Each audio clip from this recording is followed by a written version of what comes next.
like, you guys, I could just go talk out in the sun area. Okay, so I'm Paula Garner, and here to talk about the Santa Cruz sheep we have and why I call them like little diamonds in the rough, but also kind of how problem solving as a shepherd has kind of worked out for us. So the Santa Cruz sheep is actually a very rare breed. They weren't so rare at one point. They were a feral breed that was out on the Channel Islands off the coast of Santa Barbara. They were there for 50, possibly 70 to possibly 200 years. I'm not really sure. They found Native American artifacts on there, so they think that they could be influenced by possibly Churro, but mostly like Romulan and Merino was what made up the breed. It works. So yeah, they're a really neat little breed, and they are very, very hardy, and they are very small because it became survival of the fittest on this island. They started actually having no natural predators, multiplying like crazy. They only single lamb because when you're in the survival of the fittest situation, it's most likely going to be what's going to make it. So they adapted to single lambing. They don't get wool on their tails typically. They get what's called a rat tail. So we actually don't have the dock tails. I don't know where she went, but normally I would demonstrate. Hey Lydia, bring the sheep over. Oh, she's showing people out there? Oh, gotcha. Yeah, see, where people can't see us, they're not coming as much. But so they get a woolless tail, and then they also get a they don't have wool on their faces like Merinos or Romulans, so I don't have to maintain shearing that. Were people bombarding you? Yes, that's the thing. I think without this open, they're not seeing the sheep. I think they usually come in for the sheep. I'll see if I can open. I'm just thinking for the other talks later today, there's always been way more people because they see the cute little sheep and they're like, oh my goodness.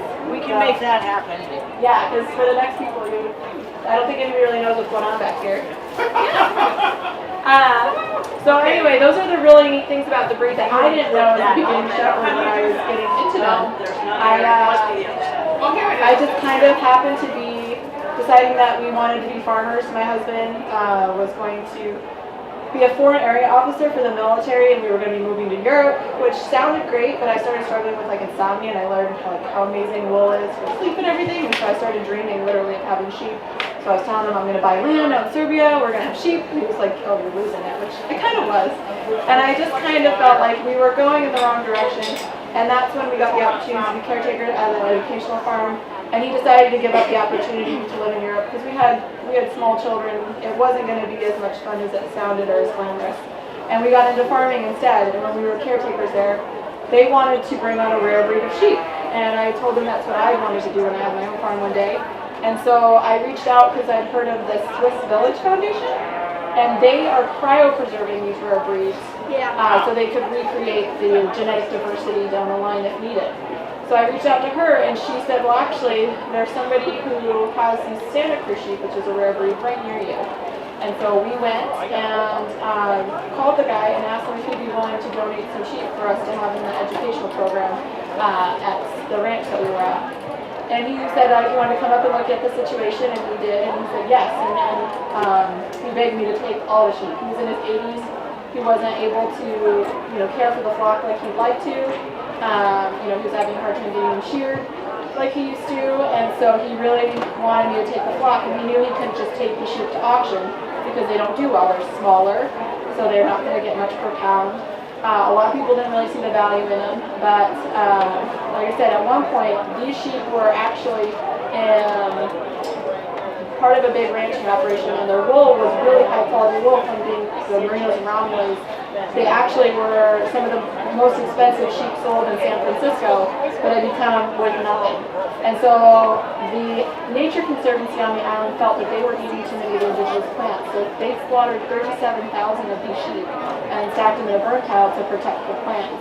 Meanwhile, there was a livestock conservancy that got wind of this, and they wanted to help conserve the sheep. And Mr. Stanley, the man that I was meeting that was begging me to take the sheep, was part of that original team that went over.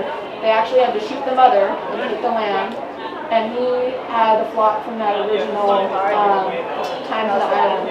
And then about 10 years later, there was a new influx of blood came over from the island. And Mr. Stanley, you wouldn't have known it, he was like salt to the earth, very dedicated man to these sheep and like supporting them and helping them. And he actually is what made it so there was color in this breed. Him and his friend were talking about how they didn't get any of the colored sheep because there's multiple colors in this breed. And they went over, his friend had a helicopter, and they roped themselves. He's dead now, so I can tell the story that I'm getting in trouble with the agriculture. But they roped a sheep, they roped themselves a black ewe, and that's how we have some of the color that we have in our flock today that we'll see pop up.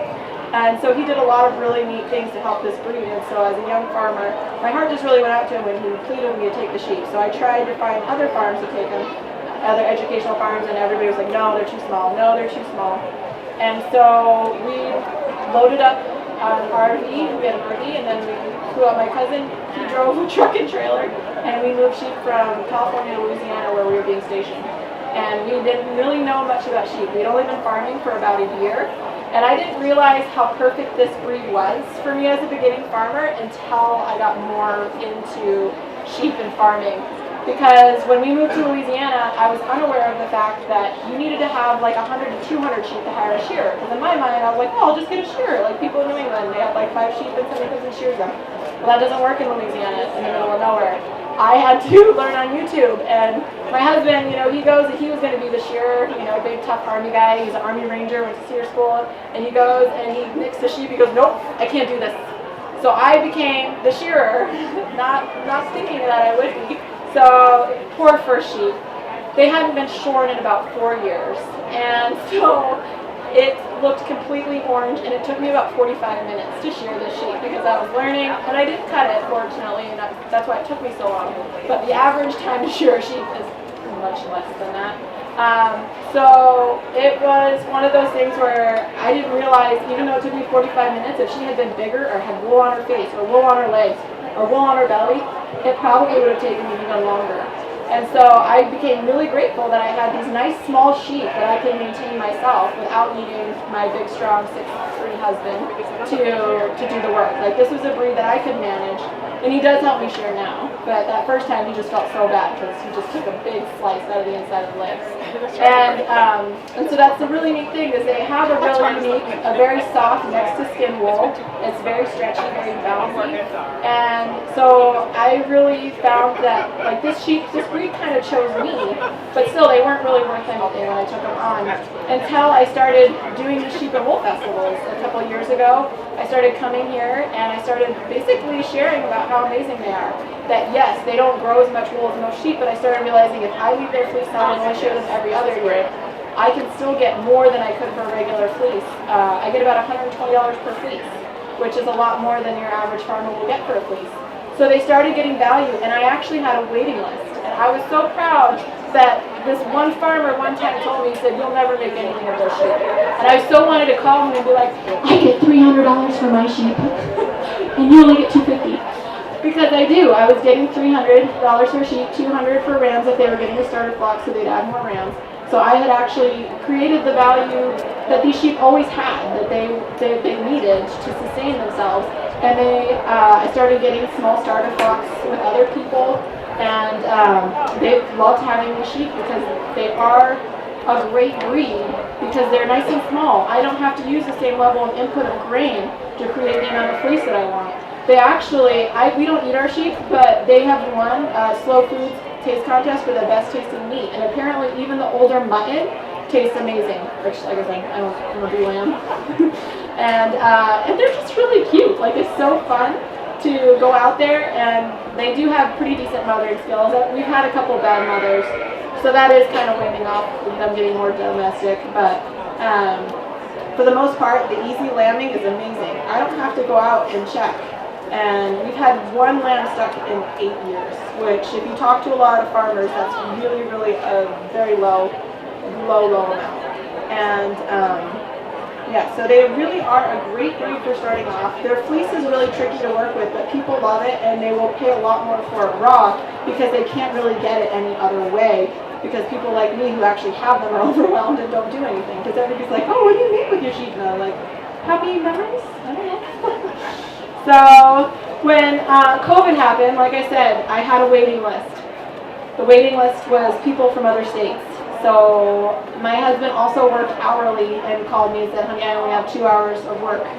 And so I just listed everything on Craigslist because I was like, okay, I'm not going to be able to feed our animals because I know that all of my waiting list is going to get fulfilled. Nobody's going to be traveling from other states to come get the sheep, which I was correct. But I decided to think fast, and I fortunately that previous summer bought an RV, and I was going to start renting out the RV, which, and I'd also just purchased puppies, and I was going to resell the puppies to help pay for my trip to get out to Kansas because my husband had just taken a job out there. And everybody's like, you're going to lose money, you don't want to go work, and then COVID happened, and they sold like that. And after that, I was able to establish a business where I train and rehome puppies, and I'm able to use that money to help feed the sheep. And then we rent out 2 RVs. I have a Mercedes and an Airstream that I rent out as a way to feed the sheep because I knew that they weren't going to earn their keep during COVID. And just recently, I've had people calling me back up asking for fleeces, so it's coming back again. And so I feel like that's kind of the thing is so sure, the sheep didn't always earn their keep, but I feel like a lot of people message me saying, I want to rent your RVs because I love what you do. So I really do feel like it was still them helping me to work smarter, not harder, instead of being out there, or there wasn't any sheep and wool festivals for me to do. I'm not good at selling things online. It's not my forte. I'm not good at maintaining my social media page because I have 4 children and I think, oh, I should post this. Oh, then I'll make this person jealous. Oh, no. So I just preferred to instead of sitting out and doing fundraisers, to just figure out, and I started those other little businesses which have worked really, really well as a way to feed our flock. But this year I do have somebody who wants to start making something out of the wool, and we'll see what happens there. But I really feel like that's been the value of these sheep, is like, as I've tried to help them, I've seen in many ways that they've actually helped my family. Like, my kids have learned to work so hard, and they're actually a very smart breed. At first we hear sheep are stupid, and I kind of thought that they were. But then we got other breeds, and we realized those sheep are stupid. And these sheep are actually very smart. They have really good instincts. They'll browse. They will forage much better than the other sheep. Even though they don't like to go to new places, that's actually the nice part of them. They're staying where they know it's safe. They don't bust out of fences. My Shetlands, all year we've been like, oh, why don't we sell the Shetlands? All the Santa Cruz sheep will be in, and all the Shetlands were busted out of the fence. But fortunately, due to the RV, I was able to buy new fence. So the sheep are actually in a nice pen this year. And we've been able to take these sheep from being like little army sheep that lived in cattle panel tents to now they actually have like a lighted structure, like with real light and water right outside of it. It's amazing because when we actually first got these sheep, I didn't get to tell this part of the story, but we had arranged to purchase a house in Louisiana when we were moving from California, where we first acquired these sheep. And it fell through because they were going to be fracking on the property. And so we were going to be homeless. And so my husband, I jokingly looked up campers online, and we saw this one that said 1986 Lanyap. And I was like, hey, look at this one, as a joke. And he looked at it, he goes, wait, no. He's like, actually, that could work. And so we bought this big $10,000 diesel pusher, and that's what ended up pulling the trailer full of sheep from Louisiana the second time. The first time I just had a baby in a month, so we had my cousin take out in the truck. But we didn't have anywhere to keep the sheep, and here the guy was asking me to take them. So I called this person that we looked at their land, and I called him because he said, he gave me my number. He says, if you ever need anything, just give me a call. And so I called him and I said, hey, I'm not interested in buying your house, but would you be open to me grazing some sheep on your property? And he said, sure. And I was like, well, so how much would you charge for this? He's like, I reckon I wouldn't charge you nothing. And so when I showed up in our RV, he said, you know what, I got to plug in. Why don't you just park over there and pay electricity? I was like, are you serious? So we ended up living on his property for 5 months with our little sheep out in the field. And my kids didn't realize what a stressful time it was that we were homeless because they had 20 acres to roam. So like I said, I've seen in many ways where even though I thought we were helping the sheep, they've actually helped us. They put us in situations we never would have asked to live in somebody's backyard like that. But my kids had, like I said, 20 beautiful acres. They would just run and play in the grass, and they would cook for us. They were like surrogate grandparents, and we would cook for them. And it was really this really great situation until we got a home of our own.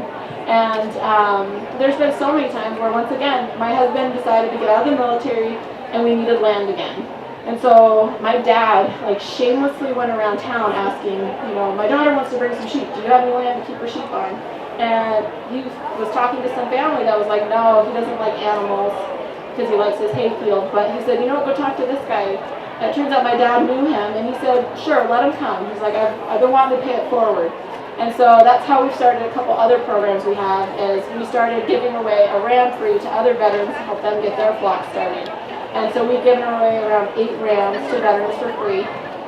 We've also started a new program because when COVID happened, it felt like everything was getting kind of crazy, and I felt like I just wanted to do something more good because you couldn't do like the typical service you could do before because it was shut down. So we actually started doing more than just sheep, and we started doing free puppies to veterans. And that has actually been a really successful program, and my husband and I, we were just taking a leap of faith and doing it. We don't have any funding. I'm not government funded. I'm not funded by, I keep daydreaming I'll find some investor who just wants to live vicariously through me, but that still hasn't happened. And we've still made the things that we wanted to do or talked about happen. And so now we've done sheep, and we've done guard dogs, we've done puppies, and it's really been great to just see how all these other people are helping us help others as well. And like I said, it all started with these sheep.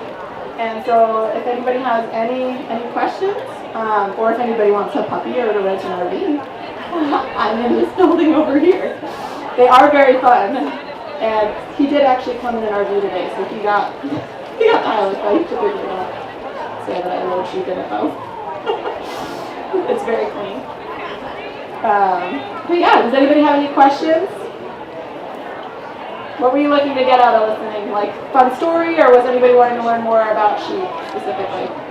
And about their fleece? Like, they have really soft, I have some fleece you can come feel it. You can also get a selfie with him. I think that's why a lot of people come here, is how cute he is.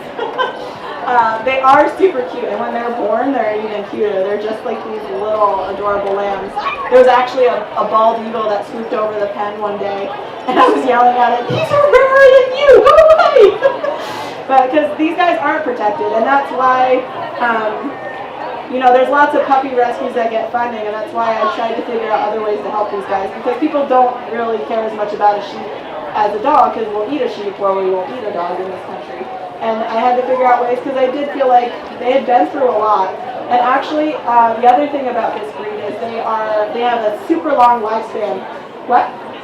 Oh, stand up and show the sheep off. Yeah, turn around. They have a very long lifespan. Actually, so we had moved sheep from Louisiana to California, and Louisiana to here. And the last sheep that we had moved from California was 16 years old and passed away this winter. So we have she was 17, right? She was 17. So they actually have a super long lifespan. Turn all the way around to 18. So they have a very long lifespan. They're, like I said, very parasite resistant. We're able to raise them without much chemical input. And like I said, people will pay a premium for their wool because they can't get their hands on it.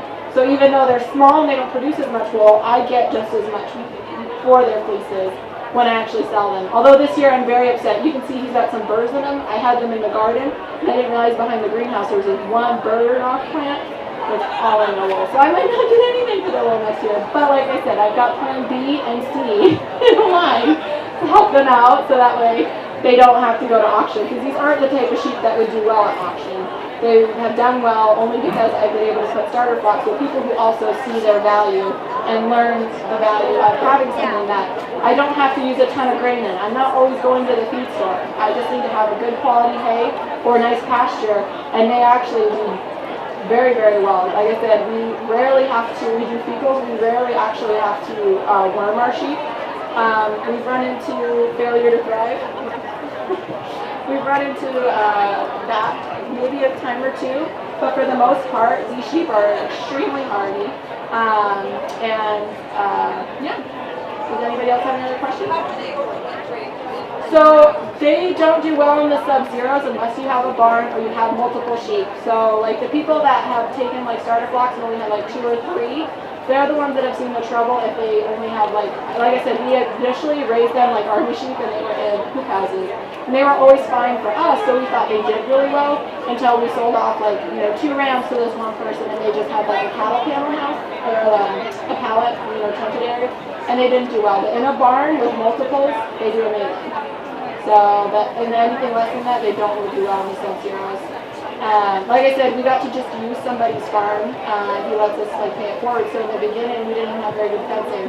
So something that interesting that happened is we didn't really know who the daddy was because they kept breaking through the fences and it was always made the best man win. Which I ended up talking to a geneticist and he said actually that's actually one of the best ways to go. He said we overlook how the female wants to choose and she sees things that we don't see. And when you let the best man win, you're gonna get your strongest, most vigorous lambs. And so that's been the other tricky thing is like I've had to go to New Hampshire to get a breeding ram. I didn't just buy one in my state. I have to go to Pennsylvania probably this year to get different bloodlines. So we've had to work pretty hard to get different bloodlines. But I have most of them, so if you just come to me, I can help you out. But no, they've been really, really rewarded. Like I said, the people we've met, the things that we've been able to do, and just the opportunities they've opened up for us. I feel like a debt of gratitude to them, and that's the main reason. My kids used to be, like I said, really into the sheep. Now they're getting more into their horses, and but we still have this flock that we're very dedicated to. They just single lamb, and that's why earlier I was saying that they didn't see, like other farmers didn't see their value because they only single lamb. And in their mind, if it doesn't double or triple, you're not going to be able to make your money. But like I said, I was able to get them because they're not seeing that you actually spend a lot less feeding the sheep. You spend a lot less on just different things because they're not issues within the breed. But yeah, the unfortunate thing is just there's not a lot of genetics to pull from because of so few sheep. They make amazing crosses, and that's actually where I've been very successful. We cross them with Shetland, and a lot of hand spinners really like the Shetland Santa Cruz cross because it makes the Shetland wool a lot softer, but then they still grow a very long staple within a year. So it's a great hand spinning wool is that Shetland Santa Cruz cross, and they're also very hardy and parasite resistant because the Shetlands are as well. Any other questions about it? What's something you guys are looking to get out of this talk? Just petting the sheep? Yeah, I figured as much. Right? Like I said, these sheep have taken us on a wild ride. When we decided to take them, I don't think my husband and I ever would have imagined kind of what we've gone through or been through. And, if you're thinking about getting into sheep, this is a great breed to start with, but, even a great breed, it's a lot of work. It's not everything that Instagram makes it look like. I remember reading Animal Vegetable Miracle thinking oh, I want to have sheep, I want to raise my own food. And then when it's -5 out and we didn't have any water first at that farm. The farm we first got to had no water, no electricity. Everybody thought we were Amish. I was like, no, we're not. We believe in God, and we know that we're going to have water and electricity here one day. We do now. It's amazing. We have a nice greenhouse now. Like I said, they now have a shed that has water and electricity in it. It's pretty incredible. But those first days were pretty cold, were pretty hard, and at times we weren't sure how we were going to actually be able to get these sheep to make it through. But we have, and I hope today too that once again, several years ago, that more interest happens for the breed in their wool again, and then I get calls from the release again. Is what I'm hoping about. Because it really was a great camaraderie. The people that buy from me come back all the time because my fleeces win first place everywhere I put them in. The only time I've gotten second place is if I put 2 fleeces in. So they really are an incredible wool, and they're definitely a breed worth preserving. So yeah. For our starter flock, so when I've sold starter flocks, I tell them that they need to take at least 2 to 3 years and then 1 to 2 rams. So that way they can flop, or they can come back to me and I'll give them a discounted ram because I make the rams cheaper so that way they will get the different bloodlines so that way they can have access to what I have because that's the hard part. I don't want to weaken the genetics that I have to sell some of them. I don't want as many sheep as I have. I would love to just have a cute little flock of 15. But really genetic-wise, we're at to the point where I could do that. I could split the flock in half. But that's really what it is you want to just make sure you're sending them with enough genetics to give that variability. Because we have both bloodlines. I mentioned Marion Stanley, and then there was another person that went over in the 90s. And those are a little bit bigger because the ranching operation saw that their sheep were getting smaller, so they bust over a bunch of big Romulets. And so those are a little bit bigger sheep, a little bit stronger sheep that are there. So they have more of that newer blood, but they're still considered purebred. So those ones are a little larger. A lot of people like these little miniatures because they're so easy to handle. I said in the beginning of my talk, I had to figure out how to shear all by myself because in Louisiana you had to have a lot of sheep in order to hire a shearer. And we did. We only had 17 that we brought across, and actually one was born in the trailer as we were leaving. The farmer that begged us to take him was like, "One's pregnant, you might have a surprise," and sure enough we did. We opened the doors before we left California, and they're like, "Mom, there's a lamb in there!" So they lamb very easily. They can even do it on the road. We know this for sure. But yeah, they're just very, very, very hardy, and but the genetics is kind of the big drawback. Is always trying to search, but the Perovsky lines are the bigger, stronger ones. The nice thing is there's the Livestock Conservancy that I mentioned that they actually helped kind of classify this as a real breed. They have the registry for it. They help too. If you call and you say, "Hey, I'm looking for a new ram. This is the bloodlines that I have," they'll tell you, "Oh, you actually want to get your next sheep from this farmer that's here or there." So they're also a very, very helpful resource too. But like I said, the low input of these sheep is amazing. If you look at it from an eco or sustainable standpoint, we use very little grain that comes in for these sheep, and they forage really, really well. They will eat down a pasture much better than our other sheep. And they'll even, if you want to clear a pasture, they'll strip trees. Because some people are like, "Oh, trees are great for orchards because they don't climb like oats." Not these. They will climb. They will eat the leaves.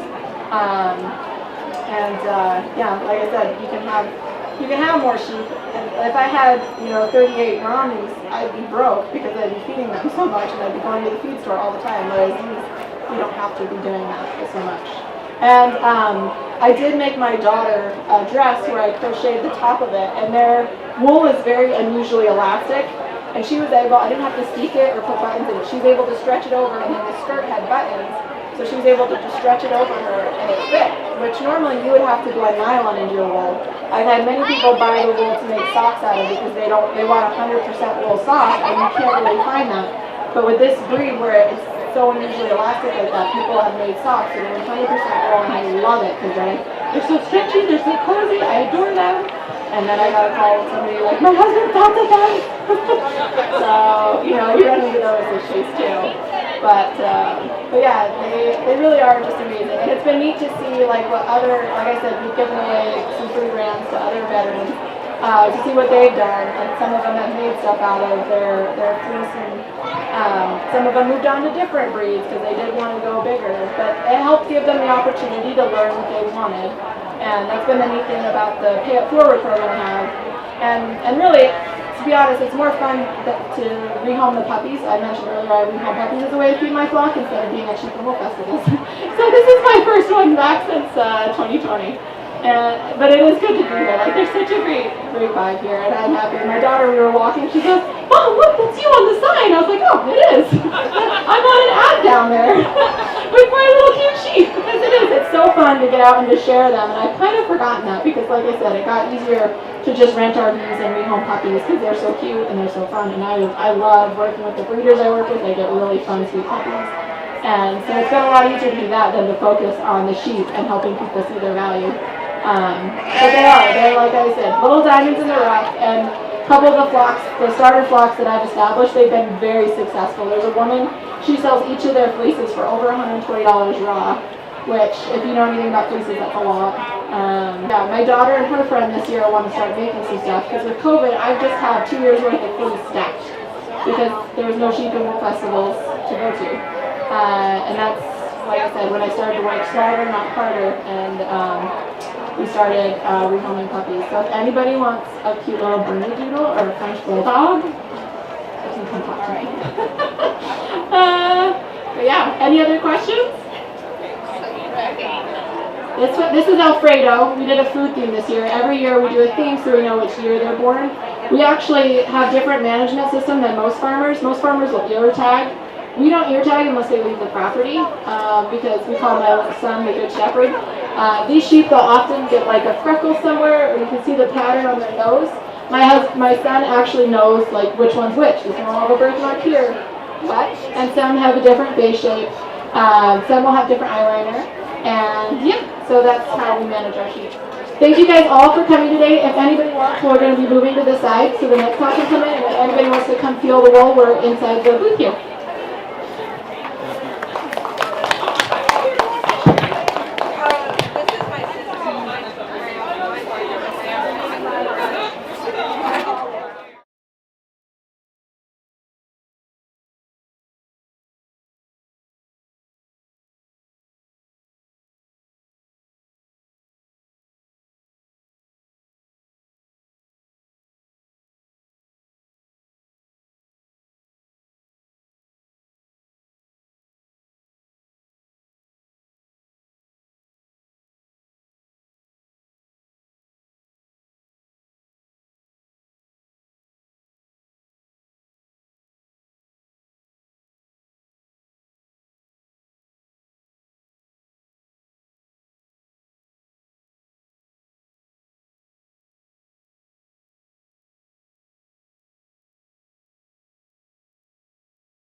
We're going to start in another minute or two. Jerry's just bringing out something else for us. A couple minutes.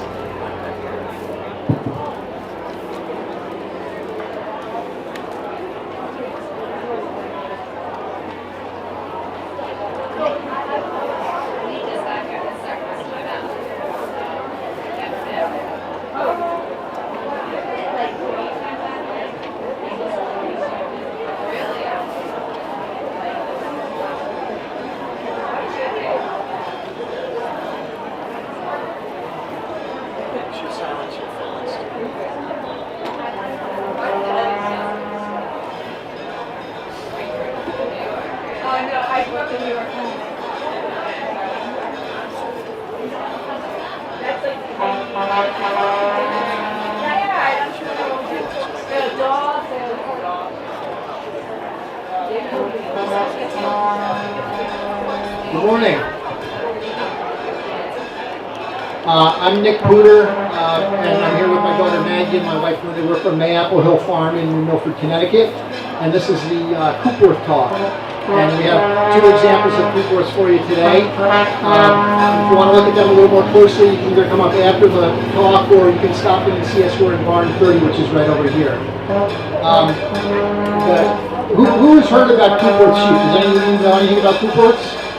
Couple? Alright, so the Coopworth is actually a New Zealand breed.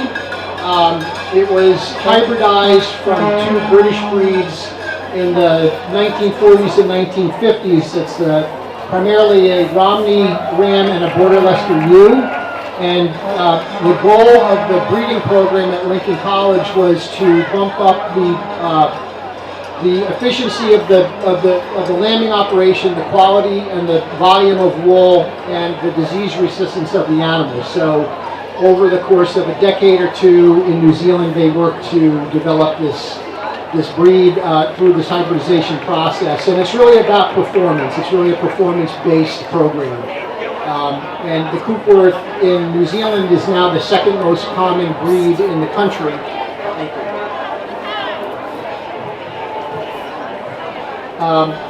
But they're not particularly well represented in the United States. There are only 2,500 or so Coopworths in the country, with about under 30 breeders, and we're fairly well represented coast to coast. We're about 23 or 24 states nationwide, but fairly unusual breed in the United States. So the first Coopworths were actually brought to America in the 1970s. and there is some big concentrations. There's a concentration in the Pacific Northwest. There's another concentration in Wisconsin, and then quite a few actually in New England. And that's a blessing and a curse. It's great when your kids are in 4-H because there are hardly ever any other Cooperths in a show. So, you don't have a lot of competition, but it actually makes it fairly challenging in some ways as a breeding program because your genetic diversity is a little bit limited. So what we've been doing actually with one of the other farms in New England, up in Vermont, is we've actually brought semen in, and we can actually import semen from New Zealand and really get the best of the best worldwide. And we did that a few years ago. And Marianne Doobie is a much larger Cooperth breeder than we are up in the Northeast Kingdom in Vermont. And she did about 25 ewes, and we did a couple.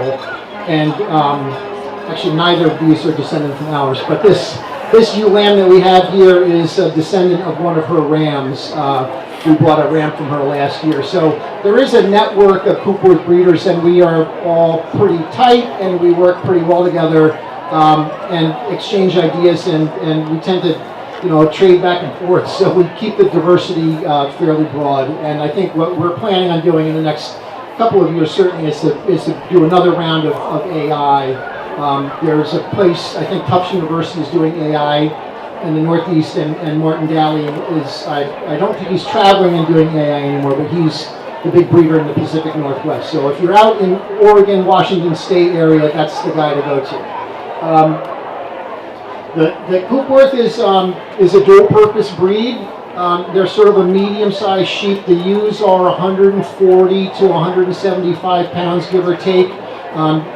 This lamb that's a spring lamb. It's probably a March or April birth in April, and pushing 100 pounds now. We're an all-grass farm. The only grain, you see a grain bucket here. We use grain really as a training aid, and we're really focused on being grass only, certainly for our lamb.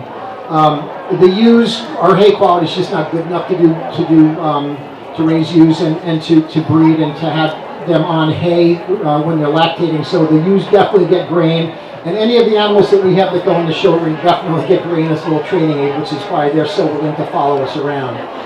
Maggie was asking, how did I get them in the barn yesterday? Because I was alone and I had to unload, and they, you have a bucket of grain in your hand, they just follow you. So, but the Cooperth tends to be a fairly docile breed anyway, and that's one of the reasons we selected them. Actually, we were looking for a dual-purpose breed. We were raising primarily Cheviots. We had some Romney crosses. We had a little Tunis thrown in. But we were really looking for something that had natural parasite resistance and a slightly bigger frame than the Cheviot, and definitely better wool quality than the Cheviot. So we looked long and hard and just kind of ran into them one day at the Common Ground Fair in Maine, and thought, that seems like it has almost everything we're looking for. And here we are, whatever it is, 12 years later, with a flock of close to 50 at this point. The rams are definitely on a larger size. Our rams tend to run 175 to 200 pounds. I think some flocks you'll see a ram up to 275 or so, but that's definitely on a large size. And we don't see that, certainly on an all-grass diet, we don't see that growth. The Cooperth is a long wool breed, and she's been fitted pretty tightly, and you can see the difference in the types of fleece too. This is much denser fleece. That's a much more open fleece on Annabelle, who's I think a 4-year-old, and she's but she's so we did fit her a little bit the other day. But they'll run 6 to 8 inch fleece. A fleece from a ewe might run 8 pounds, give or take.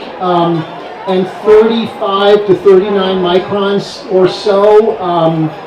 But really the goal is that you, like every other sheep, you want the consistency in the fiber from front to back. And she's not quite where she was a couple years ago.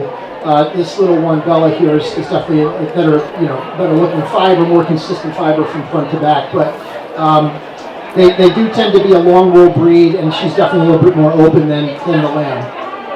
Can you all hear me okay in the back? Okay. So and the crimp is 3.5 crimp per inch, give or take. So the Coopworth really though was bred, and one of the things that we're working on now is it's really about performance. We wanted a sheep that was easy lambing. We wanted a sheep that was naturally parasite resistant. We wanted something that did well on an all grass diet and not eating supplemental grains. So that's why we are into the Coopworth breed. The milk production, I will say, from these is significantly different than what we see with our Romneys and our Cheviots and the Tunis. It's just way more productive. The udders are bigger. They tend to milk out quite a bit more. The only thing that we've actually seen occasionally is sometimes the teats are so big that the newborn lambs can't latch. So that's actually been something that we've been aware of, and you have to really watch that. We've really watched that when we're first lambing to make sure that we don't leave the lambing area until we're sure they're getting milk, which I think is actually a good strategy for anybody. But we have noticed that the teats are definitely much larger size than they are in the Cheviots. What else can I tell you? So there's about 2,400 Coopworths nationwide, and we had this program up until a couple of years ago. It was called the Performance Designation Program, and that's being phased out. And there's a new program that we've just started to implement through the Coopworth Association. So we use GLM registry, which I know you're doing other breeds. GLM is the registrar for a number of different breeds in the nation. And they've developed this software program that allows you to kind of enter weights and track body weight, but equalize it a bit across a number of variables. So what we found is we use HerdBoss, which is wonderful as kind of a record-keeping software. And one of the great things that we like is we like to really check our weights fairly frequently. So when they're not on the back 40 pasture and we can get them on a scale, we ideally would weigh every week. We don't normally hit that, but we want to weigh ideally once a month anyway and track weight. And then what we can do is we can sort the weights by average daily gain and very quickly see if you have some lambs that aren't performing properly. If they're just not hitting, we like to see at least a half a pound of average daily gain on grass. And if you weigh frequently, you can track that, and you'll see where somebody's falling off the chart. But the hard thing about that is if you have a young lamb with triplets, the yearling lamb that has triplets, they're not going to perform as well as a single or a twin off a 3-year-old. And if you have an 8-year-old ewe, which we have a couple of, their milk production is going to start to drop, so you're not going to see the daily gains with that. So the new designation that we're working on now actually it has something in the formula that you enter the birth date, you enter how many lambs there were in the group, you enter the age of the ewe, and it gives you a sort of an equalized gain, so you can more accurately track the performance of that sheep and that lamb compared to the rest of your flock. So that's something that we actually haven't even started. That's brand new for the association. The thing that one of the things that we really liked about the Coopworth breed was that the association is fairly small. As I said, there are only a couple dozen Coopworth breeders in the United States. So what that does for us is it gives us a fairly close-knit group, and I don't know if you've been to the booth, but in Barn 30 we have a Coopworth Association booth, so it's a cooperative booth where we all, if you wanted to sell here, the waiting list to get a regular booth at Rhinebeck in Maryland, I'm sure, is a very, very long list. But if you have Coopworths and you have Coopworth product, you can actually sell that in the Coopworth Association booth. And even if you can't be here, we have some members that will actually ship their product here. So they'll sell wool or yarn or roving or sheepskins or value-added product, felt or whatever. And you can sell that through the booth, which is a nice change. Because if you're a small farm like us, we're not getting a booth here. We just don't have the volume on our own to do that. So that this cooperative approach is actually a really great way of getting a presence here at Rhinebeck and at some of the other. I know we're here and we're at Maryland also. So it's a great way of kind of having a presence without having to have a presence. Questions? Any questions? Lambing, you know, we tend to average, and we're occasionally breeding spring lambs. You know, if we have a spring lamb that's 80 pounds or greater, we'll consider breeding it, depending on its age. So, you know, we again, you know, we're a small farm and we get somewhat attached to animals. If a ewe gets a name, it's sticking around, for better or worse. It's often topic of conversation at dinner about who should stay and who should go. But for the most part, the ewes that we have, if they're around for a while and they're healthy, they stay. So we're breeding, you know, we have some 12-year-old sheep even that we're breeding.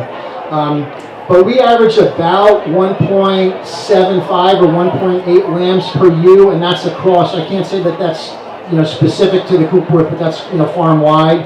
And again, that's on an all-grass diet.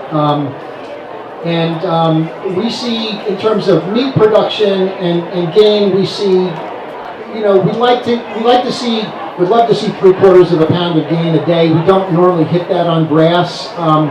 But if we can see 2/3 of a pound average daily gain over the season, that's a pretty good target for us. And then anybody who's under a half a pound, we start to raise our eyebrows at them and wonder whether they're worth sticking around. But if any of you want to come up and kind of check out their fleeces, you can see the difference. I know it's a fiber festival. It's not necessarily a mutton and lamb festival, but you can sort of check them out and you can see the difference in their fiber. So again, Annabelle is what's she, 61? So she's a 6-year-old, and this is an April-born lamb. So there's going to be, you know, there's a little bit of difference just because of the age. But you're welcome to come on up and kind of check them out and see the difference in their fiber. So They like fence, right? questions? They like fence, right? They like being. Yeah, he's asking if they like being handled. So I will say that she's definitely a little skittish, but we have found that, and the girls showed Cheviots when we first started in sheep, and they were somewhat docile. They're definitely flightier in the field than the Coopworths are. The Coopworths tend to be a little more accepting of you handling them. These two especially, she hasn't been in the show ring for a couple of years, so she's still a little skittish, but this lamb is, they tend to follow you around. It's sort of interesting how they tend to flock. The Cheviots, I don't know, maybe it's just our flock. We find that the Cheviots really bunch together. They stay in a tight group. The Coopworths are kind of all over the place. So it makes them wrangling them a little bit challenging at times, but we tend to have to move a couple times a year. We move maybe a 1/4 of a mile from pasture to pasture as we're rotating through, and again, we try to be all grass, but that doesn't always play out. But that bucket filled with a couple handfuls of grain is the key for us. Julie. Oh, okay. So what color? So we have 2 natural colored ones here, and we actually didn't bring a white this year, but this is sort of this chocolatey brown is actually a new color for us. But we're seeing that the ram that we got had that, and we threw what, Maggie, 60% natural, and in that color pattern this year. And we had a couple of rams that were sort of this mottled color with a really mottled face, and those are the 2 most prevalent natural colored ones that we have. And then, I'm sorry? Yeah.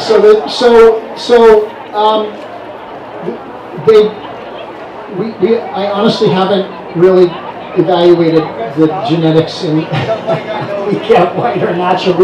We've had natural colored rams before that we bought specifically because we wanted natural, and we wound up with 90% white lambs that year. And this year with this real brown one, we wound up with over 60%, maybe 70% natural. So I'm saying that that's probably the dominant one. But I have a friend who's here, Henny Penny Farm. They're actually showing Romneys today, and she has a book on Romney genetics. So we looked at it, but there are 25 different color patterns with the Romneys, and then you throw the Border Leicester into the mix, and that's beyond my genetic capacity, my scholarly capacity to figure that out. So. I'm brand new to the whole, what's the gestation period for? For sheep? Yeah. So 145 to 147 days for sheep. And one of the things that we look for is ideally you want them to settle on the first breeding. And that really, so we've had rams, we've a number of times bred to a spring ram. And they're not all, they all have the desire to breed, but they're not always capable of, inseminating the ewe. So we've had a couple of years where, we had the marking harness on, and we're like, yep, March 15th is go, and then a month later you still don't have lambs. So lambs, they just were a little bit too young, but that's fairly consistent across all breeds. So stocking densities, this is sort of general sheep. It really depends on your pasture. We have probably 20 acres of pasture right now, and this year we ran 47 sheep on that and a couple of donkeys, and we just, it was fine until the drought hit. We tried to target 5 sheep per acre, so in theory you could do a lot more than that, but it really is, people ask, well, how many sheep can you put on an acre of grass? It's really, if you're starting, it's very hard to answer that because there's so many variables that play into that equation. And if you read the textbooks, a lot of them will say 5 per acre. I think if you have great grass and you have enough rain, that might work, but that did not happen this year. So 20 acres, we were 47, 48 sheep was too many. Plus a couple of donkeys, which a donkey, 600-pound, 2 600-pound donkeys is the same as 10 more sheep in terms of what they're eating every day. So that did not work for us so well. And then fortunately we got enough rain. But we were getting rid of sheep earlier this year than we'd like to because we just didn't have the grass. And what we would say is we started small. And Julie and Jonathan, what did you start with? A couple of sheep yourselves, and they just have the flock has a habit of just growing. It just does. But we started with 2 sheep. We bought 2 spring lambs. We raised them for the season. We ate them in the winter. We bought 2 more the next year. And after a couple of years of that, we said, why don't we just breed on our own? And then that snowballed into, we went from 2 to 4 to 12 to 25 to 48 or so. So, hey Tom. So that's, if you are thinking about starting out, our suggestion would be to start small and get a couple of sheep, invest in good fencing. We tend to rotate, we almost exclusively use electric mesh netting now, and on the remote fields we use a solar charger and just have really, really long hoses. So we can graze 20 acres from one point, and we do run guard animals donkeys as guard animals. If you're in the Northeast, coyotes and domestic dogs actually are always a concern, but we tend to run them fairly well with just the electric mesh netting, and we have not had. I wouldn't say that we've never had problems, but we haven't with the fencing and the donkeys. We tend to not have losses anyway. Occasionally get coyotes in with them, but tend to not have losses. Lambing is obviously a different story. We do lamb in a barn. We tend to we target lambing in. We keep pushing it back so the weather's better, but we tend to lamb in March. Usually, we would actually be putting the ram in this weekend because frequently we're buying a ram here. Or we're exchanging with another Cooperworth breeder who's here, and she's bringing her ram in, and we're picking up the ram here, and he's going in, Sunday night. But occasionally they're not quite old enough, so we tend to land March and into April, and that's actually been kind of a nice break for us because it's great to have a barn with lighting and heat and hot water or water at least. and a heated room that you can bring a lamb in if it's hypothermic. So, any questions? I think we're just about out of time. So I'm not sure what, there's another group. There's the sheep parade, actually that's Sunday at noon, so we'll be in that as well. And by all means stop in, we're on the, as you come in barn 30 here, we're on the right hand side going that direction, about halfway down if you have any questions. And thanks for coming.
So we had definitely lost lambs to coyotes. Yeah. We had one attack where they lost. So we should head out. We can continue talking now. Let's go that way. Here, so we're out of the way. But the mesh, the electric fence is really Yeah, so, you have to. yeah, our friend, she's now a sophomore. She loves it. She don't let us use the right one. She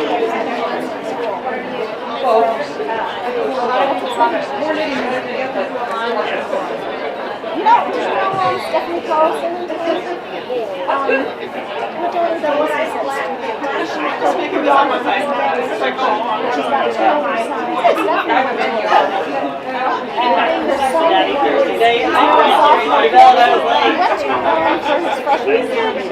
I don't know why, but Stephanie went to I can correct you with her. I said they set the goal last time. Yes, and I told my friend, she's all, she doesn't want Ella or this professional college members now. I'll go to a young story. Because this is where I like the animals, so they'll never did you live? I live in the suburb. Is it rabbit? I'm not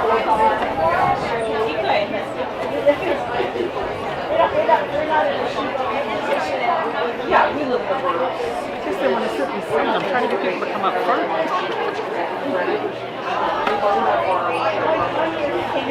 Hello everybody. My name is Laurel. I raised Jacob sheep.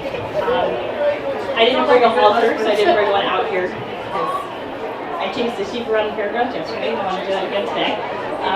But the Jacobs, if you haven't seen them, they're black and white and they're spotted and they have horns. They also come in brown and white.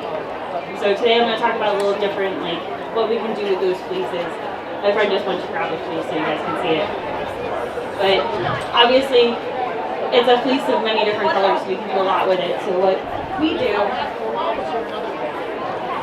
and I should say my mom does this because I don't have the patience, is we separate the white wool and then the black wool. And then anything that's on the fringes of that, we do the gray wool.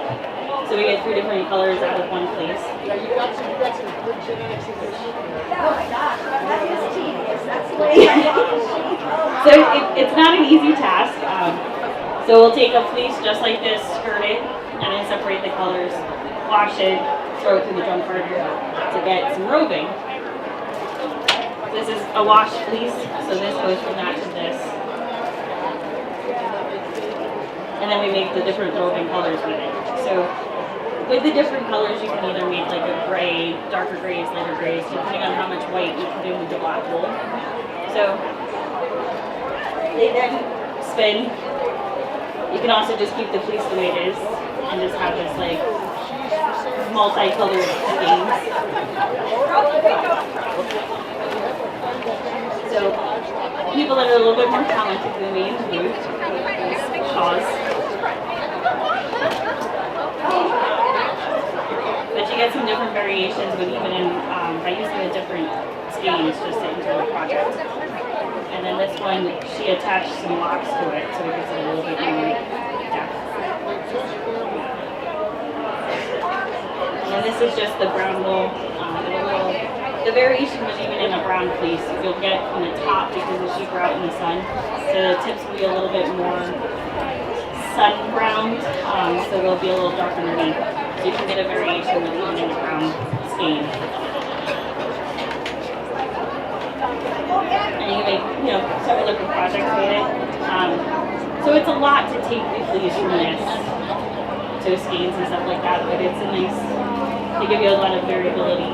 And Jacobs are a very easy fleece to like for a hand spin for the first time. It spins really easily, so it doesn't take as much wool to learn. We also raise linkets, so that's a little bit harder to learn on. Yes, you have one fleece, multiple colors. Does anybody have like any questions? Yeah. What's the difference in the wool characteristics of the Jacob? Not the colors. Yeah. So Jacob's more of a fine even fleece, where Lincoln's a coarse volume. So a lot of our Lincoln wool, and I raised Hassels as a kid too, you have to mix it with something else to get like a softer fleece out of it. It's not as like feel this.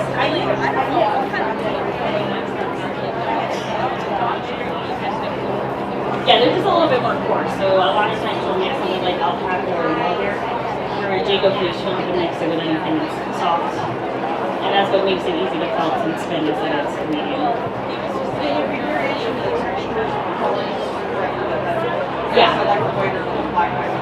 So if you look out, there's a railing in the Great Sicily building. You can even see it on his place. The crimp on his block is a little bit tighter, and on the white it's a little bit more wavy. So if you feel him, you can tell the difference between texture on him. And then even between sheep, they'll have a different texture. So I have some coarser Jacobs than others, but in the end, when you wash it, and my mom's not washing it, my house have a quarter softener, so all the things that come out super soft. But she's love it. But then you'll even feel that like coarseness in some of the pieces. So you just mix those with like a different piece.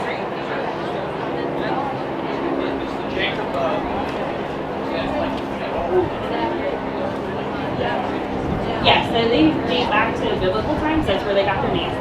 So when Jacob had to pick the sheep in the Bible, when he picks the ones that are multicolored, those were referring to the Jacobs. And they've kept a lot of those like instincts. They'll go after a dog, or like Lincolns and my Mexicans will like run away from it. The Jacobs' natural instinct is try to like protect themselves. So the rams will protect the ewes from the dog or fighting.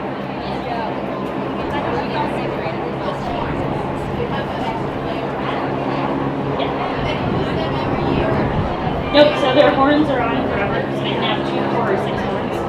If they lob off the horn, they'll survive it, but it won't grow back as many. So,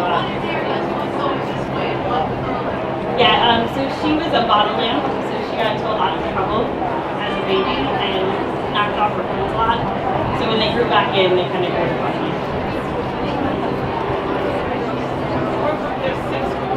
Yeah, so the more horns they have, the smaller they get. So we've only had one with 6 horns. It's really rare to see. But they'll get a little bit smaller, so there'll be 2 on the side and 2 on the top.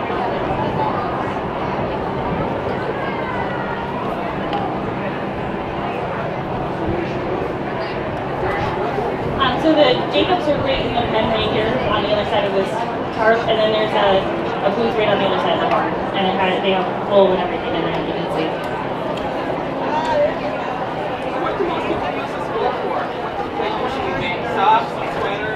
Sweaters takes a lot of things to make a sweater, so like this kind of fleece would make one sweater. They make hats, gloves. My mom is pretty much the knitting one in our family, but she also weaves. I have a shawl in the barn too. So you can do a lot of different projects with this.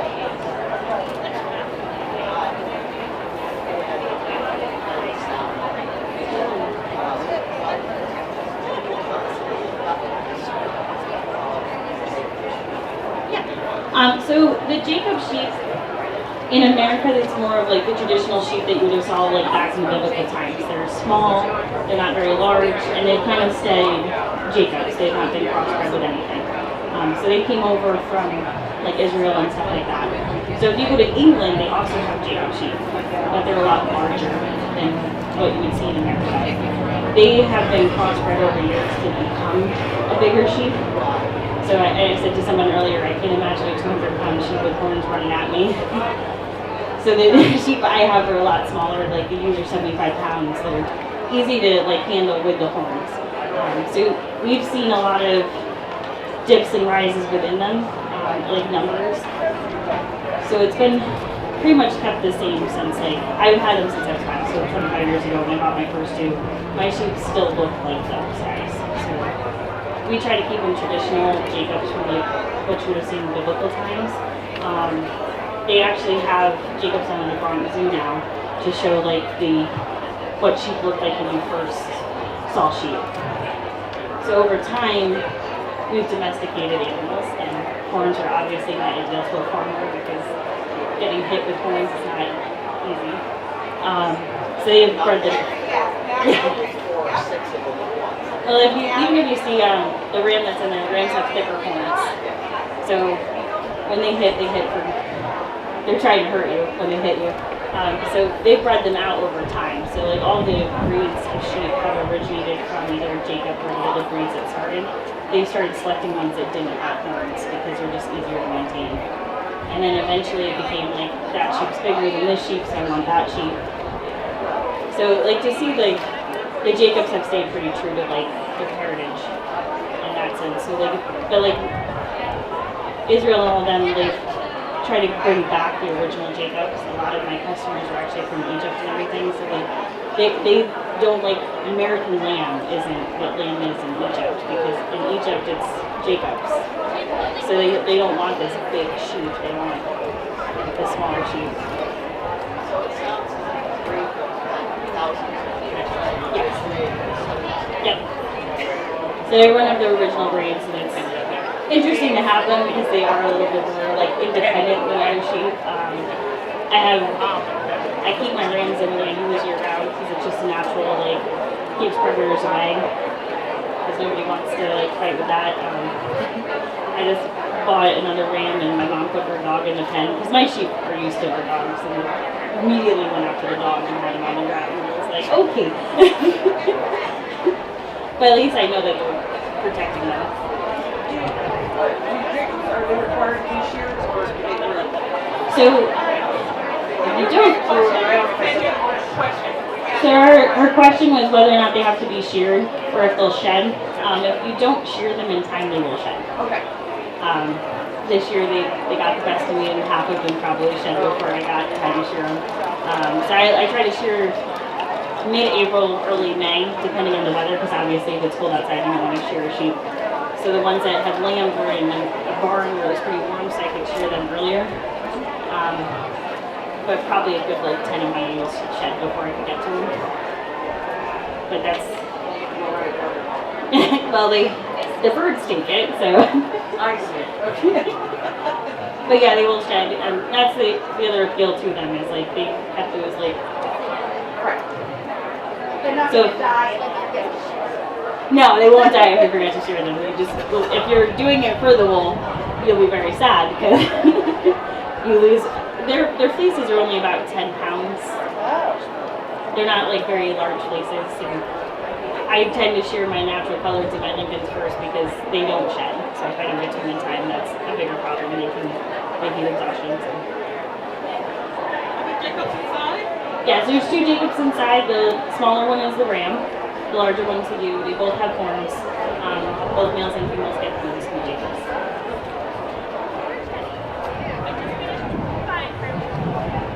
That's my son's mac and cheese. That is how I was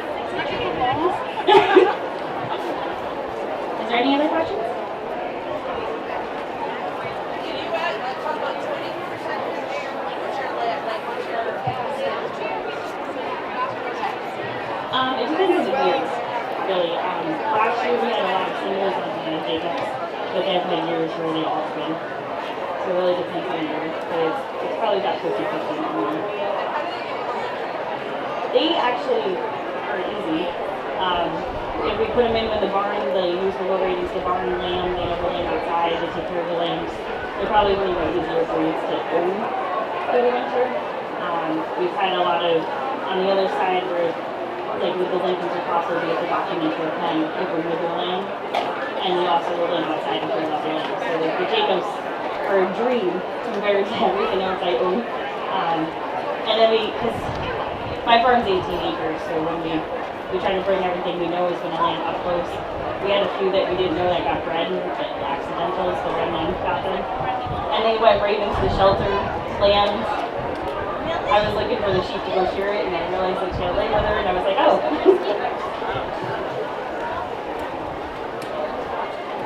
How are you comparison?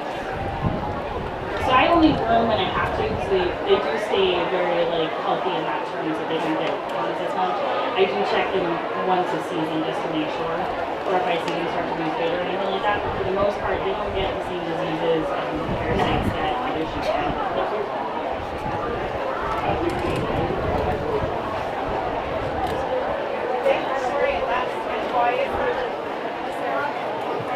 Yeah, because they're more primitive, they also don't eat the grass as well. So most of worms for sheep will be on the bottom of the grass because sheep have a tendency to eat right down to the roots. So the Jacobs will, they're like little lawnmowers when they do clear pasture. So it's very, they'll leave about an inch so you don't get as many worms. They're also very light where if you put them in a field that hasn't been overgrown with grass, they'll turn. So the farm I bought hasn't been farmed in years, so it was great to just stick them in pens and pastures and they cleared it out. It's not like a plant grassy, but yes. So one of the benefits of them is also being like, we rotate from one pasture to another. So we have about 2 acres fenced in at a time. And then we'll just take them out of that one and put them in another one, but we use movable pens too. This year, obviously, the drought kind of stopped that. We kept them on the same pasture for longer than we should, but we didn't want to kill the other pastures. Where are you located? Okay, so I'm located in Hopewell Junction, so about 45 minutes south of there.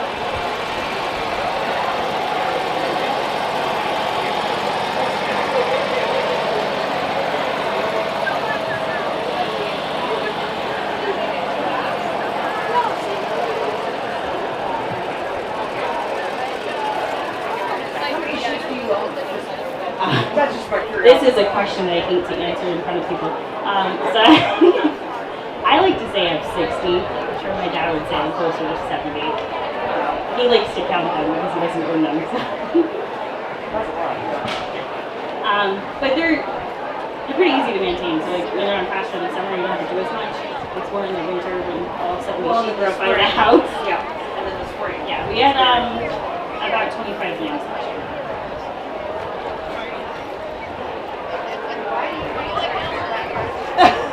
I hate to think about how many actually. Because I like to say I'm like 40, and then you like count like 2 pastures, and you're like, oh, there's 2 more pastures, and I probably have like 60. Before you said that the number always grows, so start small. Yeah, like so when I was a child, I like to tell my dad like, oh, we have 40 sheep, and then me and my sister would show 23.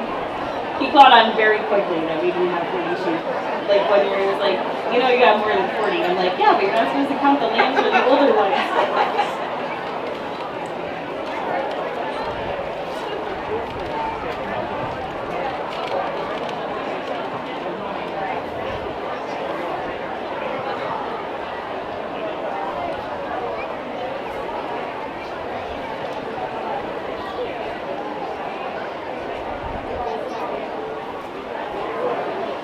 Do you spin or do anything to just take care of the sheep? So I know how to spin, and I know how to weave. I find it boring. I don't. So I am the person who raises the sheep and shears the sheep. Well, I will do that, so that's great. And my mom loves doing all the other stuff, so it keeps her happy. And then every once in a while she suckers me into it. But I'm not, I do other crafts without that. That's fine. I made a lot of mini skirts, and then I get them off to someone else.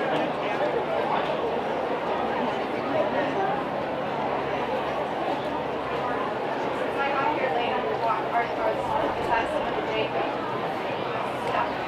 Yeah, so this is all the stuff that you can do with the different colors of the fibers. So you can either pull it apart and have the white, the brown, and the gray, or you can just make it like a speckle. And that's why my mom has way more patience than I do because she takes that fleece and she separates it. Good job. She did get me to help this year. And then I accepted my niece into it.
Could you introduce yourself, please?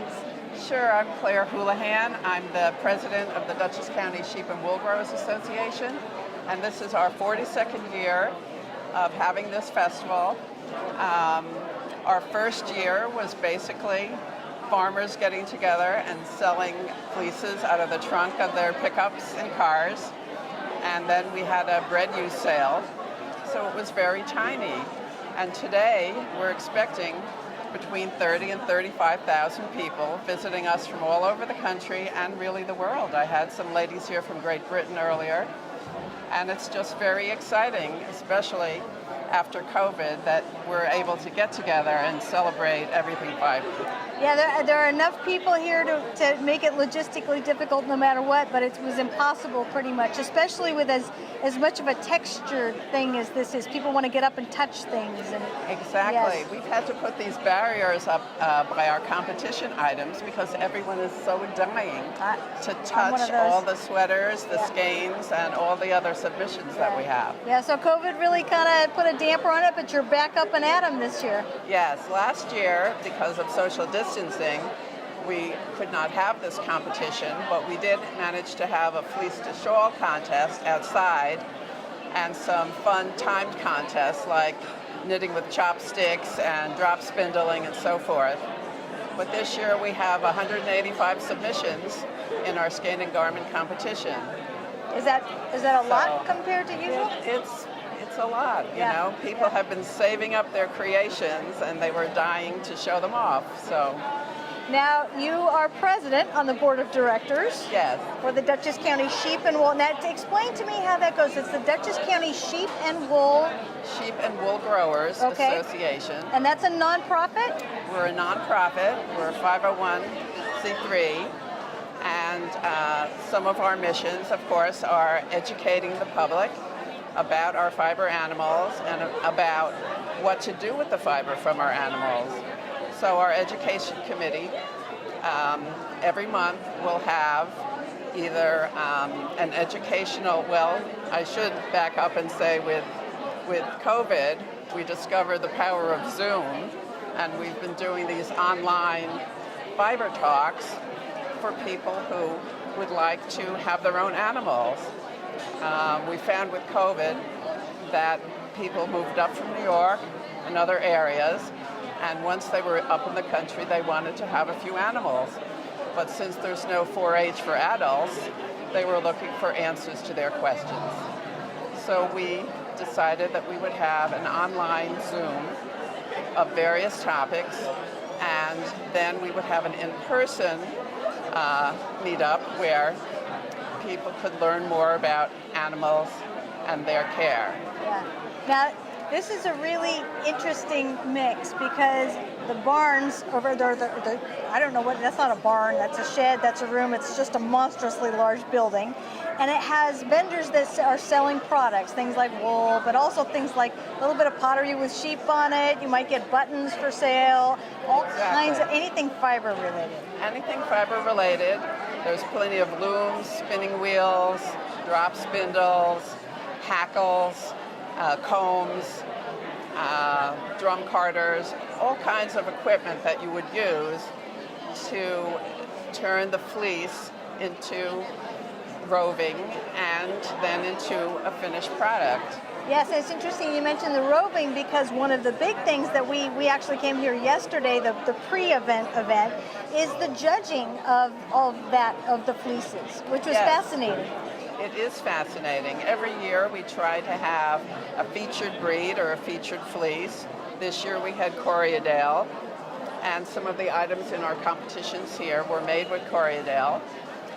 Next year we decided to broaden it a little bit and just say natural colored sheep would be our focus for next year. I like that because boy, they come in pretty shapes, colors, sizes, don't they? Exactly. Yes, and textures as well. Yes, we have not only wool for sale in the fleece sale, but we have Angora goat fiber, we have alpaca, and many people come and they will just pick a new fiber that they've never tried before. Yeah, and sometimes a group will get together as friends and go in on the price of a fleece. and then just divide it up and, you know, see how that new fleece works for them. Well, there's a lot of that group thing going on because people Yes. will. I've noticed that I'll see the pattern I'll see a familiar pattern, and it's almost like everybody picks one pattern and then does their own thing with it. Yes. And then all of a sudden it'll show up at Rhinebeck here, and it's the same Exactly. pattern. It's just done in different ways. But it's all a group activity. Everyone talks about the Rhinebeck sweater, which basically means someone wants to just knit something special, and hopefully it'll be a cool day as it is this weekend, and show off their finery. Yeah, it is amazing. I've been taking pictures all day of all the people out here that are knitting. Men, women, children, everybody's Oh, yes. wearing a sweater that, and most of them even are hand knitted. our best in show item here is a skein that was spun by a gentleman, and also our best woven scarf was also knit by a gentleman. So people shouldn't feel like it's just the ladies who are involved in fiber. And it's any kind of fiber. It's fascinating to me how people can have a certain goal in mind for a sweater. This one might be a very dressy sweater, and it's either going to be maybe merino, or it might be a cashmere or something that's going to Yes. be a little more delicate and dainty and fine. Some people are more into the outdoorsy. I want the farm sweater. They'll want the Yes. Romney or the Shetland sweater. Yes, but this is a great thing because you have the breed barns right next door to all this, and so Yes. you've got 4 barns with sheep and camelids, so you've got llamas and alpacas and the cashmere goats, and out in the back you also have the goat judging. So the Yes. cashmere judging, we went out there. Boy, are those interesting animals. And it's great for people to go to the breed barn and visit with the shepherds, learn about the different breeds of sheep. We even have someone speaking about becoming a shepherd. We have another group that is concerned about BIPOC farmers. We just spoke with them. Excellent. Yeah. I'm so pleased. Yeah. And we're also all about making connections. For example, I have a young weaver staying at my house. She has a booth here, and she has made a connection with a farm in Vermont who also has a booth here. And now Tegan is weaving blankets using wool from Wing and a Prayer Farm.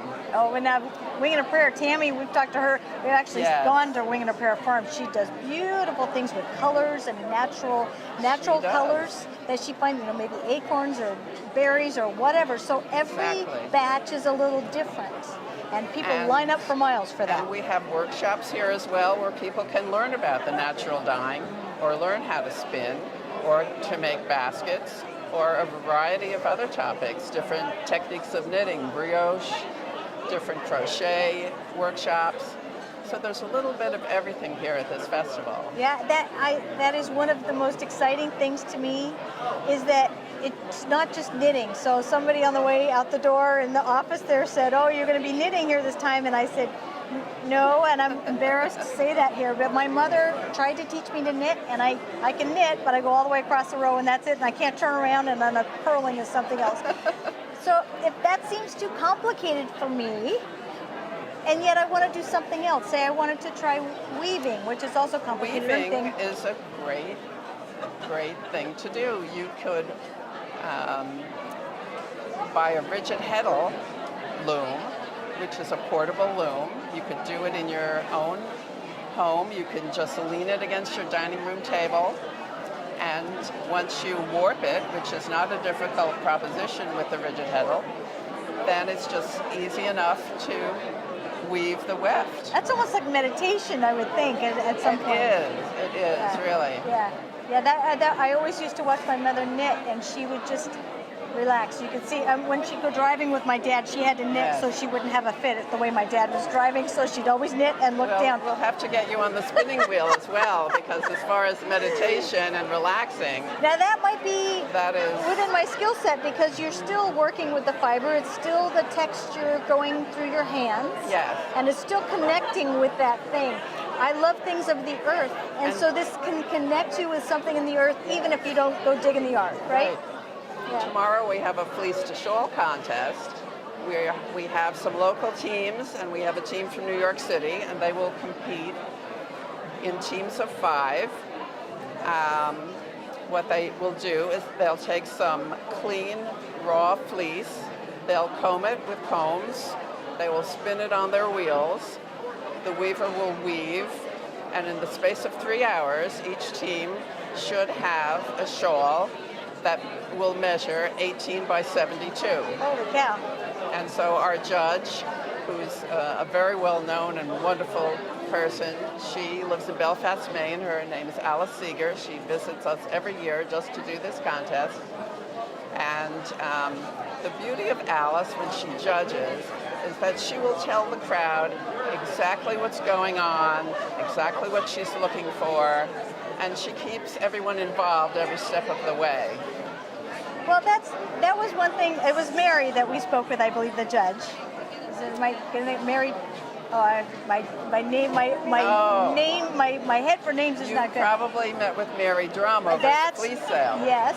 Well, when we were speaking to the judges over there and the people in that building, the knowledge that they had, not just about this product that's in front of them, but where the sheep came from. Many of them have taken trips to, parts unknown. Maybe it's Britain, but maybe it's, the Russian bloc. Maybe it's the Arabian Peninsula. It's all over in getting more information. I mean, some of them do feel what would be the equivalent ecotourism trips, just to go learn about how some communities way up in the hills might do wool production. Yeah. It's just fantastic. It's education in itself. And I would encourage people to join their local guilds. There's a spinning guild here called the Elmendorf Guild in Red Hook, New York, which is just north of Rhinebeck. And many of us learned to spin from this one lady, Mary Kelly, who still lives in the Red Hook area. She grew up here. She's 93 years old, and she has probably taught half the people on this fairgrounds how to spin. It's just amazing. And all from the goodness of her heart, never charging, just enjoying imparting that knowledge to other people. Everybody I met here is like that. Everybody wants to share, not for any ulterior motive. At least it doesn't seem like it to me. It's just a really beautiful thing.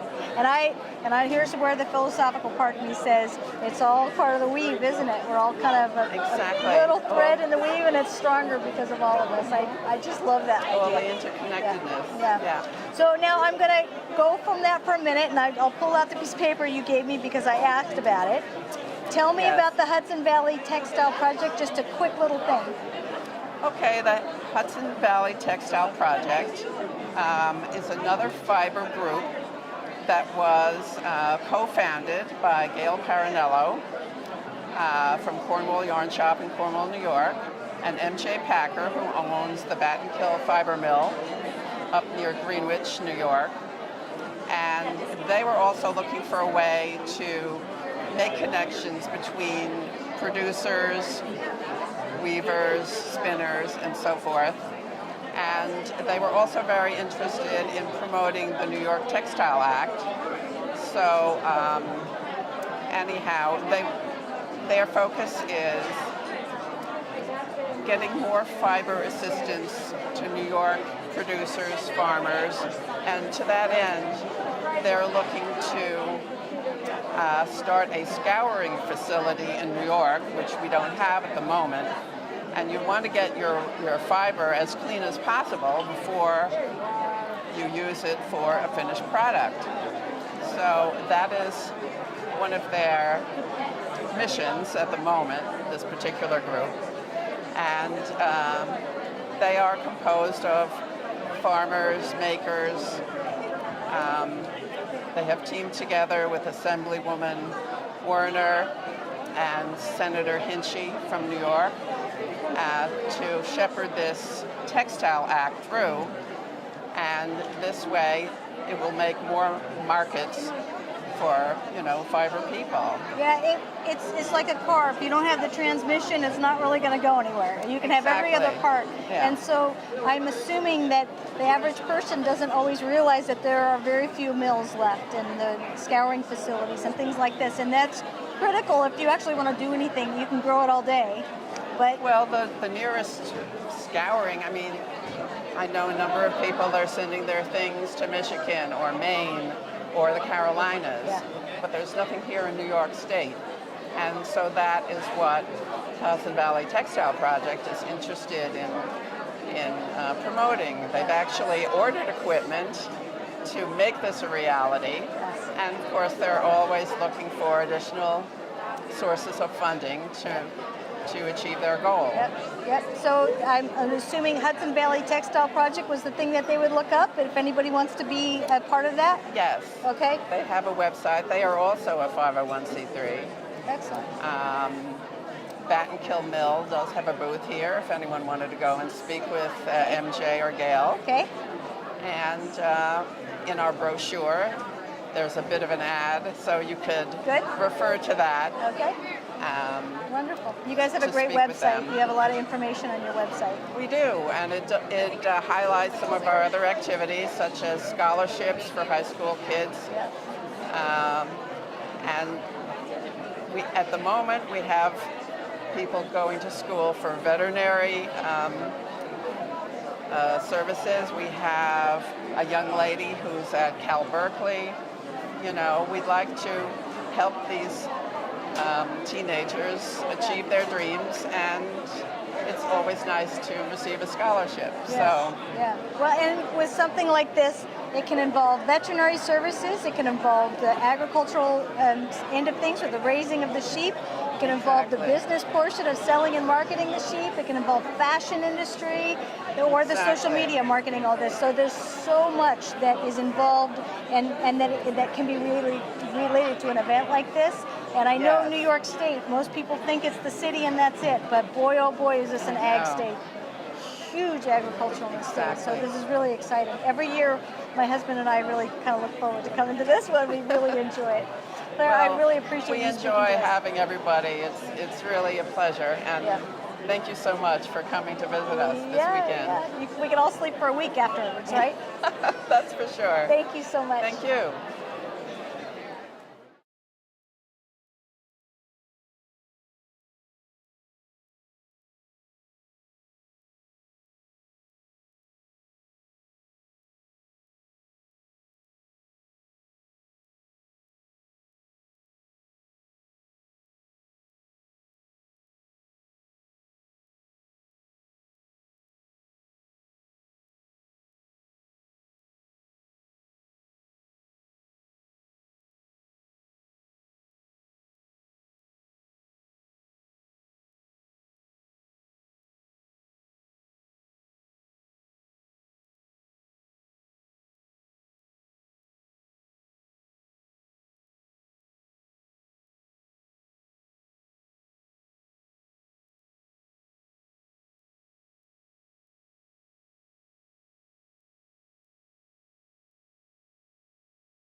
Oh, yeah, actually. Unless you're on the car on the back seat, that's where it is. Because remember it was on the dashboard? I just started drying my basement. And people can card it themselves. What do you use to wash with? Oh, there's a whole bunch of different things. I think the best that I found, people are going to scream, is Dawn. Oh, It has to be the grain. It has to be the grain. that is used in oil spills Yeah. for wildlife. And some people I say, don't know what it is in that. and there's expensive. I mean, there's some, but when I have to wash a lot of fleeces. A little bit of Dawn goes a long way. Yeah. No. Don't tell anybody I said it. But I feel it's the best. I really do. Interesting. Dawn? Dawn. Yeah, the dishwashing liquid. Yeah, it's used for seabirds and they said it's almost embarrassing because it's an oil product and you're using it for cleaning up oil spills or whatever. Interesting. So, yes. In Ireland, they, you know, with the Irish newsletters, they use shampoo. Shampoo, yeah. I mean, there's a lot of products out there, and if you only have 1 or 2 fleeces, then you can use things, but So do you wash the fleece? Do you comb or do you card? I just card it out. You carve it out, you use it from carder? I have a little one that I was able to right. And then some people come and they just want that. Yeah. They just want it hand done, and it's a little wider. It's not from the middle. We have a box for And that's there's a little bit of curl left in the roving, so they can spin it. So it's a little bit, not run through a couple times, but just run through once, just enough. I think I probably at least twice. Yeah. Because it seems like a wool that would comb really well. It does. It So does. it'd be a nice preserve the luster. Right. And you get a halo when you start cleaning out your whatever you're making. I think for most people it's just to remember that you can't let your fibers sit there and expect it to move on its own. You know, you have to. Like I said, I try to get them skirted and let people know if they're available, and they come down and they pick them up. And so, Your name looks familiar, like I might have bought one of yours a year ago. Okay. Put it in the judging. yeah. Or, I wasn't here a your year name ago. or I picked up your card before. So we started in 2010, and Lord willing, I don't want to give it up, just because they're so wonderful. You know, they're so friendly, they're easy, they're not a big animal, they're doable, and you have to move them from one area to the other, and their fiber is just so. There's a lot of people that use their fiber for product, you know, for Santas, you know, for the beards, or they're looking for something, but most of the time my fiber is going for people that are spinners.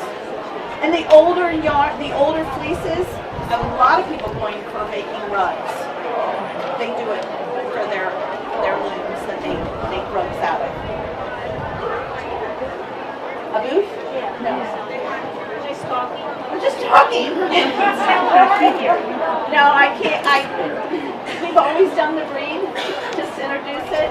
But we have a lot of people come to our house, I mean, our farms, we have a lot. Yeah. We're there 7 days a week. Yeah.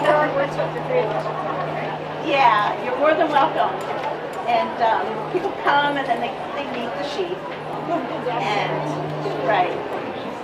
And then they come in. We saw that breed in one.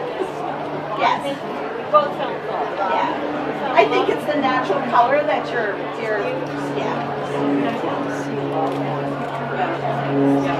So is anybody thinking of raising Gutlands that you just want to know something about? I recommend it highly. It's just because and when we started, I didn't know anything about sheep. And I just remember saying to Martin, oh, what have we done? We have bought 7 sheep, and I don't know anything because somebody had just said to me, 6 sheep seldom survive. And I thought, oh, 7 survive. And he just said, trust me, you're fine with the Gutlands. You know, if you were buying another breed, and he mentioned it to me, he said I would say that's somebody who really knows what they're doing because they're a little more harder to raise, but the Gutlands are not. They're very, very easy. Very easy for anybody. I don't know how they do the goats, but mine, we have a horse. Had 3 at one point. Anyways, all passed away, and we still have 1. We always rescue the horse, you know. We live in Amish country, and my kids all were riding for the longest time, so Willow is there, and like each evening when I go out to check, you know, she comes and puts her head over my shoulder and looks to see how everybody is. But she's a good guard dog in a way. She'll let me know if something's on, you know, on an area. I can hear her in the house. You know, she'll let me know that something's strange. So and they all are used to her. And they butt in between her leg if they know I'm coming or something, and she just stays put, you know. So one thing I didn't say though was about their size and their weight. Their ewes usually weigh about 120 to 130 pounds, and the ram usually about 150. But he's a little small, bigger. Sorry. Right. They sound absolutely wonderful. It's not feasible to raise sheep in the park and then place. I am very interested in the history of the breed. Okay. How old is it? Yeah. So in 1942, there were 7 farmers on the island of Gotland, and they were all raising goat. And the goat sheep have horns, they're multiple colors, and they have a second coat. And these 7 farmers said, let's try to breed a color that is one color, all different shades of gray, and a black and a white. And on the island of Gotland, it's tiny, very tiny. You can go from the top to the bottom in one day. But it's surrounded by the Baltic Sea. And they crossed them with the caracals, which comes from the UK. And they got this breed. I mean, it was a slow process.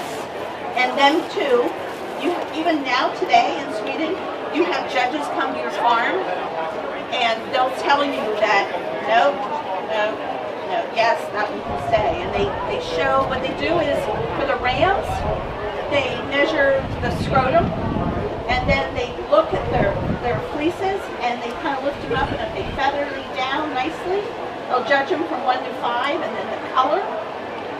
So in the beginning, there was a lot of nose, and so they could circle out, and so that's how the breed really is. It's not an old breed. It's 1942. So it's a goat and a caracal. Right. That they crossed them with to get the Gotlands, and the Gotlands are named from the island of Gotland. Are there any that are still simply the goat? Yes, we were there in 2019. There's 2 farms now on the whole island that still have the goat. Yeah.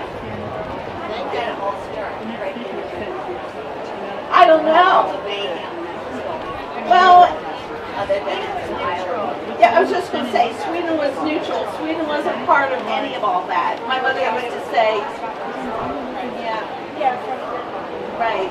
But Sweden kind of, my mother said she remembers even when the Germans would come through the town, you know. Just didn't get involved. They just walked through. You know. I don't know. But the whole sheep story in Sweden, whether you're on the mainland or on Gotland, everyone loves their sheep. I mean, it's intriguing. You know, there's so many sheep producers, but a lot of them have hundreds and hundreds of acres. They're easier than cattle. You know, they don't need as much. Right? You don't have to milk them twice a day. You know. So I think it's more profitable for some of these farms to have sheep. Are they really without farms and you know, their own forest or hiking around urban, and it's just like you'll be out somewhere and there's a farm of sheep because they just turn them out, you know. Well, they turn them out, but they're on their property. I mean, like even when you go on Gotland and you're going through the road, there's a place where you know that the sheep aren't crossing over. They're staying on that side of the island. I mean, they might wander down to the Baltic Sea, but they're not crossing over that little border of the road. So, and there's a lot of Gotlands in Norway, a lot, more and more. Now Sweden is now saying that they won't send sheep over anymore. They're trying to keep it to themselves a little bit more. Interesting. Yeah, the ones that I saw seemed a little more indeterminate. Oh. You know, in Norway, and the kayak guys went too, and every so often a ram will decide, he really wants to get over there and swim. Oh, wow. Yeah, that's a determined ram.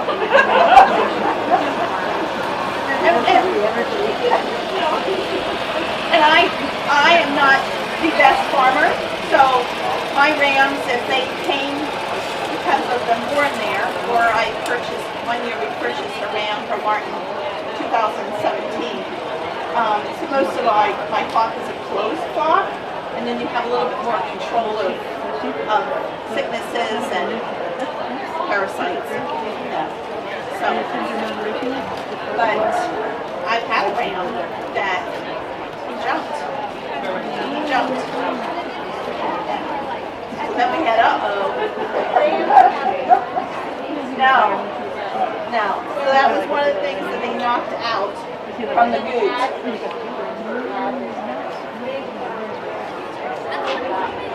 Gotland had big ones. I know in New Zealand. I know in New Zealand that they had taken some Gotlands over to New Zealand and those were crossed. So they're a bigger sheep, have longer legs and bigger bodies, and they were used for meat. But they're not supposed to. The association I belong to only allows different colored grays and then a black. They don't allow white. I can record my white Gotlands, but I can't register my whites.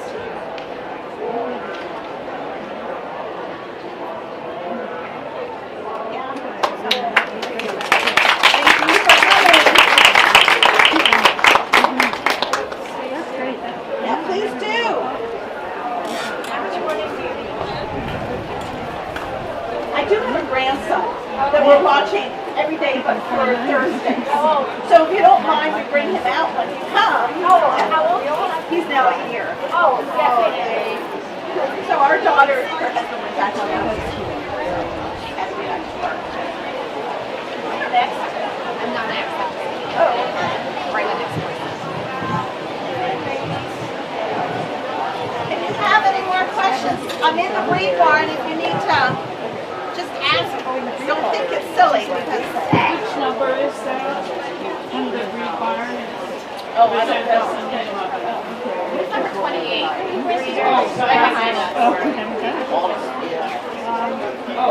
Okay.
you up for you.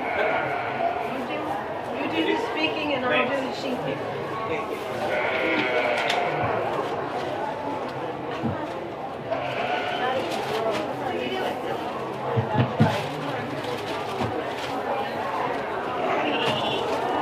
And there's also that.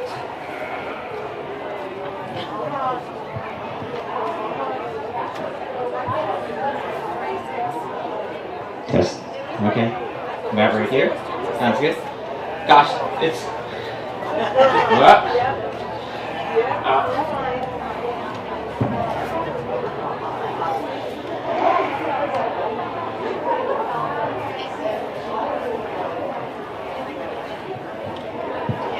Well, I think she'll be pretty fine. I think she's never heard my voice quite amplified. So, come sheep, come sheep. Come, sheep.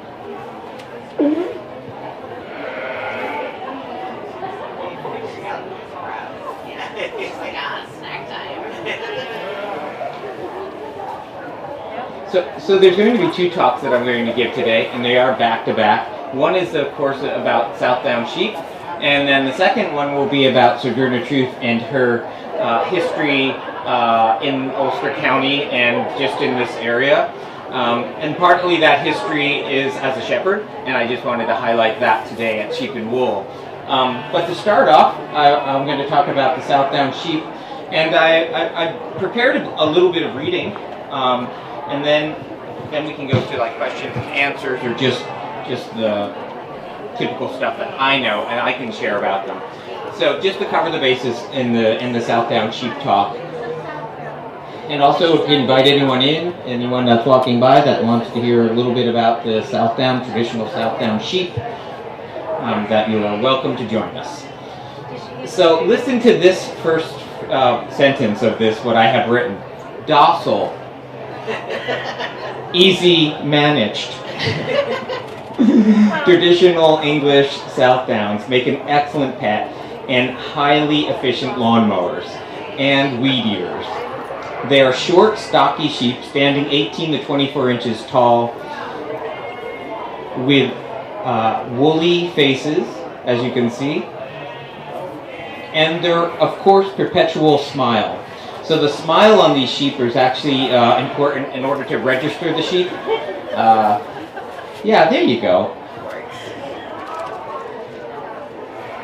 And so, of course, in this mode where she has her halter on, you can't see her smile, but if you visit her back when she's put in her pen, she'll be smiling again. This is really one of the distinctive characteristics of the Southdowns, particularly the traditional Southdowns, but also that's how our farm gets its name, Laughing Stock. Because the sheep are laughing, but also every time we have to take them out in public, everybody else laughs too, because they put up a lot of fight for a little tiny sheep. So the Southdown breed originated in the Southdown Hills of Sussex County, England. They were among the oldest English breeds, and they're known for their hardy constitution and the tender, flavorful quality of their meat. So that's one thing when you look at these little sheep, they're often known as baby doll sheep, and that kind of diminishes them. These are like really hardy work animals. These are not something just for pets or just they want to work for a living. And these sheep really do work for a living. I always say despite their size, they're extremely hardy. And that's one of the reasons why I really like the traditional Southdown breed. One of the great qualities is that they seldom need to be wormed. That's something that on other sheep farms that happens on a regular basis.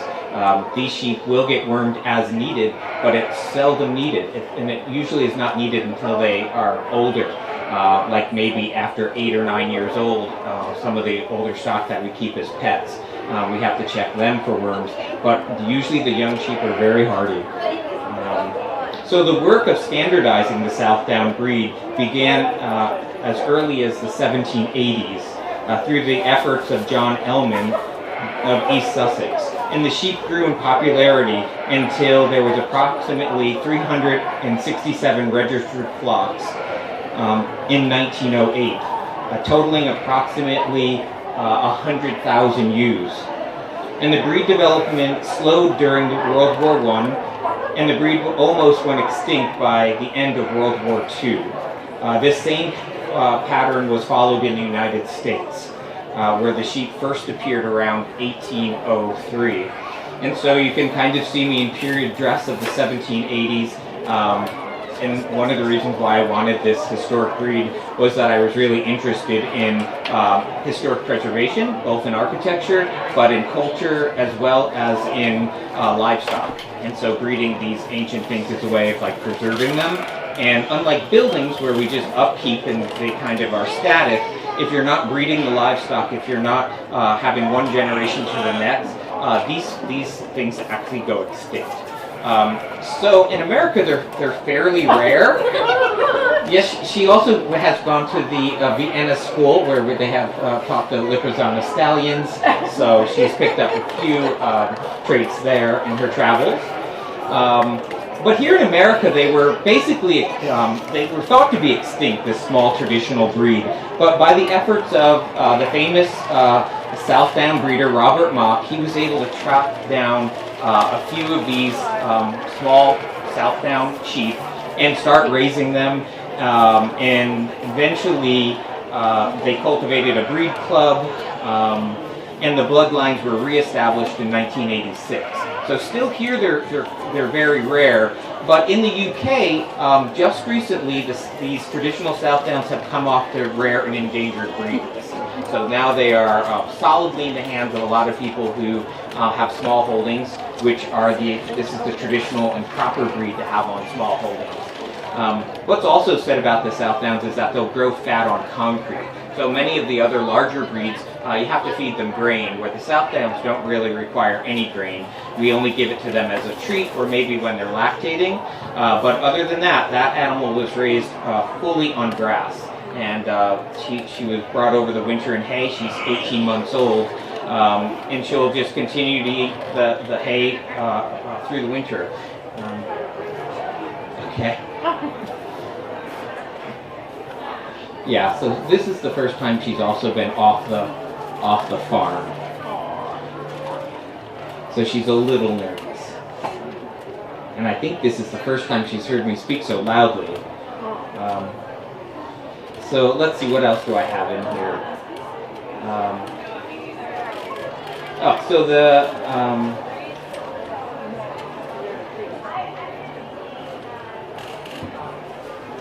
yeah, this stuff is, I wrote a lot about the registration process, but that probably doesn't interest you as much as just learning about the care of the breed or to have any questions about them. If there's any questions, I can answer those. Or yeah, so I can just tell you a little bit about the sheep themselves. So when the flock was originally created, they came from ancient breeds of sheep that roamed southern England.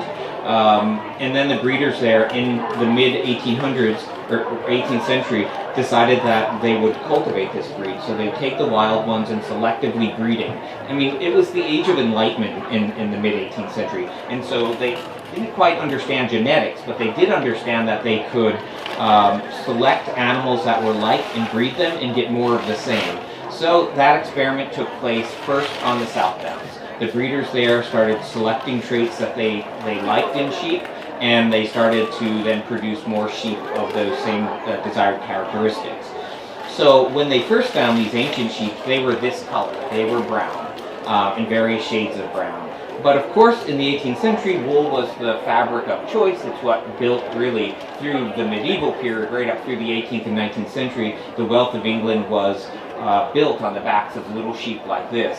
But of course, this brown color was not the desirable color. They wanted to dye it. So they started selecting out cream-colored sheep, and so the Southdowns they would register only the cream ones. They still remained to have black faces and black legs. That was still the tradition there. But they would always sport the brown-colored sheep. The black sheep would always come out into the herds, and those were generally culled.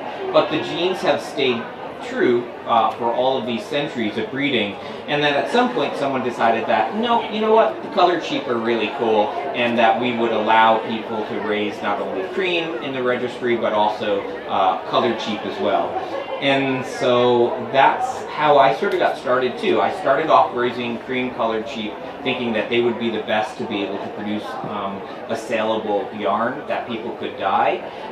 But then quickly decided that I really liked the colored sheep. One of the reasons the cream-colored sheep all look pretty much identical, and it's very hard to tell them apart. And since we have a small flock, we kind of like to tell the sheep apart. Well, even though the brown ones, the colored sheep have a similar body shape, the way they fade in the sun, all different. So we can always kind of tell them a little bit different, and also how much black might be in their face, or it's just because they had more distinctive characteristics that we could sort of tell apart. Although their type and body shape was all the same, there was these distinctive colors that we liked. So I went about changing a cream-colored flock to a colored wool flock, and within 2 breeding seasons, pretty much we have almost all colored sheep, because we were able to purchase a ram who only threw colored lambs. So the genetics involved in that was pretty amazing, that every single one of the cream ewes would throw colored lambs. And it was just amazing to see all of the cream-colored ewes out in the field, and all these little lambs like shadows following them around. So I think that was just our development for our flock. And we also wanted to specialize in making yarns that were natural colors. So we're not really interested in dyeing. And we also wanted to see the shift of the color with having a few of the cream-colored sheep in the flock, and then mixing it with the different numbers of the colored sheep, and what shade that would turn out naturally as we blended all of that wool together. And so each year we always have a lot number and a year attached to it, and also the mill who is spinning it for us. So we're able to keep track, but also have these beautiful natural shades. And so at Laughingstock, we like to say that these are traditional English Southdowns, but in the colors of the Hudson Valley. That's also really important to me. My family has been in the Hudson Valley for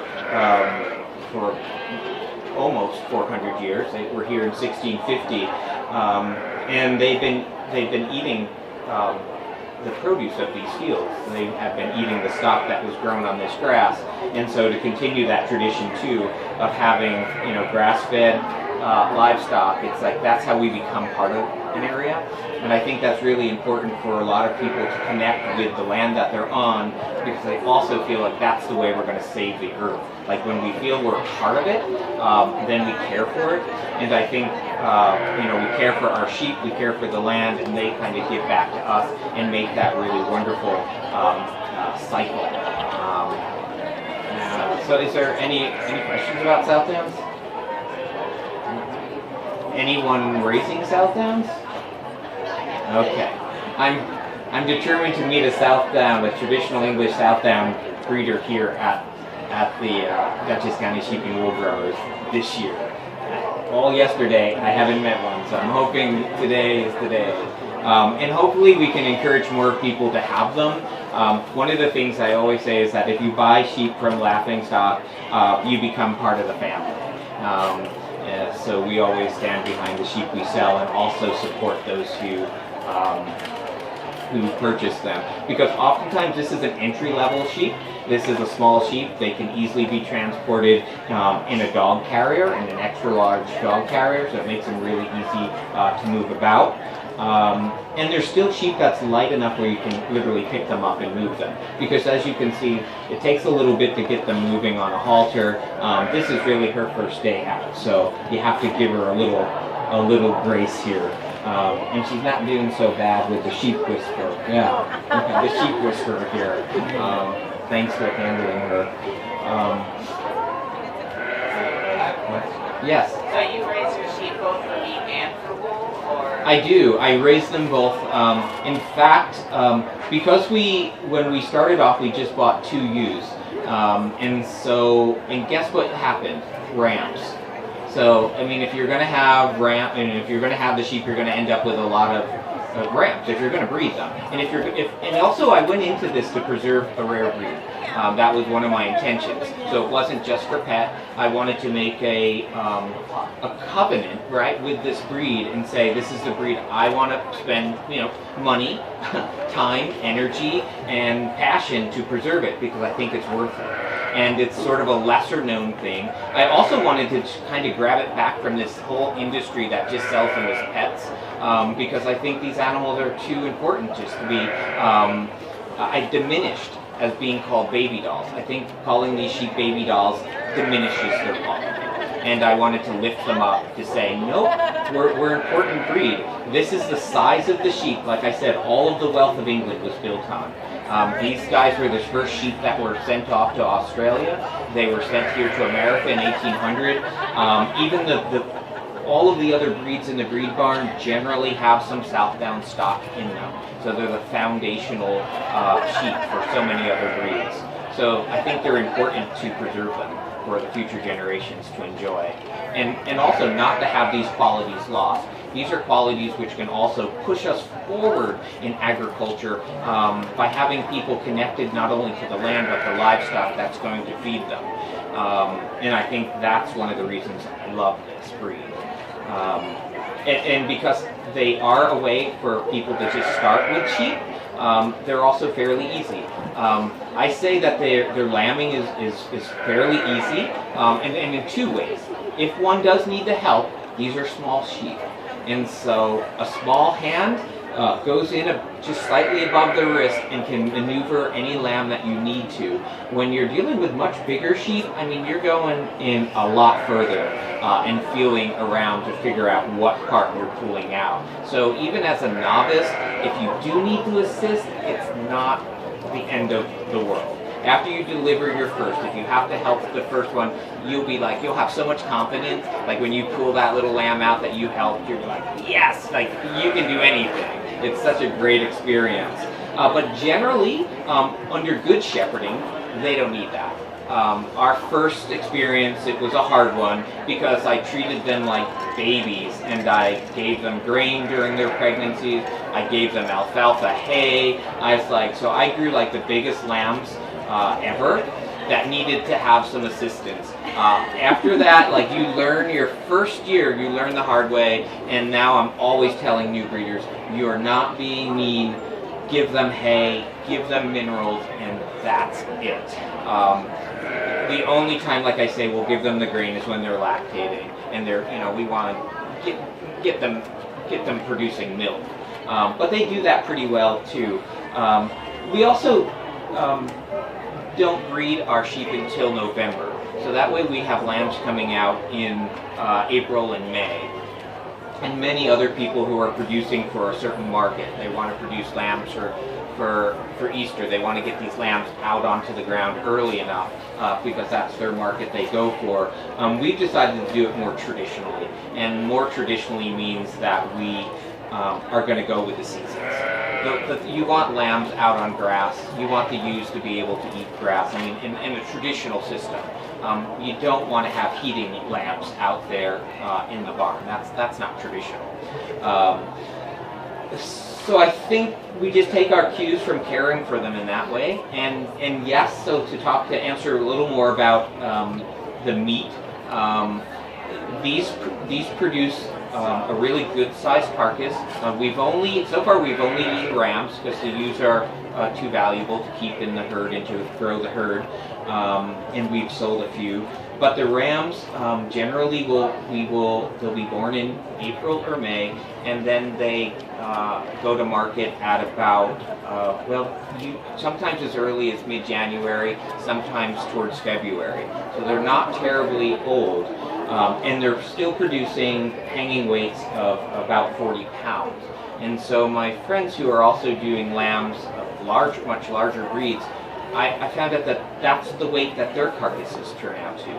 And I'm like, just incredible in the same amount of time that we can produce this little Southdown carcass. And it'll be is still equal to what other commercial breeds are doing.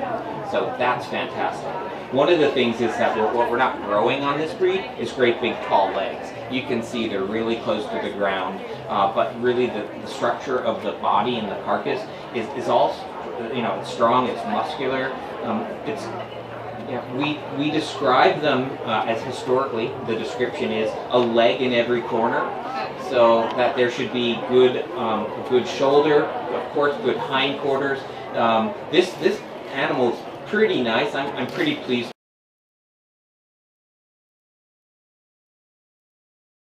I think we have better ones in our flock, but she's not bad. You want their rumps to be even with their shoulders. You don't. In the old days, they had the problem of their shoulders being taller than their rumps, and so now this is a fairly nice, even-framed animal.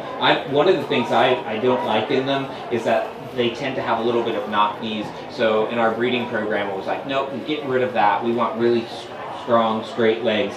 But I've seen actually in the UK photographs of some of the prize animals, and they sort of have the knock knees coming in. So it's just a personal taste that I really want a good straight leg and every corner as well. Yeah, any other questions? Yeah, sure. I think we're good. And then also the meat quality. So I would say that if somebody was looking for gamey lamb, I mean, there are people who like that. This is not the breed. This is a very, very mild flavor meat. In fact, when my mom would eat it, she would always say it's better than beef. And I was like, yeah, that's why I love you, Mom. She was really proud of what we produced. And I agree with her. It is, first of all, it is better than beef because we grew it on the farm. But it also, the fine texture, the flavor is remarkable in these animals. And they've been known throughout history also for producing those quality carcasses. One of the reasons why they kept the black heads in the early registration was that they were noted when they went to the market. I mean, these animals went live to the market. And so in the shambles, right, in the butchering districts of the cities, you could identify the Southdowns by their dark-colored heads, so you would know that you were going to get quality lamb from them. And these are all the kinds of weird traditions that are fantastic, to partake in. That has been lost to us today. Because when you go to the supermarket, what do you buy? Well, it says lamb, right? You don't know what kind of lamb it is. It's the same way you go and you buy a chicken. You don't know what variety or breed of chicken this is. It's just chicken. And so it's like totally disconnected society from the actual production of the animal. And that's the other thing. It's like, if you're going to eat meat, you should be able to kind of raise it, I think. Although I have many vegan and vegetarian friends, and I definitely respect what they do and their decisions to do it. But I think if we are going to be meat eaters, we should also be responsible in the meat that we eat and demand that from the industry that produces it. So small farms and small farmers is really the way to go. You want to meet the person who is selling you the meat. And this is for the next act of the day as she disappears. Let's see.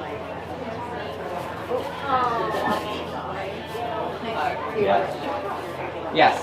About how long do they live on average? So we have some that are now 15. Yeah. I mean, we don't really use the lambs, and again, we're not really ultimately production oriented. We want to respect animals, even though we could push them a little more. We don't breed any ewes that are older than 8, and many people would say they still have a few more years left in them, but we tend not to do that. We maybe get about 6 lambings from them because they don't lamb until they're 2 years old. So in production farming, you will probably be breeding ewes that will turn a year old when they're birthing. With our Southdowns, because their frame is small and we really respect the animal and want them to grow to their fullest, we're going to grow them to 18 months or so, then breed them, and then they turn a full 2 years when they're lambs. So the ewe that you saw is she'll be put to the rams this November, and she'll give birth in the spring. Yeah. Another quick question. About how much like fleece do you get when you shear them? Okay, so that varies a little bit.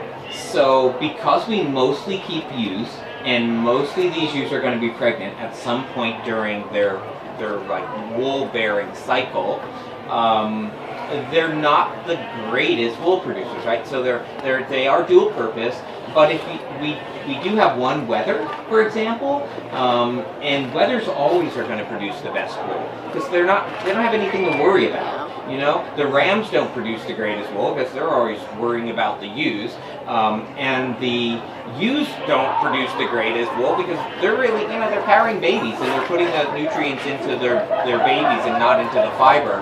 But a wether just walks about having a good time eating and growing wool. A wether is a castrated ram, so they're castrated very soon after birth, and they grow really bigger.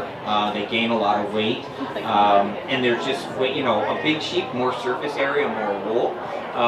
So our wether produces really beautiful wool. He's cream, so he's going to be, there's always going to be cream in all of our natural color because he's going to be around until he dies for us because he was our firstborn. So so we keep him, and he probably produces about close to 6 pounds, I think. But the other ewes don't do that nearly as much. I think maybe 4 pounds or so. Yeah, I would say probably the range would be between 3 and 4 pounds of wool. And if the ewes weren't like lambing every year, they would probably produce more. Oh, yes. You want to make sure your flock is growing. Yeah. So sometimes I don't choose to, I mean, listen, good shepherding says keep them bred. Like if they're bred, you want to keep them, you know, let them, bring them back and breed them again. Taking years off is honestly not great shepherding. But I have been known to do it. Only because I look at my own lifestyle and say, how many lambs can I, you know, it's a commitment. Lambing season is a commitment. How many do I want to do? You know, you know, will I do 23 and then end up with all of those extra lambs, or will I do a dozen? You know, and so then some will take their years off. And also that sometimes on a small scale, you're determining, do you have a ram to put on those other ewes? Because you're always watching the genetics and you don't want to inbreed them, at least terribly closely. So sometimes you just take it off because like, I just didn't find out, I didn't get a different ram. So these girls are take off a season, next year we'll swap out something, we'll get a new ram, they can be bred again. The problem is conditioning is that they grow fat. And the South Downs, like they say, I don't know if I said this phrase before, but they grow fat on concrete. They don't need terribly great pasture to gain weight. And I think that that's one of their wonderful things, because you know you don't want bony sheep. And the fact that they don't suffer from parasites too also keeps them really plump. And so I have a few sheep now that really, they need to be brought down in size before they give birth, because I think that'll be also the difficulties. They're just a little too large. But you're correct in saying if you give them a year off, their fleece is better. Absolutely, yes. Many other questions about South Downs? Okay, so now I'm going to transition, literally transition, like, you know, wearing wool. Wearing linen smocks. This is Ulster County.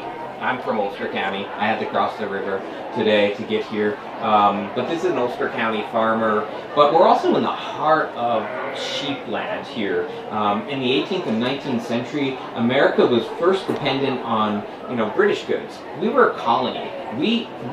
Colonies exist to support the mother country. So all of our natural resources go to the mother country, and manufactured goods come back to the colony.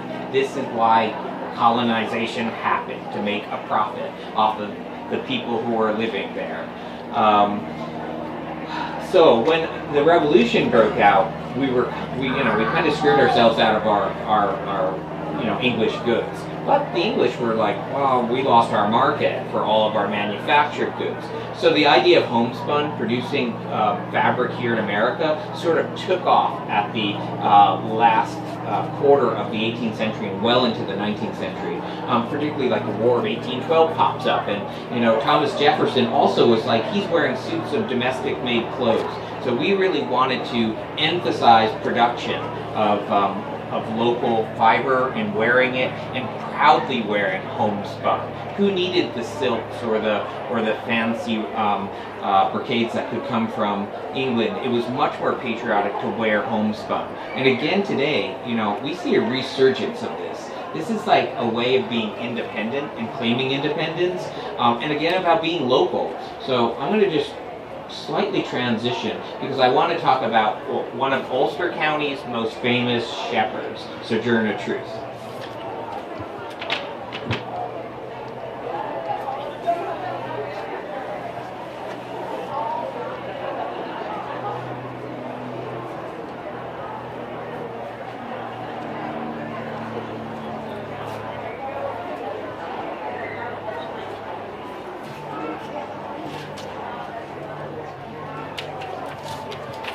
And I think out of reverence for Sojourner Truth, I really want to stand to talk about her and not sit down. Because Sojourner Truth, if you don't know her, was an amazing abolitionist, and also an amazing feminist, and she was also involved in the intemperance, but we won't hold that against her. So Sojourner Truth was born in Ulster County in the late 18th century. People don't quite know when she was born, but we think sometime around 1797. And she was born into slavery, which is surprising some people, and I think it's always good to talk about it. Yes, there were slaves in the North. Slavery was brought here to the Hudson Valley by the Dutch in the 1600s, and it was an institution that was both supported by the government and also supported by the Reformed Church, and as well as other churches. And in fact, Sojourner Truth was a Christian. Her mother was a Christian. She learned to have faith in God, but her early development in that was one of a fearful God. She learned later in life of a God who was much more loving and caring. And I want to say that I think she may have learned this through her shepherding skills. So Sojourner Truth, one of the lesser known facts about her is that she was sold several times in her lifetime, but one of the first times she was sold was by the Hardenberg family, and she was sold to the Neely family. The Hardenbergs were of Dutch descent, and they spoke Dutch. They also spoke English, but their domestic life, they spoke Dutch. Sojourner Truth spoke Dutch because she didn't leave that farm. So as a 9-year-old, she was sold with a flock of sheep. She was sold with 9 sheep, and I think she brought somewhere to the amount of $100. And when we think of that, and when the biographer, who is an excellent biographer, Nell Painter, writes about that, there's one thing that's missing, and that's the heart of the shepherd. We look at Sojourner Truth, and we sort of have pity on the girl who was sold with sheep. And we think that she must not have had a little value. But when you're a shepherd, you draw a connection with this. She was valuable. And I think that's the one thing that we need to think about when we think about enslaved people. Their value doesn't come from the amount of money they were sold for or the work they could do. They were valuable as human beings. And I think when we can relate to Sojourner Truth as a shepherd, those of us who are shepherd instantly have a relationship with her. So how does this white guy who is a couple hundred years removed from her bond with this black woman? We bonded because I know what it is to be with sheep, and she knew what it was to be with sheep. And I think her shepherding skills was what made her valuable when she was sold with that flock of sheep. There wasn't trailers to load sheep into. When you wanted to bring sheep from one farm to another, you had a shepherd who would bring them there. She was that shepherd to that flock. That little girl was bonded with that flock, so when she called those sheep followed her. We know this sort of in Christian tradition, so many Christians are really, cut off from the rural life when scriptures were written. And we hear that Jesus who was also, the good shepherd, even though he never was a shepherd, but he had to be put into that role because shepherds are so damn good that even the Son of God had to be one. That shepherd was, Jesus said that my sheep will know my voice. So shepherds, are there shepherds here with sheep? Are there any shepherds in the audience? Okay. So shepherds, we all have distinctive voices. When I call my sheep, I have a distinctive call. So I have a pretty distinctive voice anyway. My partner says I sound like a Brussels sprout. But when I call my sheep, I use a falsetto voice, and I say, "Come sheep, come sheep." And when they hear that, no matter where they are, the sheep all come to me. So this is what I've learned, that when Sojourner Truth, with her voice, speaking Dutch, she had a call. She called those sheep. I don't know what she called them. She probably said, "Come sheep" in Dutch. And the sheep would follow her. So there was this connection with her. And I think also we can find freedom with our animals. And I think she found freedom, even as an enslaved person, working with sheep, working with those animals. And I also think that there was a connection that she had, also knowing of her own enslavement and how sheep are also, in a sense, enslaved. That these serve a master's purpose. When she was young, she was also abused by her enslavers. And I think there was this care of the sheep and the dominance of the sheep and the just that whole process that opened her up to a certain spiritualization. So the sheep became much more than just animals. And I think her relation to them was also really uplifting and I think an important point of her life, because she would later not only become, she was the shepherd, but she also became a shepherd of people. And I think we can learn a lot from caring for our sheep as shepherds, and I think it gets transferred onto how we care for people in our lives. Watchfulness is one of the traits of shepherds, knowing when people need care, but also this justice, that you have to defend your flock. She defended her flock. She also, as a mother, had to defend her children from her enslavers. Sojourner Truth became wildly famous because she was the first woman of color to actually go to court against a white man and win. She went to court to sue for the return of one of her children, Peter, who was sold off when he was 5 years old, and he was sold to the South. So emancipation would come to New York in 1827, and the slavers knew it. And if they had property, they wanted to sell it. So they would sell these enslaved people south, so that they could reap the profits before they were emancipated in New York. Well, she knew this was illegal, and she went to the Ulster County Courthouse, which is pictured here, and she literally brought charges. Now, she's an illiterate woman. She could not read. She learned scripture through listening, but she was a fantastic speaker. And she did learn English, but before she learned English, when she was sold to the McNeelys, she was actually abused because they were English speakers, as I said, and she came from a Dutch-speaking house, so she didn't understand what she was asked to do, and so instead of trying to figure out that it was a language barrier, they just beat her. So, I mean, this woman was terribly, she would bear those scars through her life. Yeah.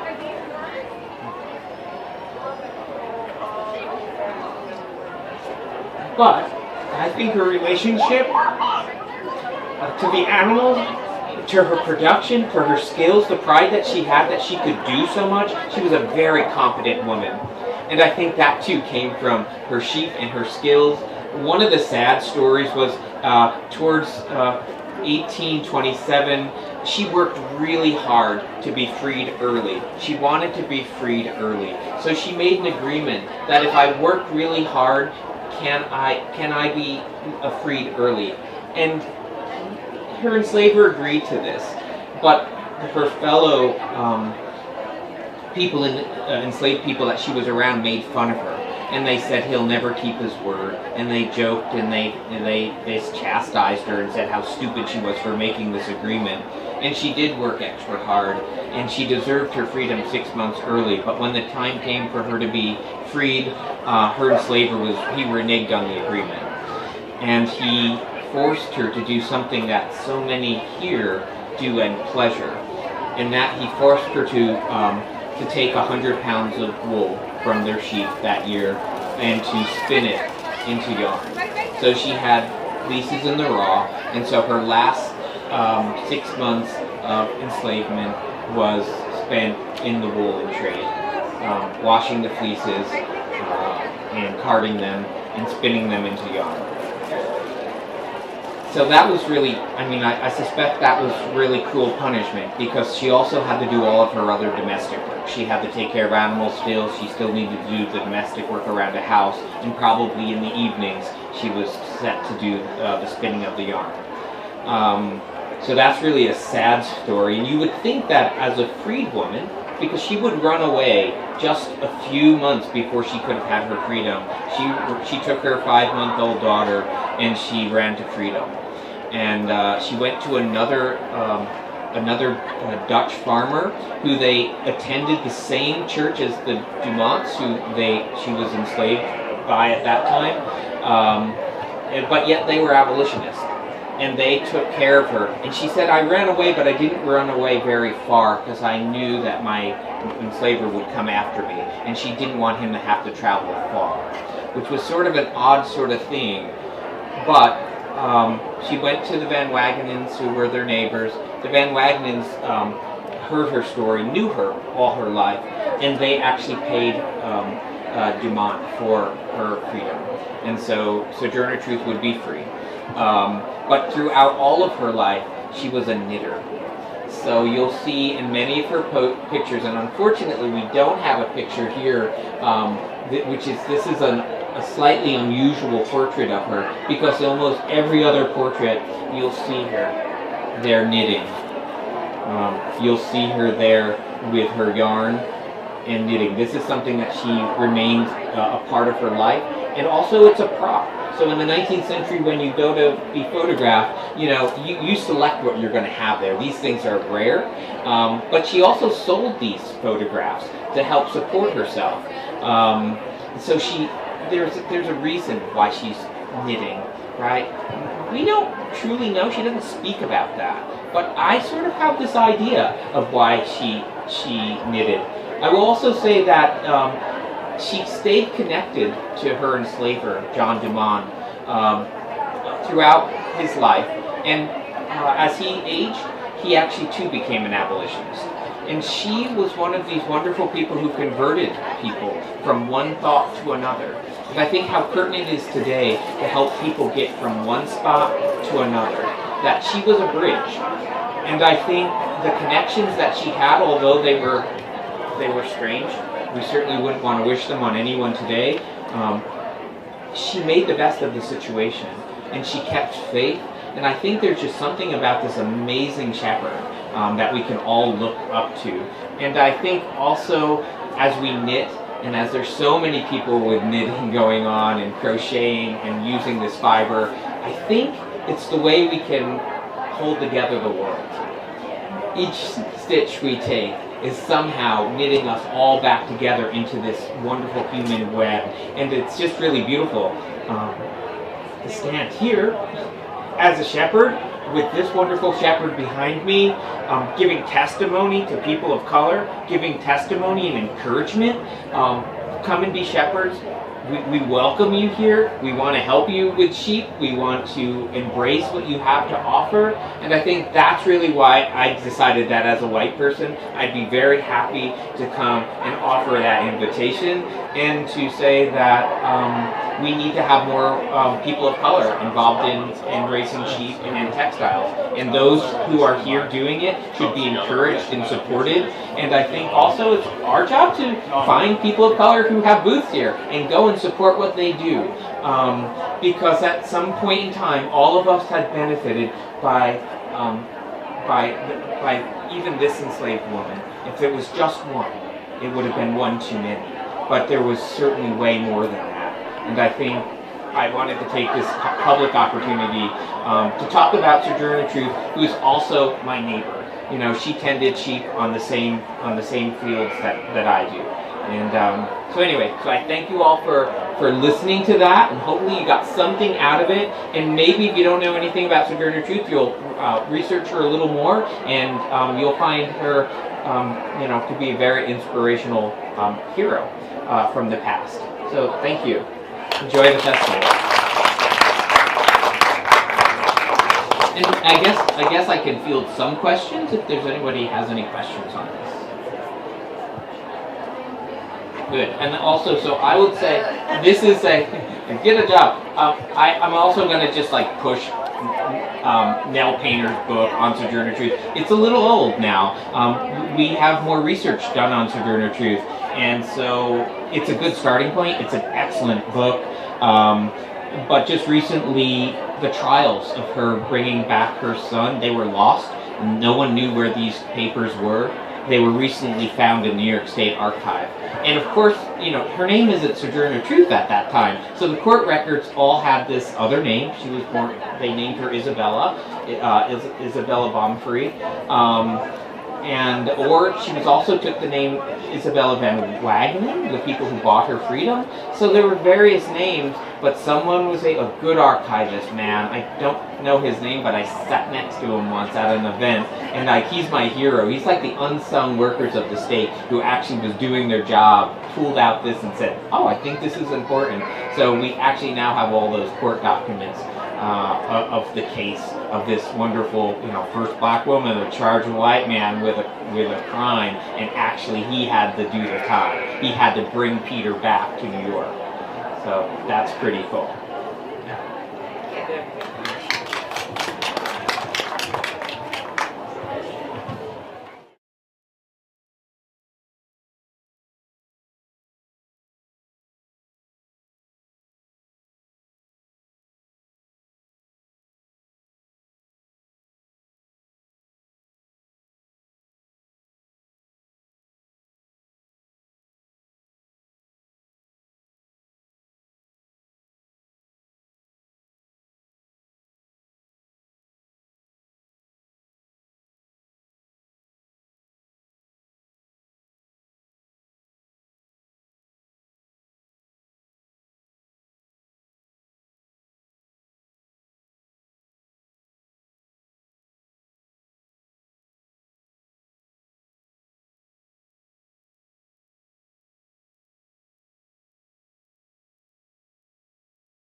Is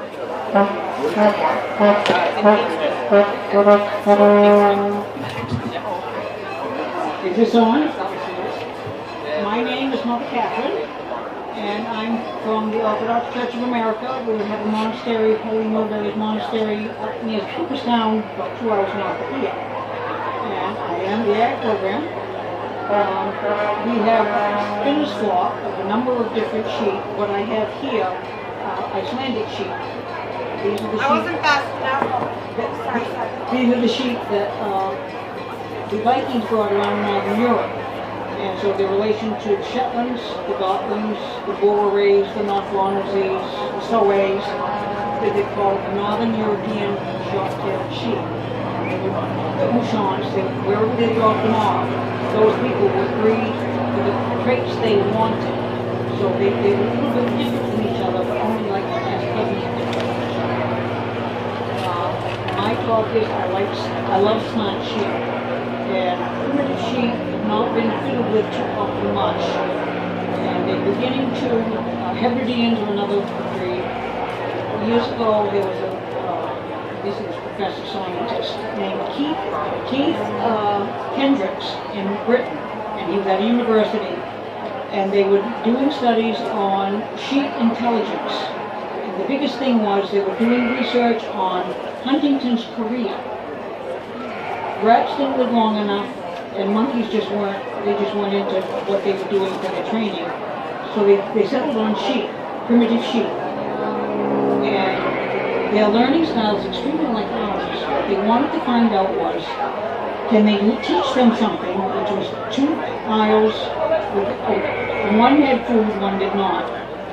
Could they change a variable, and would the sheep be able to input that information to make an executive decision as to which pail? And they said very rarely did they make a mistake. It was almost instantaneous. They would know what thing had changed.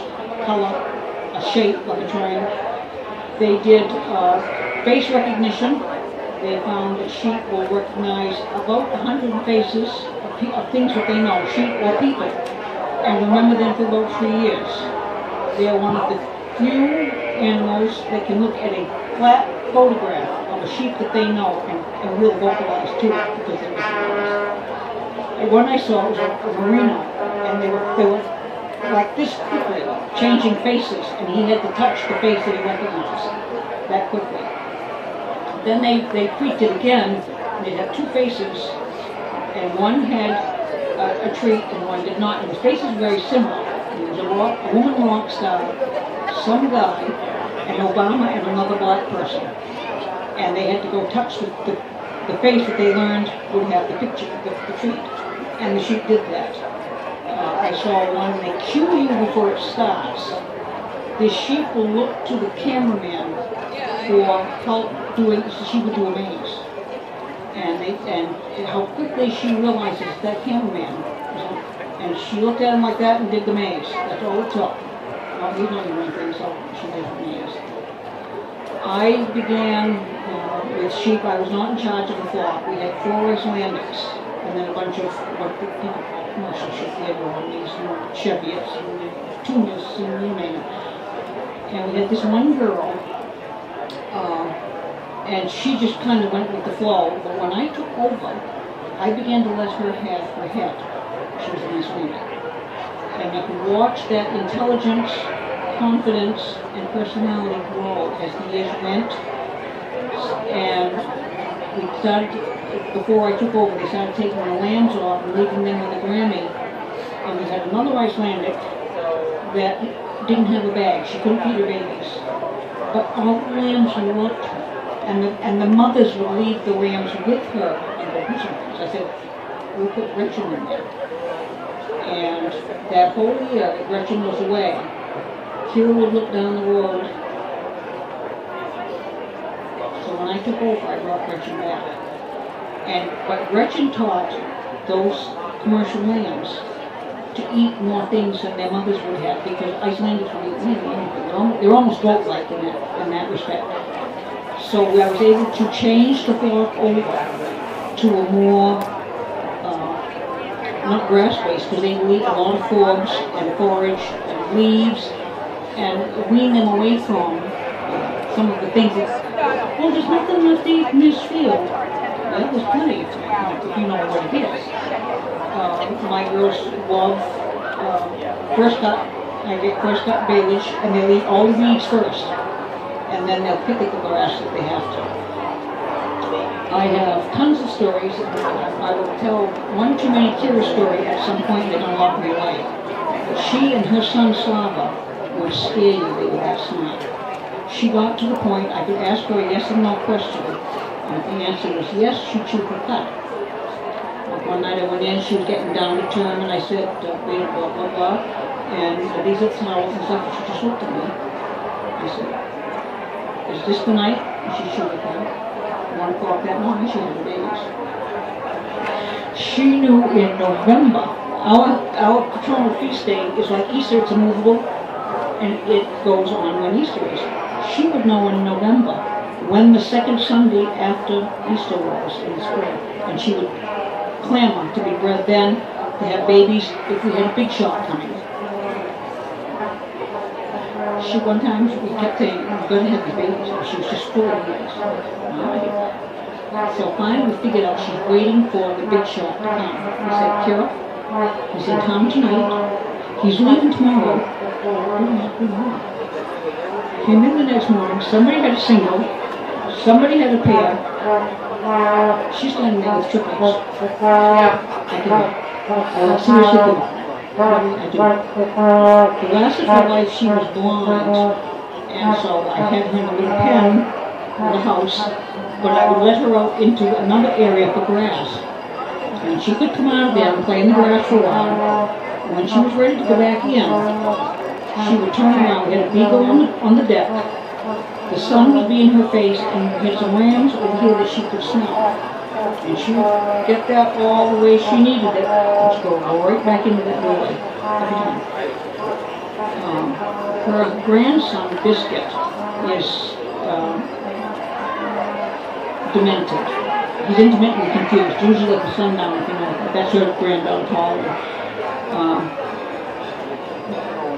But when he took over the ram flock, I had to have him weathered because I got so I couldn't tell what he was thinking.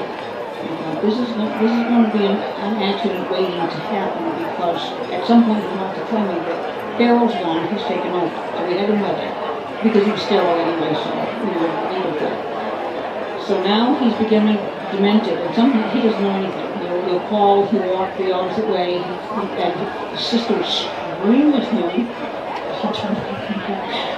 Well, last fall, they were in another place, and I went up to get them, and I didn't know, got them, and sometimes he'll wander off, and, just someplace. This time he stayed right with the girls, because they won't go above him. They still recognize him as being in charge. And he went right to the gate and right in. Came down, the hired man was right after I went up, the guy that hunts deer on our place had gone up, and I didn't know he was there. Biscuit knew he was there. I kept those girls from going up where he would be. Just recently we had I rehome, we rescued some Romneys. And I was trying to do some of the lunatics and share them. And this little boy could get on the stand and be shorn. His sister couldn't. So I tied her to the pen. And this old Romney came up.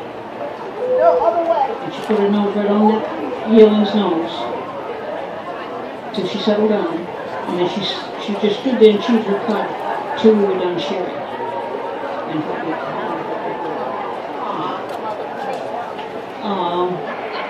trying to think some of the other things that we do. My girls have a huge vocabulary. The boys have a vocabulary, but it's not as large as the girls. They don't do as much with their rams.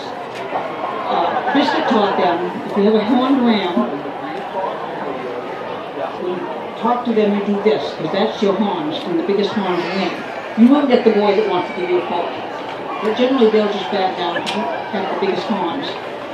When he took over, my stick became apparently my set of horns, and that means I was in charge. So if I went in, I always have my stick, and I didn't have to do anything, just have it. Otherwise, somebody might want your attention and give you a poke. If they're not ugly, they just say. So I'm bringing them up to, I want to shield them in the fall. I had a baby doll, a big baby doll. I had horned Toro, we had horned Icelanders, we had Romneys. There were 8 or 9 of them, and we started up. And I had cattle people throwing hay. And they stopped.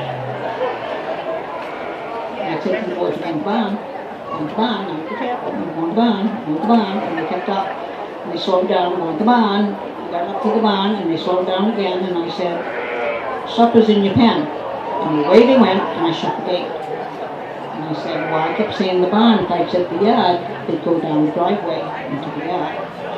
We got to the barn, there were 2 upper doors that we used. When I said supper and pen, that's always the second door. They knew exactly where they were going. The girls I take up, I don't run any dogs, so, and we're all over the property, different paddocks. And there's one over the hill that we go, I thought I'm going over the hill. We start up a logging road, we cut through the trees and down. And we'll start up, and I'll say, now you watch for your turn. You'll see the heads.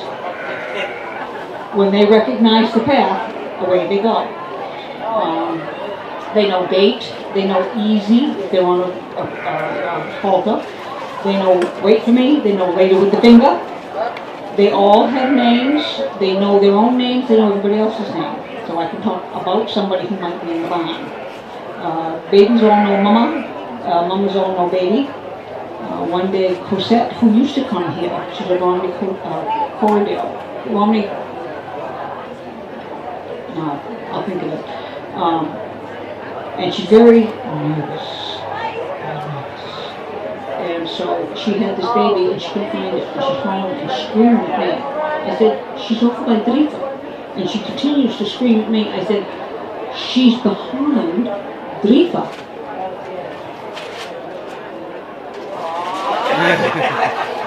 Because they're yeah. And that's a heritable trait. She's loud and obnoxious. The baby is loud and obnoxious.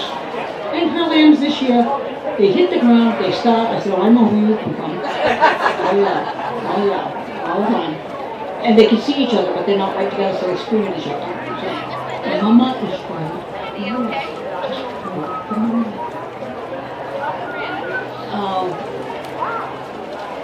They know, keep talking. And I wonder how that worked.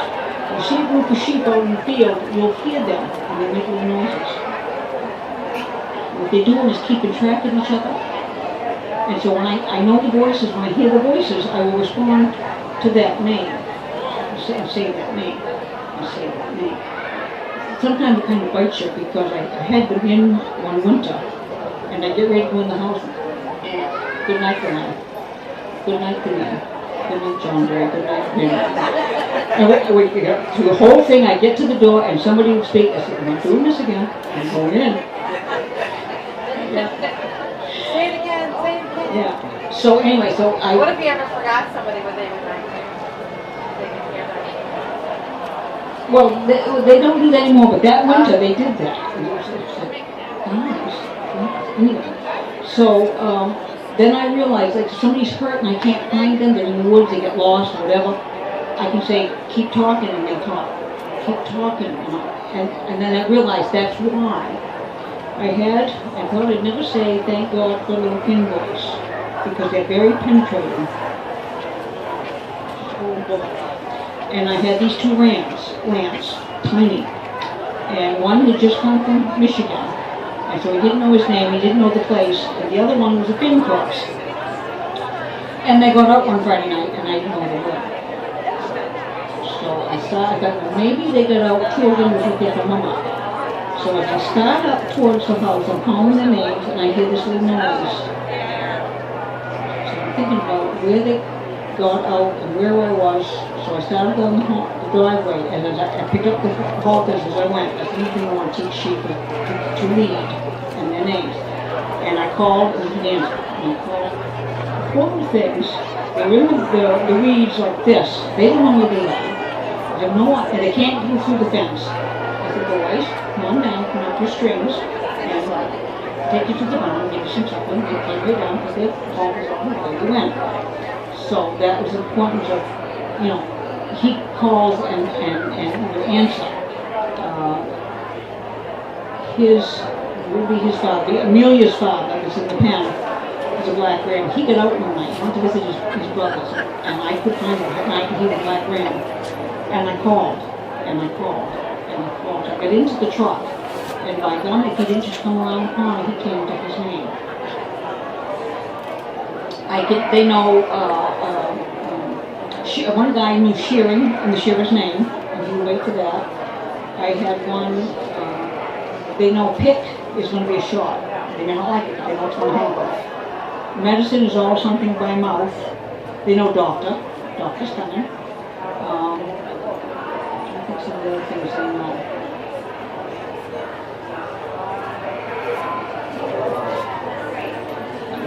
I'm drawing a blank. But yes. Do sheep worry about the future like cows do? Now, you guys like John Cass, they don't know what that is, and they don't worry about the future. Yes, they do. I had a girl that went down. Now, this is freaky. They can do telepathy. We were in church one Saturday night, and just like a video, there was a girl that had died in the summer, and I wasn't there. And it played, and I'm thinking, oh, this is weird. Went out and they started this. And I'm thinking, I'm going, no, they're too noisy. So I went in. And so I'm looking around and I said, well, there's Janie and there's this one and where's Punky? And I went in and Punky had fallen. And the only thing that whoever sent that was when Indigo died. So that's what it was. I know they know anniversaries. Now, her niece is a lunatic and she wouldn't come to anybody, and when I was taking care of her before she died, that baby came up and gave me a kiss when she died. So one night in the snow, Patch came up and wanted to be, and I sat there with her in the snow. And I thought, this is odd, this is not her. And then I got kind of suspicious, and I went in and I checked the date. It was the anniversary of her aunt's death.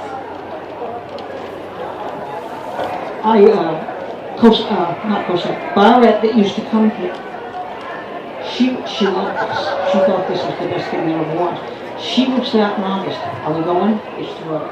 Are we going? It's too early. Are we going? Yes, doctor's coming, and physical and get in the truck and go. So she could anticipate when that would be. In the future.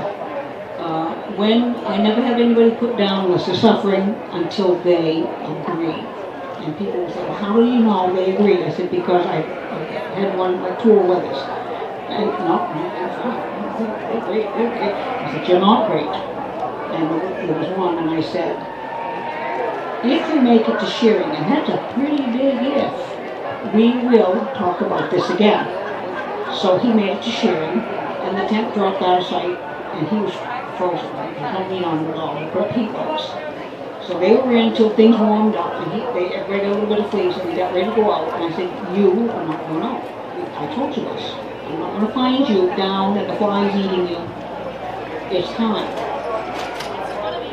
Well, he guessed probably that was true. So I called the doctor, and she came. Well, he came. I said, now, I need you to drink a lot of water so the doctor can do this. Fluid going all the time, vessels. So he came, and we knocked him down, and all this fluid rolling out. He must have drunk a half a bucket of water before she came. So she would be able to do that. Amelia's mother was sick for a long time. We both knew it, but neither one of us wanted to face it, because she was just a baby. Finally, it got to a certain point, and I said, you know something? We'll go through the formality of having the blood work, but we know what it's going to say, but we'll do it. So that was okay.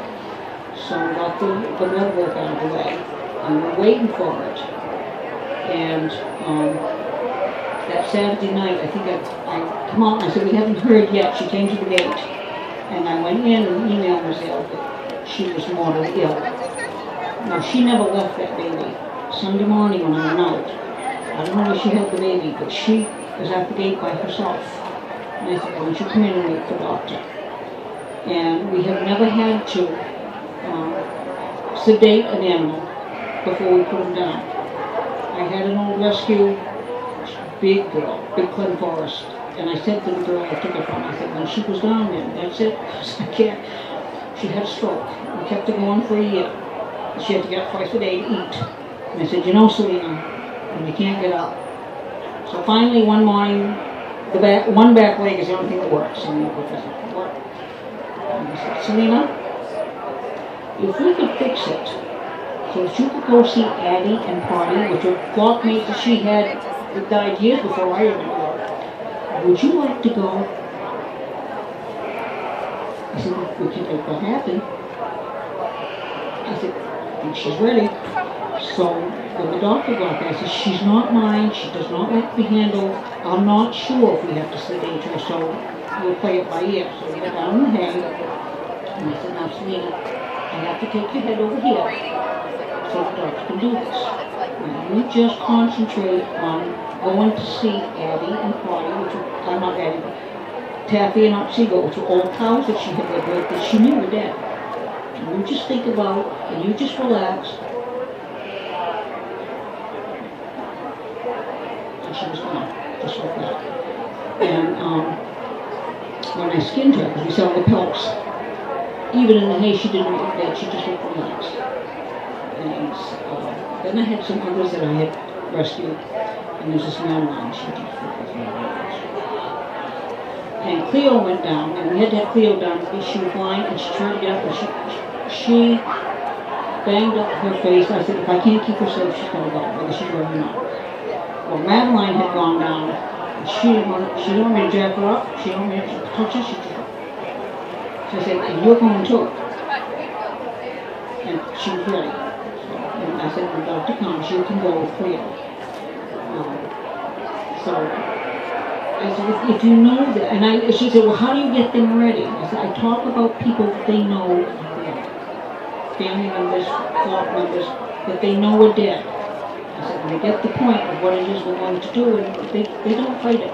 Then I said, but if they're not ready, like Goliath or Semi, I had Barrett's mother was failing, and I had her in.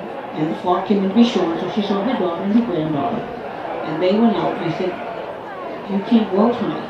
And she lost it, and she just went crazy. And I called the vet, and I said, we need to do something with her. Came in, I said, Barrett,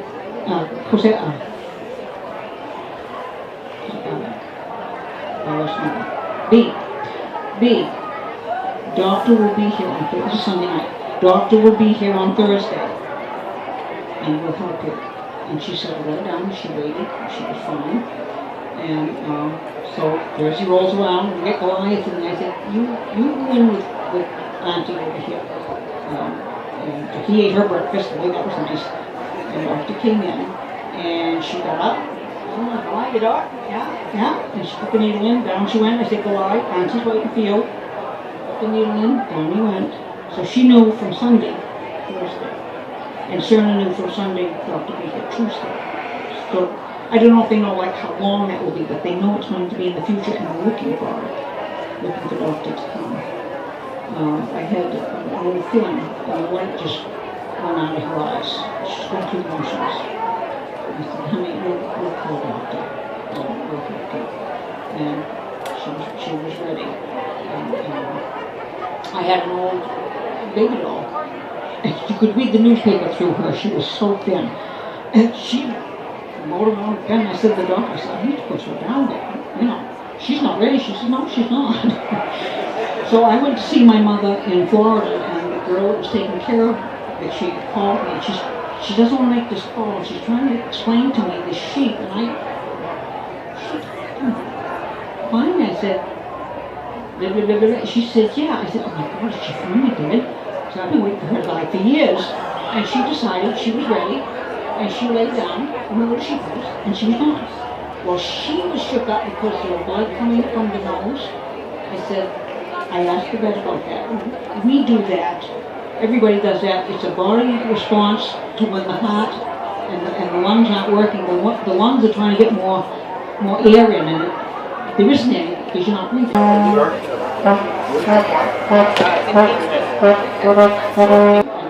Bleeds, but our head is up. So I said, when they lay down, the head is lower, so that passive blood. I said, she's not alive when that happens. That passive blood goes. I said, don't. She did not suffer from her liver. I had an Icelandic on her aunts, and no, in the spring, I said, where is Cricket? And I couldn't find her. I'm looking around, and she's laying in the running, freezing water. I said, are you all right? Well, she didn't quite know. I said, no, you're not all right. You're coming in. So I brought her in. I brought her daughter in who's going to have her first babies. And I said, the vet came for something else. I guess she was deconning and goes. I said, she needs to be put down. But she's not ready. And I said, and I'm not going to stab her with penicillin because we're not going to save her.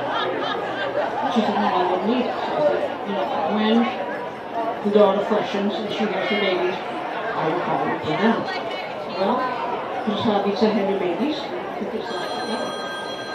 Cricket went out with everybody for the summer and did really well. August now, she began to sink again.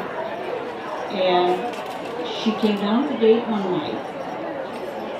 And she's waiting to go. I said, I'm sorry, I can't let you bring the truck tonight. I can't get you down. If you can last, I'll pick you up tomorrow.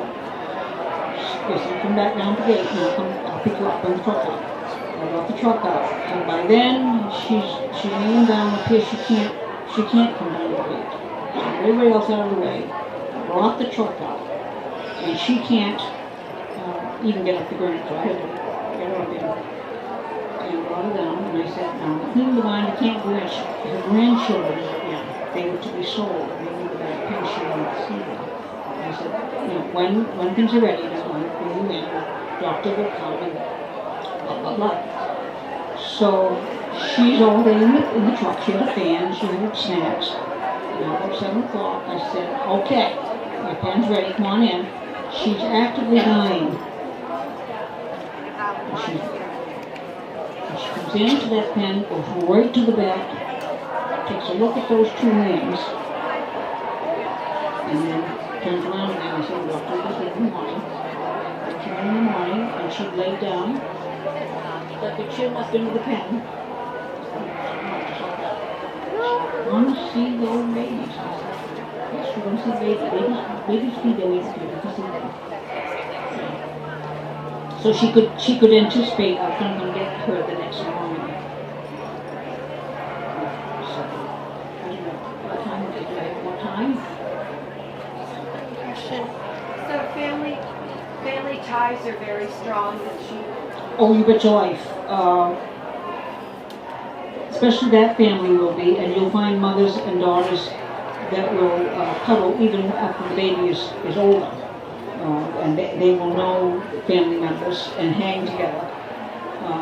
When Cosette's last baby was getting ready to have her babies, she didn't want to be separated from us, so I brought her in. And so they all came in, got shorn, and they stayed together. I put everybody else in. Cosette stayed in with Cloud, and till they had the babies. And then and she will be around that baby, even if she was older. You'd see them, they'd be in the house together. Or you'll see a pair of twins together. And they will stake out there. I have all these little sheep houses, I have a little village. And when I go and check in the mornings, some will sleep nearly anyway. But Biscuit's always from the tin house. Lester's in one of the houses with a picker roof. The 3 little boys sat here, 3 little rams. So we got just a little bit too big, so Bojangles would come out, and we had a mini house, and he was always in that house. And then the rest of them will farm out around the building to break the wind or whatever. And I had a son of Kira, and he was a therapy animal, and he went to nursing homes, and he did church plays, and just generally. He'd have loved this. He'd have had this show in his back pocket. He loved this. And when I was going to sleep out with him one night, and he'd never seen a sleeping bag. and I brought the hay out. And all of that sleeping bag came right over to it, stuck his nose in, and went to sleep. And he's one that all slept in the same place. I went up there in another place. Kira used to be in charge, and she hated her in-laws because they would be, she said, time to go to bed, we go to the bedroom. And she sat down, and she said, time to go to bed. And so he had a specific tree. Well, I mistook which tree that was. When I seen that, I thought, sorry, they all look like trees to me. I don't know, but don't cry. She hated her daughter-in-law. Oh, yeah. Well, I had the girls and the babies, and then we had some trouble in that field. But the daughter-in-law was going to come down and milk, so she wouldn't come down to work. We had this ram lamb that Kira had never seen. Her son saw the baby had never seen Grandma. I brought the group into that field. He made a beeline for that girl, and she took him just like she'd seen him every day of his life. So they knew that they were connected, having never seen each other. Jason and Kira. So yeah, she was extremely oriented to family. And her daughter, Amelia's mother, was out with the group that she didn't like. And we were taking them someplace one day, and so they're going down, and she had groomed Cernish. She inveigled the ram through a paper cut to be bred. I did not want to breed her that yet, but she found she was going to have a girl out, have a baby out of that ram, and that was her replacement, and she groomed that baby. And so she's going down, and Cernish caught because the in-laws are not going to come, and she opted to go with her father's family. The hurt on Kira's face, I mean, it was tragic, and there was a rift there for a while, and Cerna went with them. And at some point, I was bringing Kira up. She was going by the pen. They were in another pen. She looked at me, and she finished this way. I had to go up on Bella. And she was agoraphobic because she could think ahead and all the things that might happen, which were never going to happen. But if she went outside of that field, so we had her in, she was extremely ill. We took her into the furnace room and got her through it. And I thought, a lot of schizophrenics, they flip out because they don't know who's in control. They know they aren't. But I will teach her to walk on a halter. If that doesn't work out blindfold as well. She learned to walk on a halter. So we got ready to move to Bella and get the string. So she could go. And she got the least bit nervous. I could just cue her that I had her and she could come. And she could get out to anything. And she would get out under the fence and I pulled it in and I went to visit with people. And she comes along, and she's looking at that, and she realizes, I said, yeah, I forgot I was here. I don't know how much you want.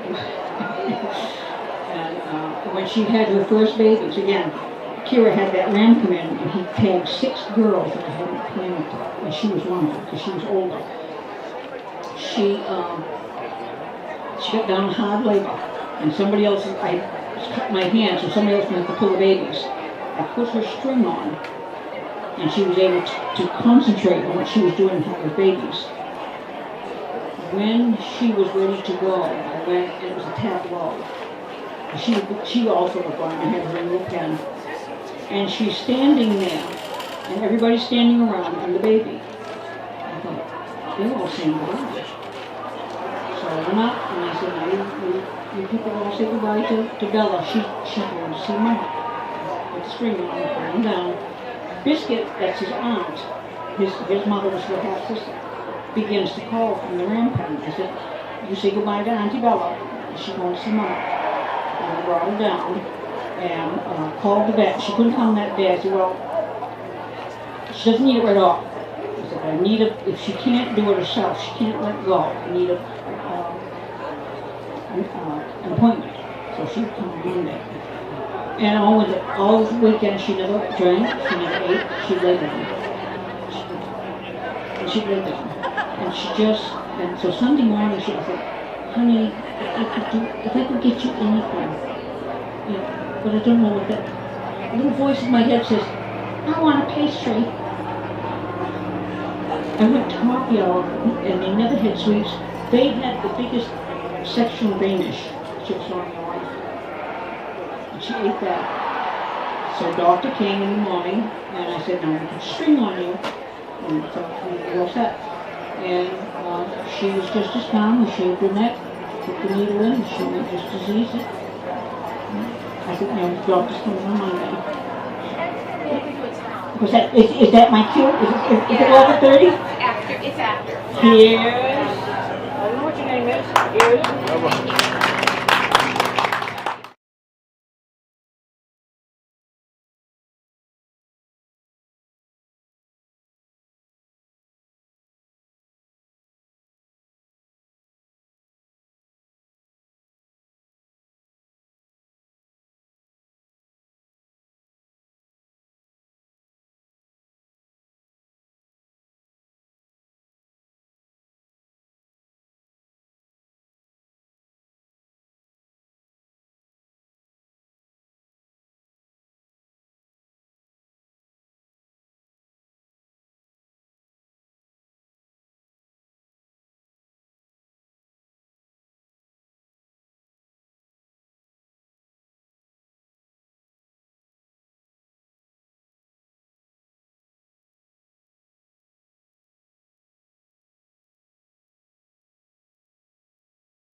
We also have the second Elmendorf team who are celebrating fall colors, and you can notice the beautiful autumnal colors in their leaves and their flowers.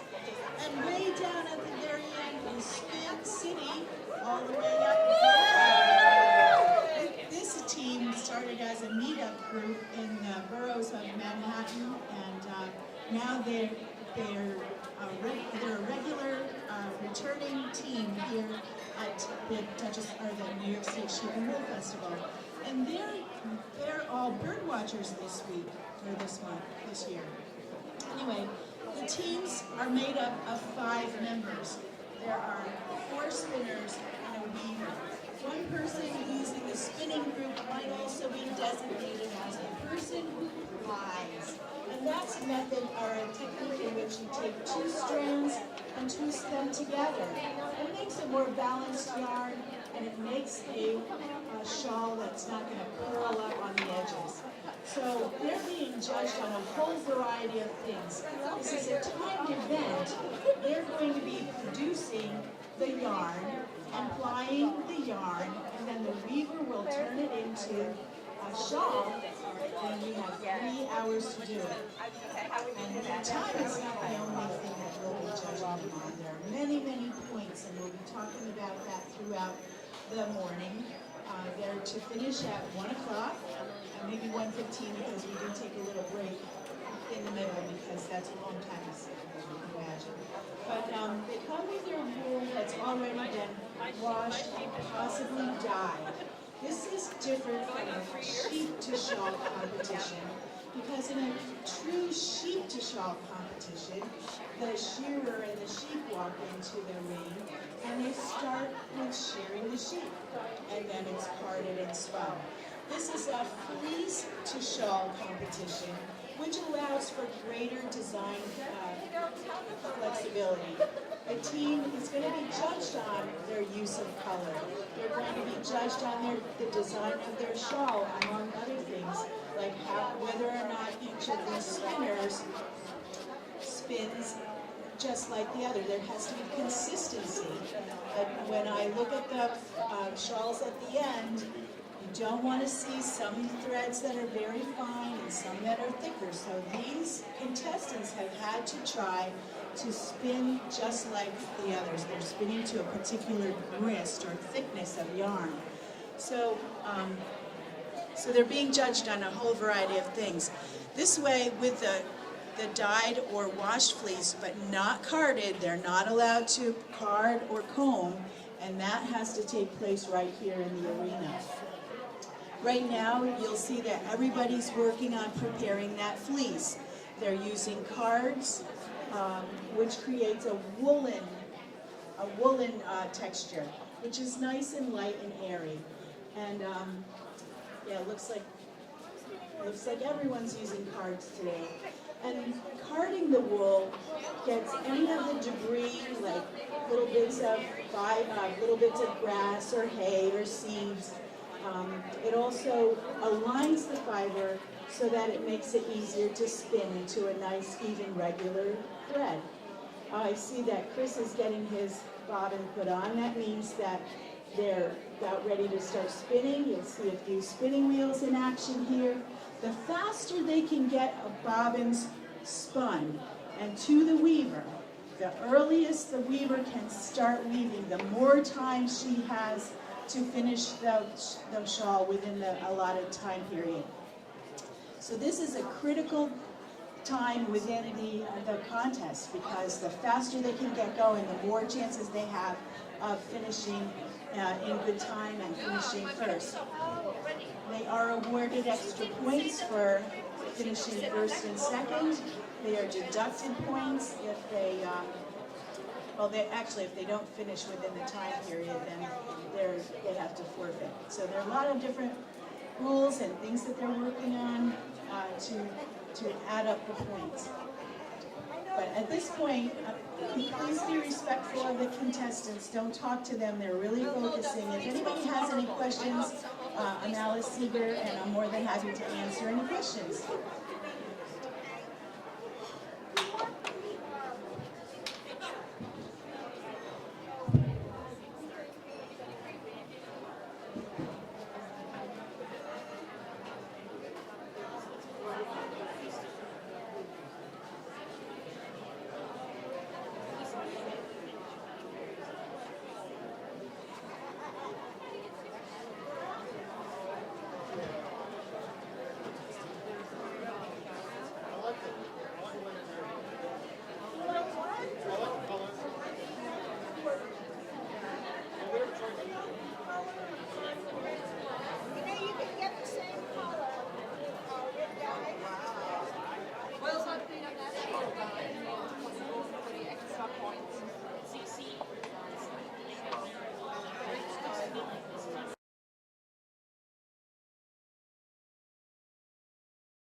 Yes, so yeah, the 100% are a bit coarser, and so that's softer. How would you like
But then it doesn't really pay anyway because there's no backup and there's no makeup.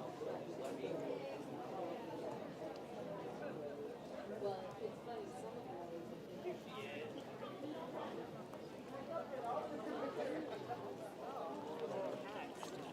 I'm going to show you. This is a good idea, Lynn.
was fun seeing everybody.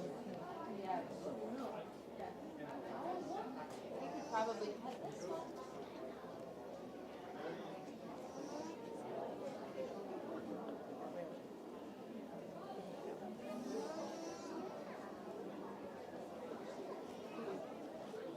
It's so cute.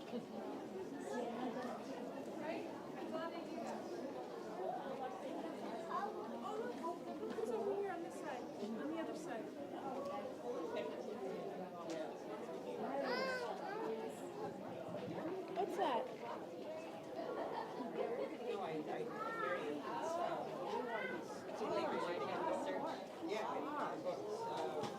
We late beginning of September, and I mean, we were lucky we were got someplace in Kingston. Yeah. It was, but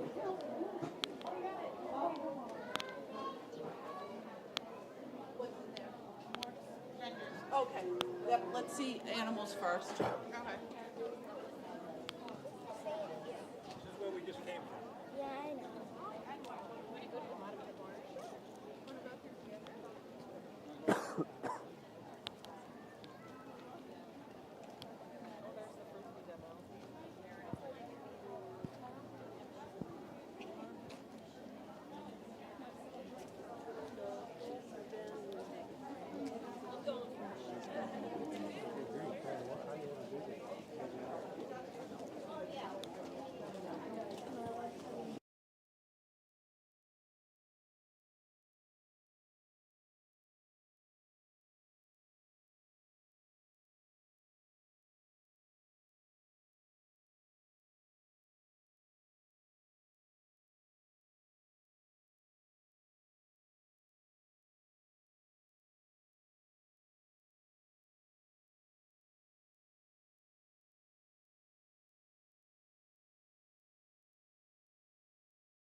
Oh, I did. That's It was, yes. Was it stressful? Oh, were you Oh, excited or were you? delighted. Yeah, it's It's amazing. It's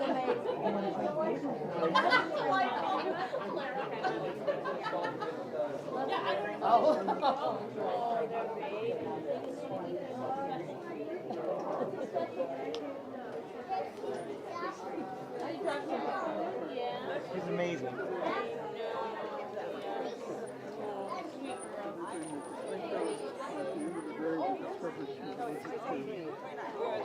Nice. Well, the kitties are gonna.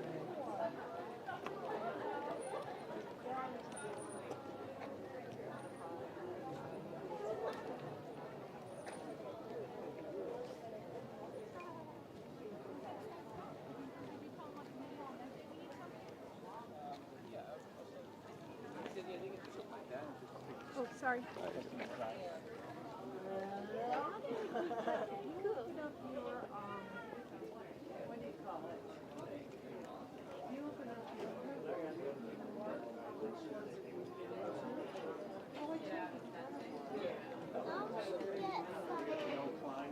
Oh, they won't go that. That's what we have to do. A forklift? I love my sweater.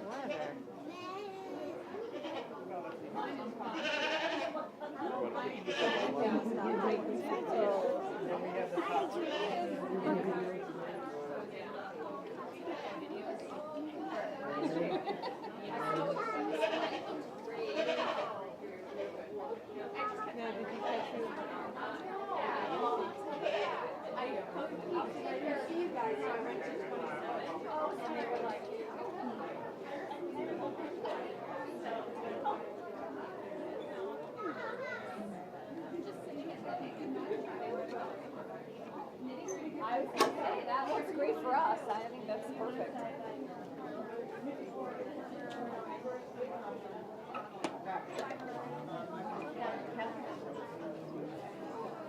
Aren't they, isn't he cute?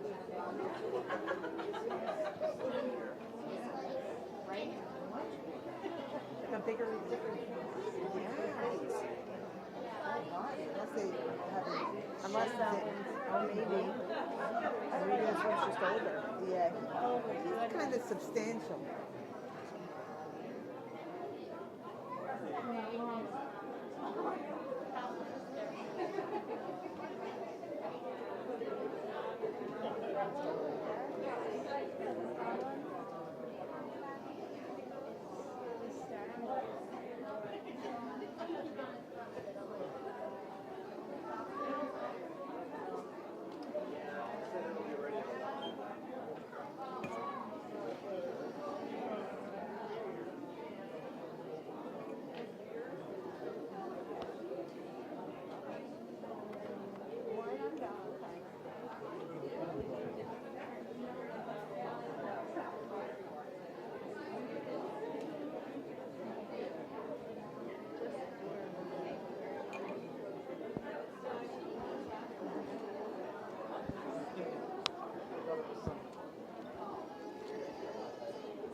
Oh, Ben, I think there's like pigs and stuff. Go find a pig. That guy's staring at him.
He's like hypnotized, mesmerized by keep doing.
in a row. It's like being a dog walker here. I have 8 breeds, but I only brought 2 to share right now. I'm Tammy White, and I have Wing and a Prayer Farm. Thank you. And it's in southwestern Vermont, which is, the town is called Shaftesbury, and it's next to Bennington. It's 2 hours from here. I brought with me 2 breeds out of the 8 different breeds that I raise. I had 10 different breeds of sheep. I also have alpacas. I've had Angora goats and cashmere goats. I'm at 1 cashmere goat now, and 70 sheep. I have many donkeys and horses. I have Maremma sheep dogs for guardians, tons of poultry. So anyway, lots of different animals. So I'll introduce you. It's a little bit tricky here because Bluma has ideas, and so does Titania and Gwenny. Bluma is a Cormo. She's the one with the coat on. She's a fine wool. Titania is the baby. She's 5 months old, and her mama is Gwen Sheep Bonnie. Titania and Gwen are Valley Black-Nosed sheep. Gwen is 100% Valley Black-Nosed. She's a purebred Valley Black-Nosed. She was born from an embryo in a surrogate mama. The surrogate ewe was a Cotswold ewe. Titania is what we call a breed down because Gwen was had live coverage, as we call it, mated with a ram in real time, no artificial insemination, who was 75% Valley Black-Nosed. So Titania is 87.5% Valley Black-Nosed. For me, no matter what the percentage is, as far as their breed goes, on any of them, they are 100, 1,000, 1,000,000% wonderful. I love them all. And that's why I have so many different breeds of sheep. I just like my soup spicy, and I like to mix sweet with salt. I don't necessarily need one thing all the time, move my furniture around everywhere. I just don't think about the consequences of variety in terms of more work. And so I'm never regretting that I've had so many different breeds of sheep. When we first started, though, which was 22 years ago, my children and I were looking for a breed to start with. We hadn't raised sheep before. And we studied for about a year and went to various farms and determined that we would raise Shetland sheep. They were a rare heritage breed. At the time they were more rare, now they're recovering, so they're out of that threatened species mode of the Livestock Conservancy. And we brought home 3, a ewe and 2 lambs. They were wethers, so that's what we call the ram lambs when they're neutered. And we were told by the farmer that we shouldn't breed her again. Annie was her name, because she had difficulties when she gave birth to her twins. So that was fine because we were brand new. We didn't envision that we would be breeding sheep anytime soon. But within a day, we were like, oh my gosh, we have to have more. So we bought another little ewe lamb from the same breeder and brought her home after she had been weaned, so that she would be the beginning of our Shetland flock, which we now, 22 years later, I don't really usually count how many, but I had, I think, 30 Shetlands this year. So we had named that little Shetland ewe. Yep, wait, hold on, come back. We had named her, even if she takes off, she's got a lead on so someone can grab her. We named her Maggie, and Maggie was the matriarch of our Shetland flock today. Hold on a minute.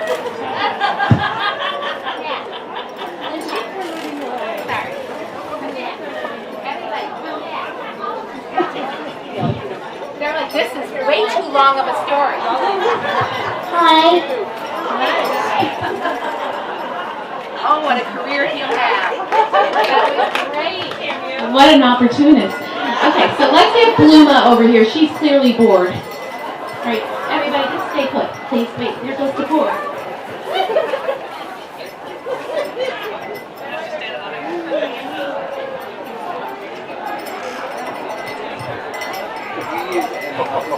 Does someone want to hold Gwen? Yes. Okay. Carefully.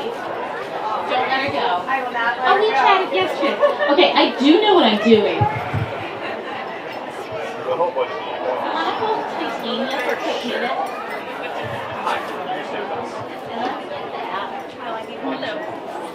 Okay, now Titania needs to be with her mama so she doesn't get worried. So can you bring Gwen over to her mama, and I'll hold Bluma. Bluma's the word. Bluma's done this event so many times. She's just bored. Alright, so let me get the cord.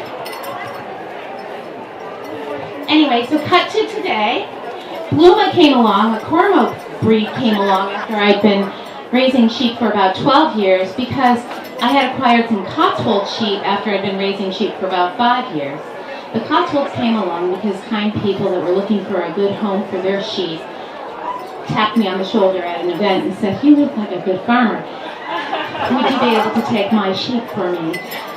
And I fell in love with Hester and Lavender, and that's how I started having Cotswolds. But then when I was bringing Hester and Lavender's fiber to the mill, the Cotswold fiber to the mill, and bringing my Shetland fiber to the mill, and bringing my mohair from my Angora goats to the mill owner said, "Tammy, you need some Cormo sheep so we can blend this fiber. So, you need to use some Cormo with your Cotswold and your mohair." And I took that to heart, and so started looking for Cormo sheep. And then found a breeder. I got Peter Pan, he's my ram. And then I got Bonnie and Martha, and then Bonnie and Martha had babies, and Bluma was Bonnie's baby. So anyway, now my Cormo flock is about a dozen, and they are a fine wool. And she wears a coat to keep her wool tidy and clean because the fineness attracts more dirt, etc., which will break down the integrity of the wool. So anyway, I had all these varieties. I had Shetland sheep with a dual coat and Cormos with a fine wool. And then I fell in love with a colored merino somewhere and brought home Laurel and then mated her. She's a little sassy, but she just wants to be. Do you want me to take her? Or you get? Okay, all right, good. This is good. And so it goes, and so it goes. And so what I did, instead of because I am a fiber farmer, instead of being frustrated at all of this variety of fiber, long wools and fine wools and primitive wools, it's like being a chef in a kitchen. You make different recipes for different yarns, because all of these fibers have their strengths and properties. And so I get the joy of having all these different animals, and they've taught me so much. So I think actually the combination of breeds teaches me more about the species in general and makes me very sensitive, as well as I don't have, I don't look down my nose upon any of them as far as what their fiber can produce, or, as far as like the Valley Blacknose, which is the latest breed that I've added to my farm. I've been breeding up since 2018. Their fiber, probably one of the coarsest fibers on my fiber farm, and we are making woven blankets with them and fulling them, and they're just spectacular, beautiful camp blankets. Tegan Frasino from Comfort Cloth Weaving has been making them, and so going forward, that's what we will always do with their fiber because it's really suited to that. And Bluma's line of yarn is Peter Pan and Fam, so from her sire and all her family members, they make their own yarn. The Shetlands have their own yarn called All the Single Ladies. And Spice Girls is made with alpaca and my colored merinos, Laurel and Letty and Lulu and Lola. And then and on and on and on. But I've had Navajo Churro, but I don't anymore. I've had Clun Forest, and I've had, Teeswaters, which I love. I have Teeswaters now because I acquired them when I decided to breed up the Valley Blacknose sheep on my farm. And they're a long wool as well. I have Wensleydales, and it's just been a great ride. There are many more breeds that I'm crazy about and would love to acquire or meet, or I don't need to do that, but I wouldn't, if the conditions were right, I wouldn't turn it down for any reason except for that I need to keep my numbers at a certain cap because of grazing, as well as preserving my own wellness and doing what I can, what's within reason. Do you guys have any questions? Because I'm just rambling here at this point. When do you, is their coat the longest? Is it due to be shaped? So that's a good question. Are the coats the longest? When do I shear? And I didn't talk about that yet. So because I have such a variety of fleeces, it means that my shearing schedule is a bit all over the place. So Gwenny got shorn this summer, late summer, because it was very, very hot this summer, as you recollect, up in the northeastern. And these guys grow their fleece very fast. She'd been shorn earlier around March before she'd lamb. And she'd grown so much fleece by July, August that it just made sense to shear her then. She should be good until next March when she's, maybe going to lamb again in April or May, depending on when I breed her. Titania as a lamb was born Midsummer's Eve, and so she will get shorn this Wednesday when we shear our flock. We're going to have a big shear. And I can't wait. I can't wait to see what she looks like under all that wool, but generally twice a year. Bluma's ready to be shorn. When we take this coat off her, she's going to have like this much, fine wool to take off. But because I acquired some of these animals at different times, I am shearing them twice a year, or sometimes more. Jubilee, who's a Valley Black Nose that I have, was shorn 3 times in her first year. She just grew such a prolific fleece. So no, that's not a very streamlined way to be a fiber farmer. Something to think about. But it's something that I've been doing for so long that I only know that way, right? And I could have done things more simply, but it's not really how I just didn't factor it in, nor does it unnerve me that much. I've always had some really good shearing help. My daughter shears, and we have great shearers in the Northeast. So Wednesday we'll shear because the Shetlands need to be shorn twice a year for the yarns that I make with their fleeces. And then in the spring there'll be another round of shearing before lambing. Means I'm going to the mills all the time because my alpacas are shorn in May. So I'm always skirting fiber, and that's what we call it when we're cleaning the fiber after it's shorn, and sorting it and preparing it for the mill. I use a variety of mills because I have such a variety of wool. I use a woolen spun mill that spins all of my Shetland fiber, and I just love the yarn that they make for me, and they've always made it. I use a couple of worsted mills that can take a longer staple length, starting with like when the Angora goats were part of my producers. They grow a pretty long staple length of mohair, and so the worsted mills would do the best job with that, and so they would get the job of spinning whatever it was. Usually I would combine my long wools, like Cotswolds, Teeswaters, Wensleydales, now my Valley Black Nose, with that long mohair. But the Angora goats have finally passed away, and so after 22 years I've seen some comings and goings in my flock. And I'm not going to replace them because I'm not getting younger.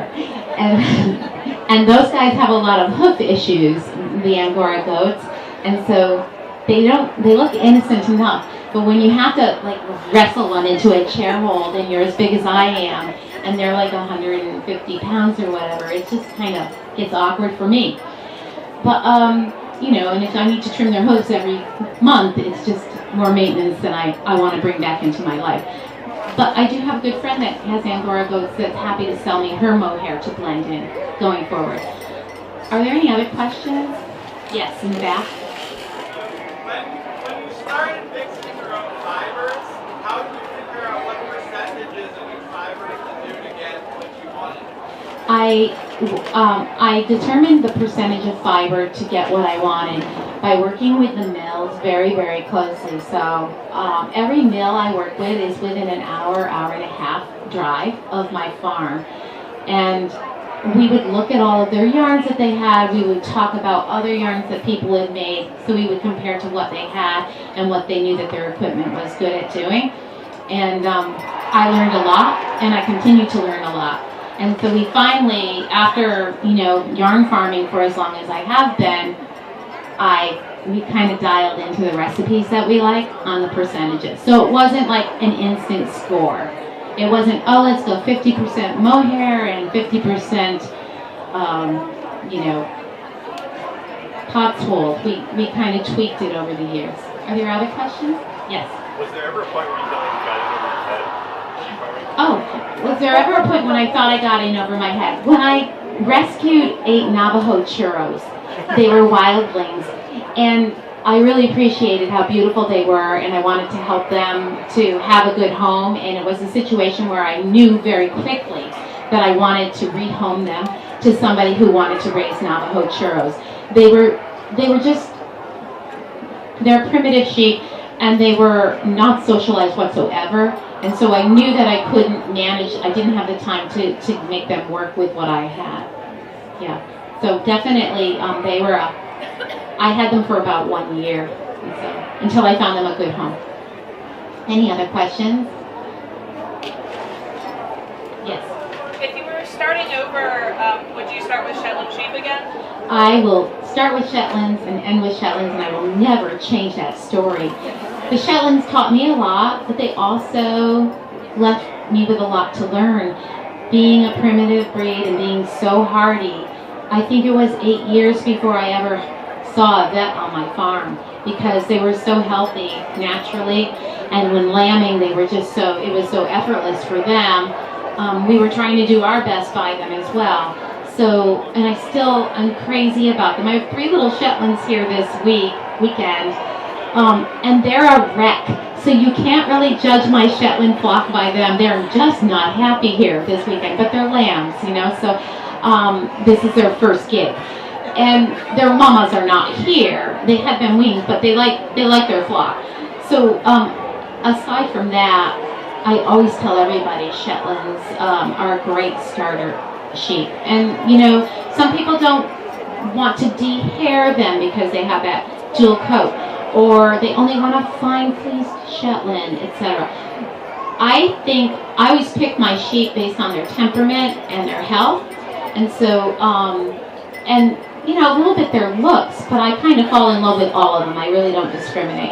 And so that's kind of down the line. So it's like health and temperament, and so I have a really solid flock of sweet Shetlands. Any other questions? Yes? What's your worming program? My worming program. So where I live in Vermont, I have been fortunate to sort of to be a little bit ahead of parasites in some ways, and I think part of it is that I have a really large resistant flock.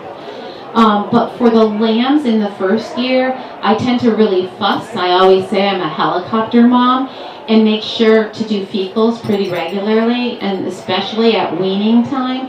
So I might deworm lambs once or twice in that first summer of growth up until the fall. It seems like I have not had to deworm any of my adult sheep, you know, thereafter, because I kind of helicopter mom them through that first year through weaning. But I also indulge them. I'm always putting hay in front of them, making sure that they're full on something so that they're not going to overgraze where we are, and I'll grain them. Also, not everybody grains their animals, but I give them grain. I don't give the adults grain every day. They have hay though, like in the off season, they'll eat hay. So I think it's a very specialized worming program for where I am and for how I've been raising this variety of sheep for so long. Not to say that I have not had any parasite issues in the past, but I think between FEMACHA checks and doing fecals, I took a fecal workshop so that I can do my own under the microscope at home. I'm kind of determined not to let anything get away from me. It's extra work in the summer to look through that microscope every week, but that's how I can see what's going on with the numbers. Thank you. Any other questions? I don't know what time it is. 3 minutes? Okay, because then there's going to be a breed parade, so we're going to parade on over. Yes, your question? In your 22 years, what is one thing that you wish you had known or that you would have done differently had you started all over? In 22 years, what would I have done differently, or what do I wish I had known?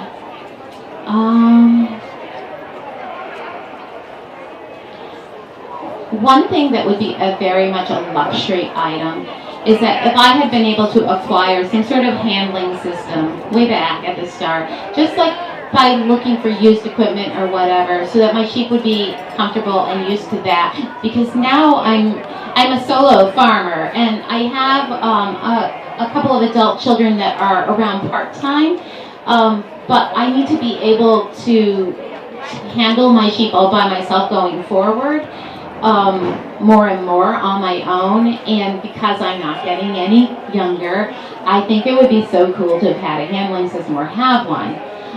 But the way my animals are trained, they just sort of follow me and go with me everywhere, and so that mostly works. But that would have been a really great thing, is to have had a handling system in place. It's not to say that it might not happen going forward. I wouldn't change anything else. I know it sounds crazy, all the different kinds of sheep I have and all of that, what it poses as like variety and change and all of that. But I know me, and I couldn't go to just one breed. I had 12 Barred Rock chickens when I started raising chickens like 30 years ago. And now I have, way too many breeds I can't even. I change the furniture all the time. I told you these things. I wouldn't change anything about having the variety of breeds. I love it. Any other questions? And then we'll scoot on over to the parade. Yes, one more. Do you ever have issues like getting your different sheep breeds to play nice with each other, or do they get along? The sheep breeds generally play nice together, but they definitely prefer to be with their brethren or their sisters. The like animals tend to like the like animals, and it's a safety thing, right? It's an instinctive thing that they, like the Shetlands really want to be with the Shetlands. The Valais Blacknose want to be everywhere, and so it sort of annoys the other sheep. I'm telling you, they're like, oh, there they are, because they will always go front and center, born divas, and then the other ones are like, forget it, and they just back off and they just go do a thing. But before all my Valais Blacknose in the past 4 years, everybody wanted, place at the front of the table. And now they kind of cede to the Valais Blacknose. They're like, oh, I think they're so cute. Yeah, but they don't fight. They don't, all the different breeds do not fight. Yeah, they just sort of, accommodate.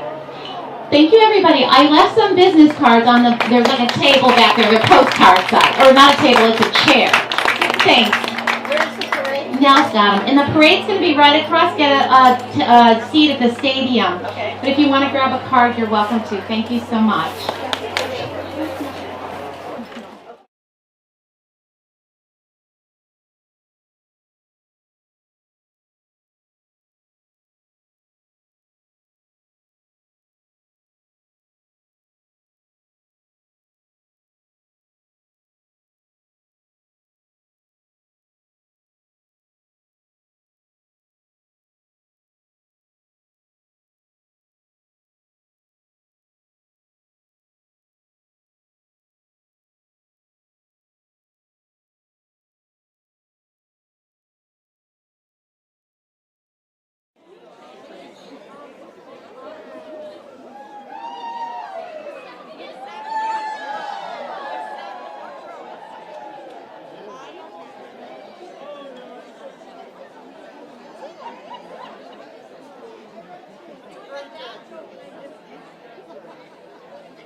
Inside the ring, there's nothing in there yet. Nobody's in there. No animals.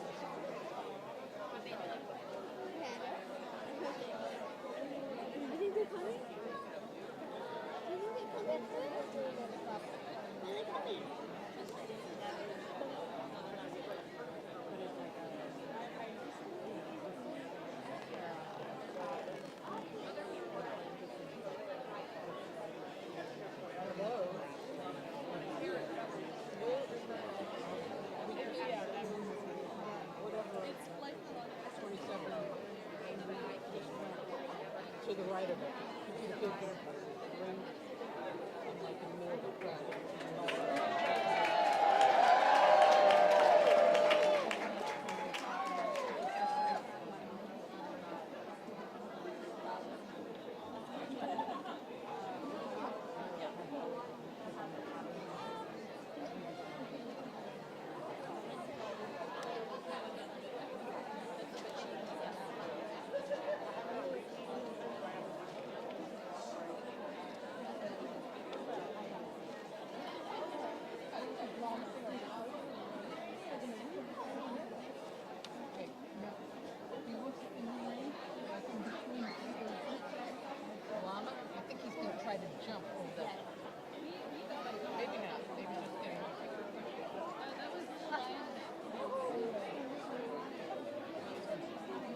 All right, good morning, everyone. Thank you for coming. We are so happy to see such a wide and broad audience. I think we're going to hopefully keep you guys entertained. But we're going to start with some introductions in terms of the animals we have, some of the farms that are exhibiting. But let me start first with, my name is Andrea Perrin-Tibbetts. I am the barn manager for Barn 27, known as, actually Camelot and Cashmere. So we have been participating, I say we, as both a 4-H club, and that's what this is, the Spitter Club, and also by our farm. We have been coming here for at least 12 years. However, I don't know if you know, Sheep and Wool Festival started in 1980. So it has been here for a long time. Granted, it has grown to what I hear the largest fiber festival on the East Coast. All from you guys. And it was originated and still supported by the Dutchess County wool growers. So just a little bit of history so you know kind of how this has all come apart. There's hundreds of volunteers that bring this festival to you every year. And we are so happy to be out of COVID times and have numbers back up, because that's what we love. So thank you all for coming. We really appreciate that. All right, so without further ado, sorry, I need my glasses. Without the hay on it. We're going to introduce the individuals and the names of the farms and the participants. After we do that, because what they'll do is they'll walk in, we'll tell you the names. Well, we'll at least give you names of the handlers and most of the animals. And then after that, once we've assembled, we're going to set up the jumps. And as you know, we call this leaping llama, but it's actually leaping llama, alpaca, and goat, and human. And so we'll get this set up because we'll have a little, just like a 5-minute break in between. We're going to be looking for 2 volunteers, very young volunteers, to be the management of these jumps. And how this works, everyone gets at least 1 try over before the pole falls off. We start off on the lowest level here. And obviously it's a process of elimination. The one that is the last one standing that can jump high is the one that wins. But don't assume it's the largest animal. We've got some really springy goats up there. And more importantly, every year we have this one farm comes and she always brings the tiniest goats around. So when you see tiny goats, Hermit Pond Farm, make sure you cheer for tiny goats, because tiny goats surprises us sometimes. You got it. Tiny goats can have a pretty big jump. So I will start with the introductions, and once everyone comes through and they'll line up kind of over to my right all the way through, then we'll get the jump set up. So give me just a moment. Do you have a llama?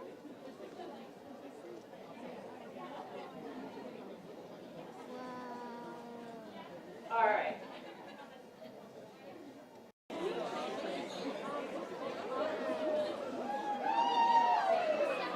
We're going to start with Holst Hill Farmstead. We're starting with the goats. Holst Hill, come on in. Holst Hill Farmstead offers an enchanting rural setting that is perfect for relaxing time in the country. We are a small homestead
States and located for over a century in Peekskill, New York.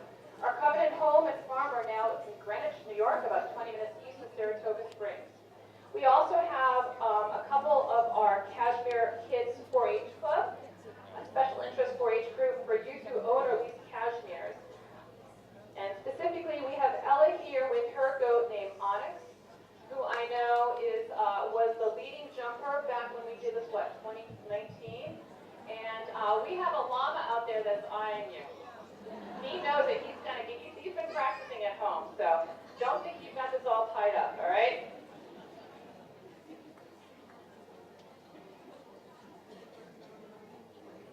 Okay. Still with goats. Last but not least, tiny goats.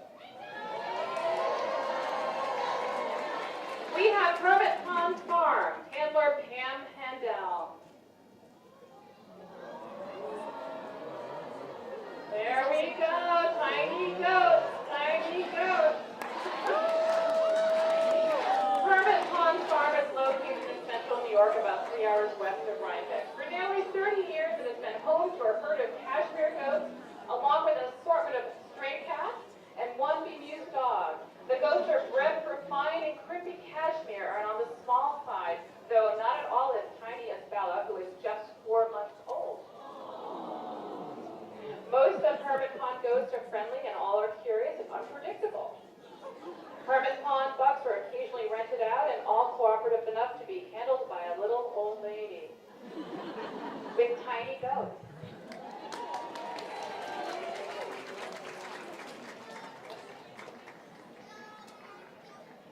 Okay.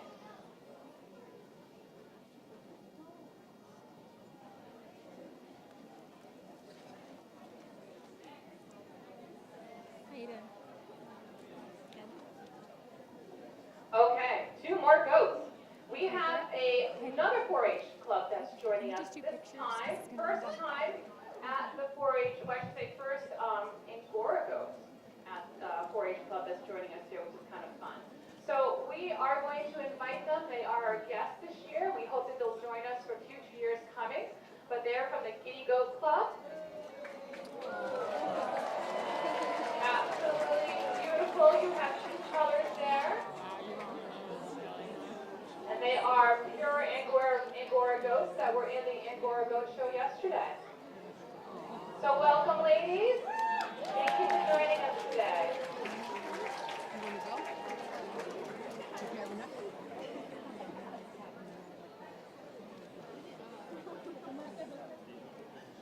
Okay. As I said, last but not least.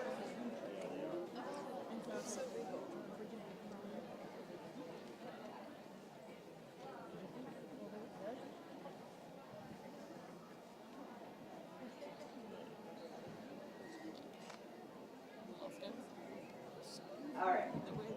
Just bringing in some more friends here. I'm so happy how many people are here for this to cheer all these guys on. This is the fun event, I think, of sheep and wool. And I keep saying one of these years I have to rename it. It's not just leaping llama. As you'll see, leaping llama, alpaca, and goat, and any other species that wants to join in. All right. So we have a combo of farms coming. Actually, we have one farm, Cloverbrook Farm. That's where I'm from, located in Hyde Park, New York. And we also have a 4-H club called the Spitters Club. We have been coming to both the Dutchess County Fair and the Sheep and Wool Festival since mid-2000s. And we have had an assortment of kids that have started when they were wee ones that have grown up and aged out. And then we've had another wave of kids. So, but more importantly, I think what I'm going to do is I'm going to introduce the club because that's what's really important. Because these are the guys and the girls, and all of them, who have really been supporting all of 4-H activities associated with camelids here in Dutchess County. And so, you know, that can be a lot of work, especially when you come to the fair.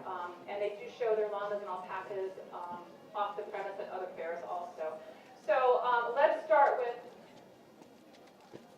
the Spitters Club. All right, we are a 4-H Camelid Club located in Dutchess County, comprised of about 11 members ranging in ages of 9 to 16. Our club participants in many activities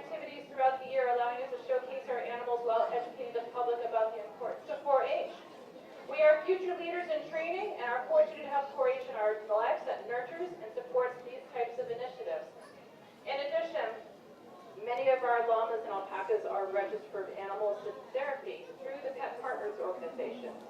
We attend, participate annually in parades, festivals, autism expos, and visit local children's homes, nursery schools, and summer camps. Some of the activities we do at the festivals, the expos include Walk a Llama, poster sessions, demo sessions with Belting Soup. And I just want to remind everyone this afternoon, before we get into our leaping animal, is that we also have a obstacle course demonstration later this afternoon. I think it's at 2, and it's in the same spot. So anyway, without further ado, we have the Spitters Club. Welcome everyone. Plus a couple extra handlers.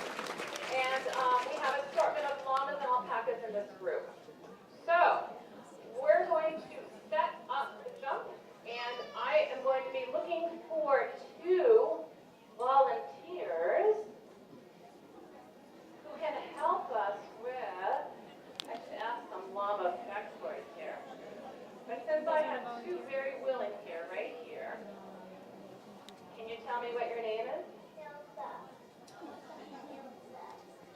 Ilsa. Evelyn. Evelyn. All right, ladies, come on through. I'm going to tell you what you're going to do in just a second. Make sure there's no little fingers there. All right, so why don't you tell me what state you're from and how old you are? I'm 6, and I'm from Texas. I am 6, and I am Say New York. New York works for you today? Say you want to pick another state? I'll leave it to you. But welcome, ladies. So we're going to come on over here. And this is how this works. We're going to have one person standing here, and the other person, we'll have Evelyn, over here. And how this works is almost how the animals are lined up right now. Everyone's going to go in a circle. Have you guys ever done limbo before? Yeah. And it's basically, there's a point where you can't kind of bend backwards farther enough to get under. But this is a little bit different. It's stepping over for both the animals and the handler. So as soon as when they walk over, and if the animal, llama, alpaca go, we won't count human, knocks us off, then that means they're out, okay? So you ladies don't have to worry about, other than standing here, putting it back on if it comes off.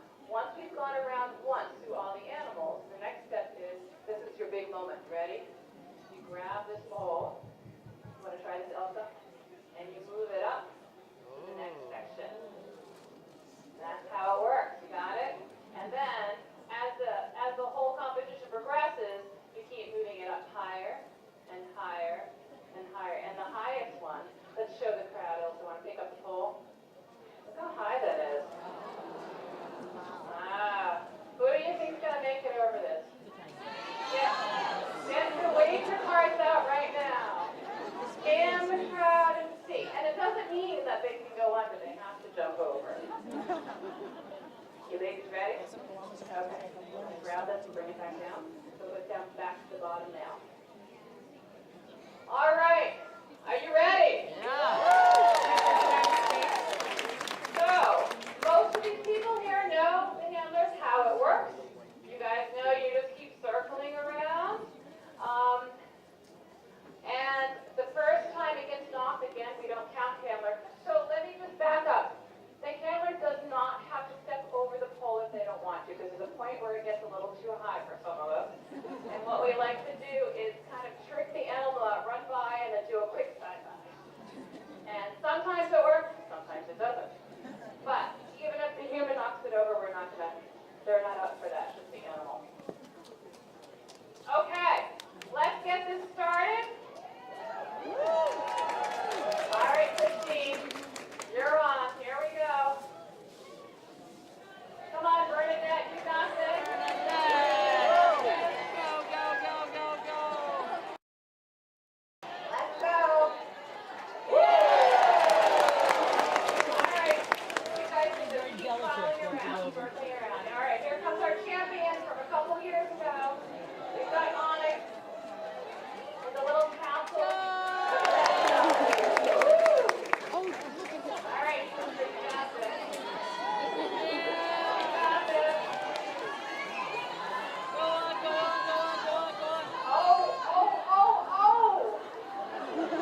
They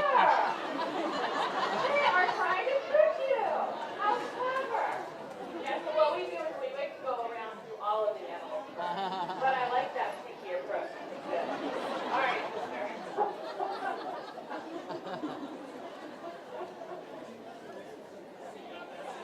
There we go. There we go. There we go. You can do it. We know you can do it. Checking it out. Woo! All right, Emma, you're on.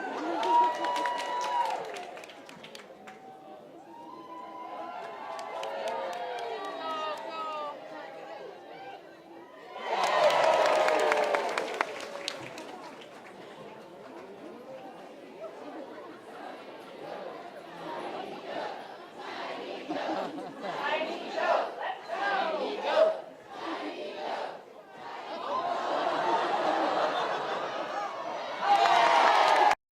And last but not least, the first round we have Sydney and Kaylin. Or say human Kaylin, Sydney. There we go, there we go. Go. Come on, Sydney.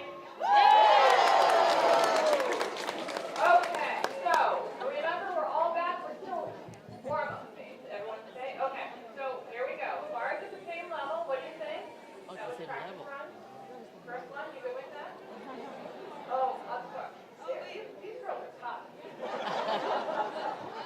They do not waste any time. So we should be on the second nail. One more nail. Oh, no, we got it. All right, guys. Got it? You guys ready? All right. So stand back. This is where flying starts. Let's go, Bernadette. You got this.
Go, go, go, Nice go. long leg. Yeah, Let's go, Miss Champion.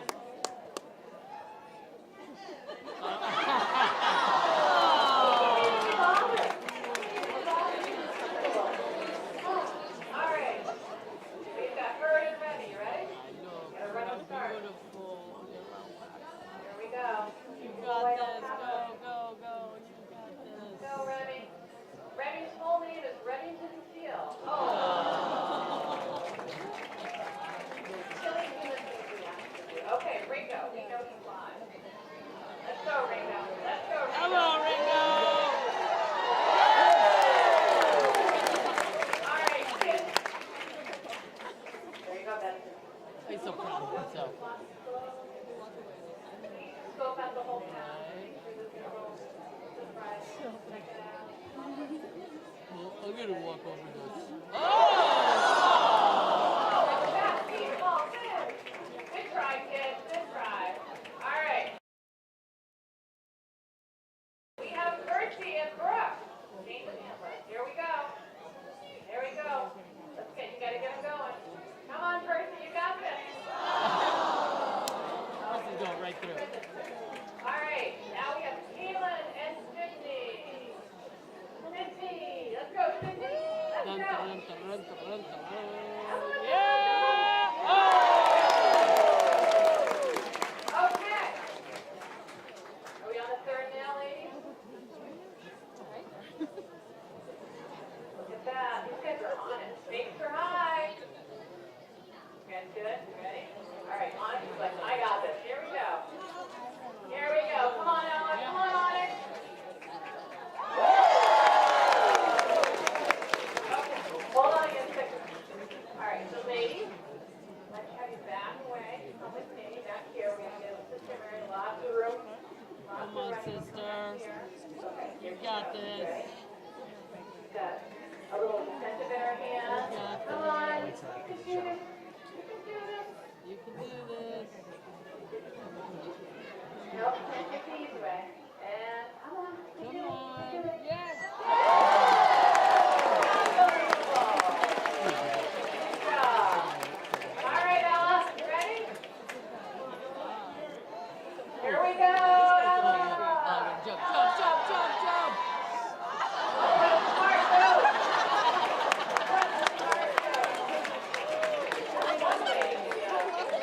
All right, tiny go. Yeah, let's see what this tiny go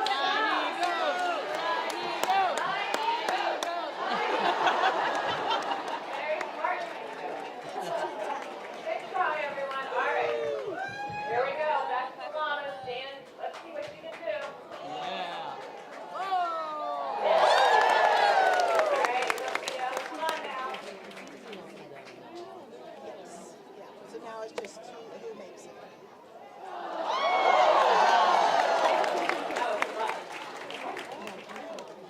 All right, Molly. You got this.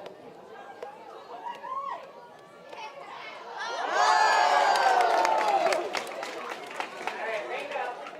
Ringo. Ringo, come on. Ringo, Ringo, Ringo, start. You got Ringo. this. He's got more very clear. You see that? All right. Ready, Kaylin and Sydney? Come on, Sydney. There you go. Jump, jump, jump, jump, jump. All right. Look who we have left. Oh boy. 1, 2, 3 llamas, 2 alpacas, and 3 goats. All right. You want to change your cards now? Your wager cards? You guys want to switch them around? You see what they can do so far? You see the height they get? This is the time. Switch the best around. All right. All right, ladies. We are on the next level up, right? Emily, Elsa, no? Oh, that's 3. That's right. These guys haven't gone. All right. I think we're supposed to be on nail number 4. That's what I thought. That's what I was thinking. Oh. What do you think, Ella? Got this? You talk to Onyx yet? Does he have this too? Let's see what you can do. All right. Let's step back. Let's see how many animals are flying over the jump. Off you go. Concentration. Focus. Go.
think it's the right part on the side, isn't it? You gotta pull, you gotta pull.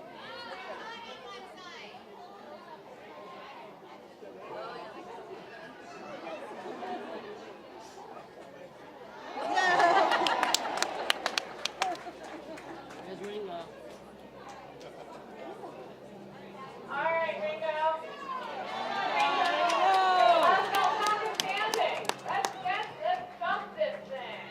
Come on, Ringo. Come on, Ringo.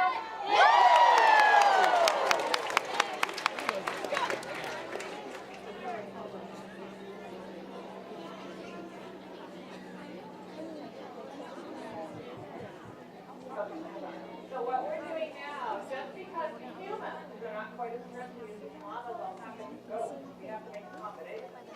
So the handlers are asking if we can step back away and stand a little bit. Yep, come back here with me. What she's going to try to do is have Sydney jump and let her outside. Good luck on that. These llamas are pretty smart, I got to tell you. Come on, Sydney, you got this. They're quite smart. They're like, you're not going to jump on that. Doesn't work like that. Come on, Sydney. You got it.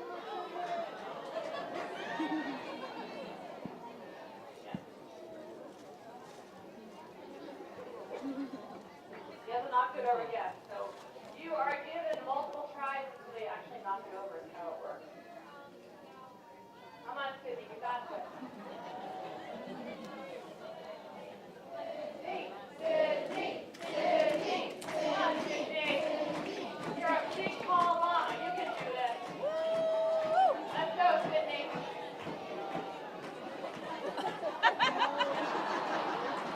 Sydney's a very strong-minded llama, too. Sorry, Sydney.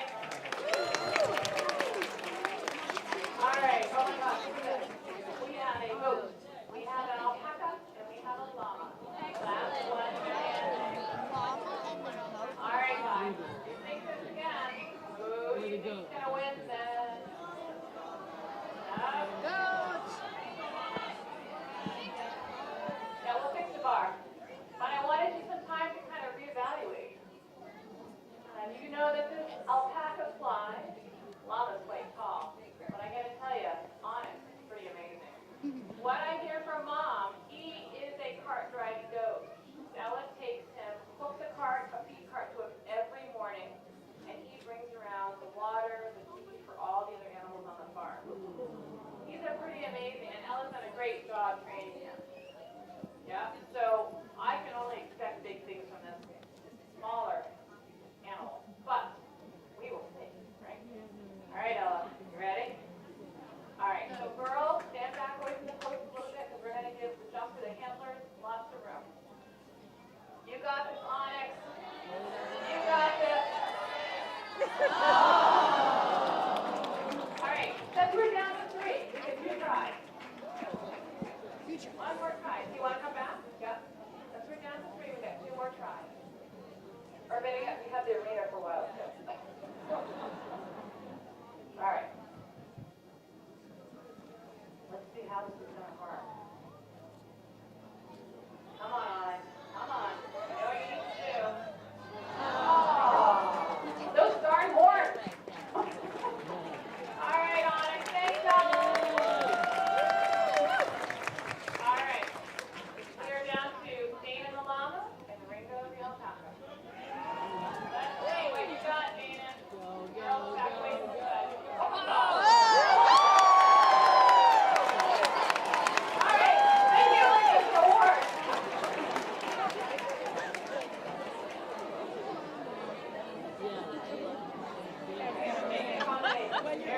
All right. Come on, Ringo. You got it. Keep that llama.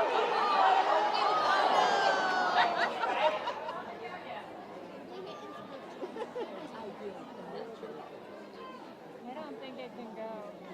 Or like this one's so small.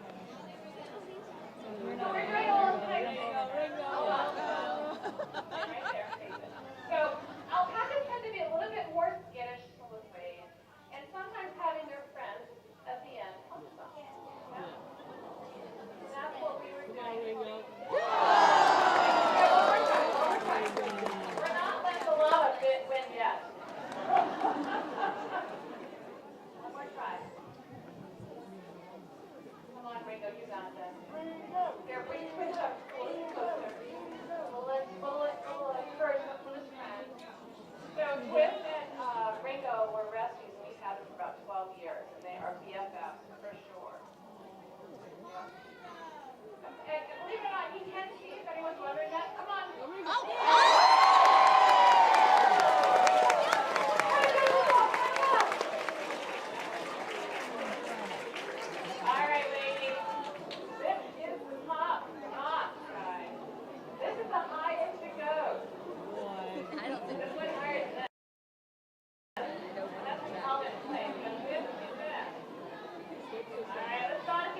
Show all those other large animals that being small, you can still win. You can still jump. Come on, come on. You got this, you got this. Come on, you can do it. You can do it. All right, guys. We actually have 3 winners of all the species how this works. We have Jonathan and Damon with the llama. We have Adele and Ringo with the alpaca. And we have Ella and Onyx with the cashmere. They all did a fabulous job. Thank you so much for joining us. I hope you enjoyed this. Enjoy the rest of your time at the Stephen Wolf Festival. And if you want to see more, come back at 2 o'clock. Off the board. Thank you all. Thank you, handlers. Wonderful job.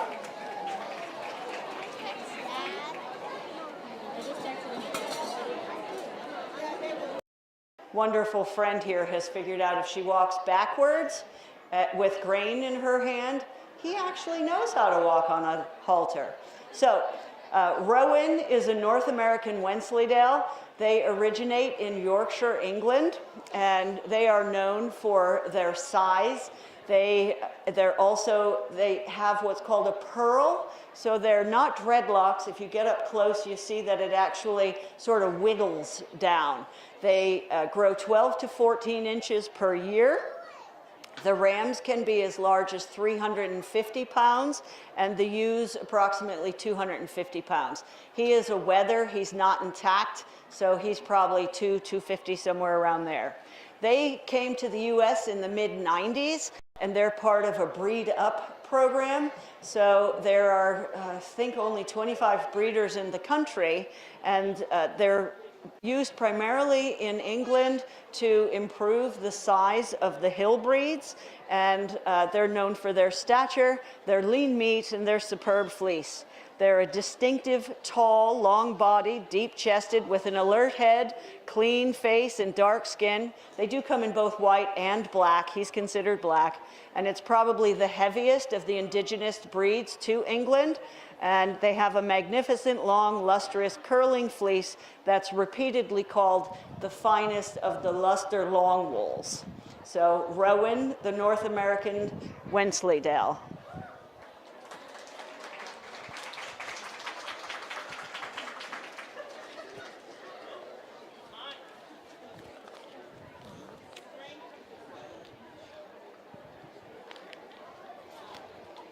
All my papers are sliding.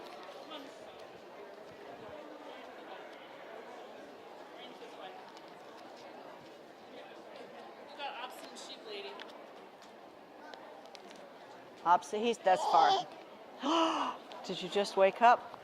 Okay. Everything's fallen, that's okay. So next we have Prado de Lana Farm with Hans. Hans is an intact ram, and he is a Lincoln long wool. So it's kind of funny, we're rolling the long wools in first without realizing it. You can see that the breeds would be related to each other, and you'll see some other in the long wool group as well. Someone just woke up. Lincoln long wools originated in Lincolnshire, England. They were exported to the US around 1800. And they are known for their long, lustrous, sturdy wool, as well as being hardy, and they are the largest of all the UK long wool breeds. They're also considered dual purpose, and that means that they're good eating and good wool. The rams are 225 to 300 pounds. The ewes are 200. Lincolns come in both white and many shades of gray. Their current status is threatened, and they're considered a top priority for the English associations as well. There's an estimated global population of less than 5,000.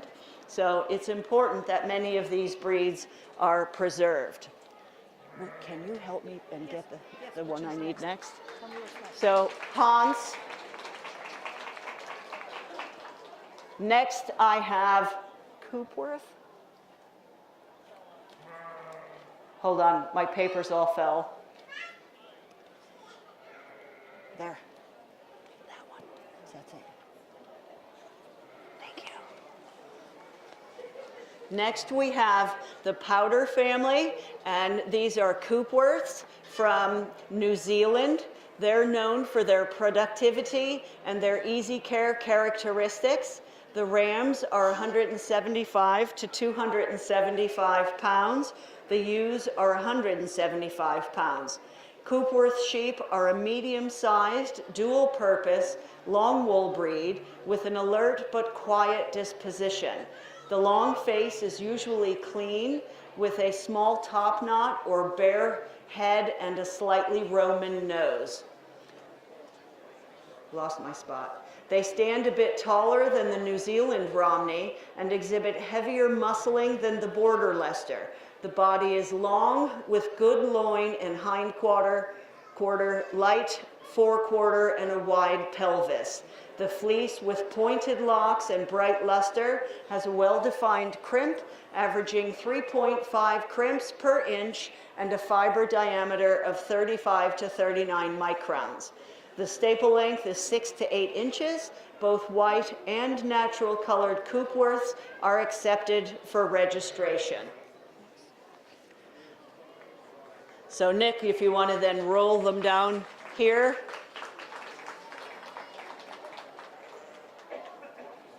Siri, do you have both a Border Leicester and a Finn? Gotcha. So shall we do Finns first? Finn. Next is Siri Swanson. Oh, no, she's got her helper, Sammy Barsones. The Finn is imported from Finland in the 1960s, and it is being the maternal breed. They produce litters of lambs. So not just one or two or triplets, litters. So 6 can be common. They can lamb out of season, they can lamb twice in a year, and they reach sexual maturity at the age of 3 to 5 months. Rams are 170 to 200 pounds, ewes are 140. Because crossbreeding was allowed until the 1990s, the American Finn sheep is slightly different from the original Finnish landrace found in Finland. The American Finn traditionally came in only white, and many of the colors we find in the breed today likely come from crossing with Shetlands. The Finn sheep.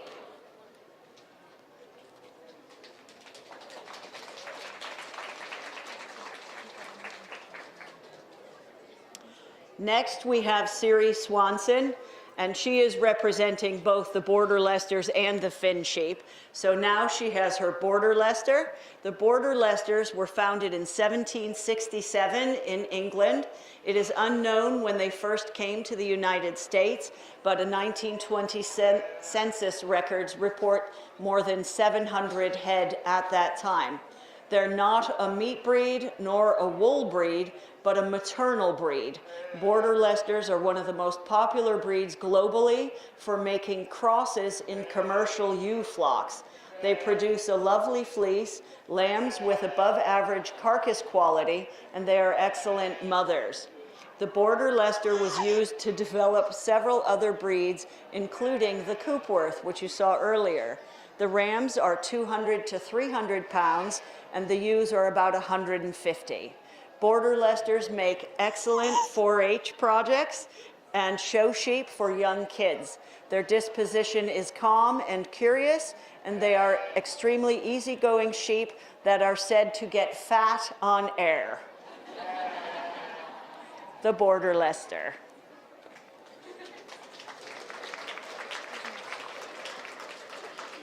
Teeswater.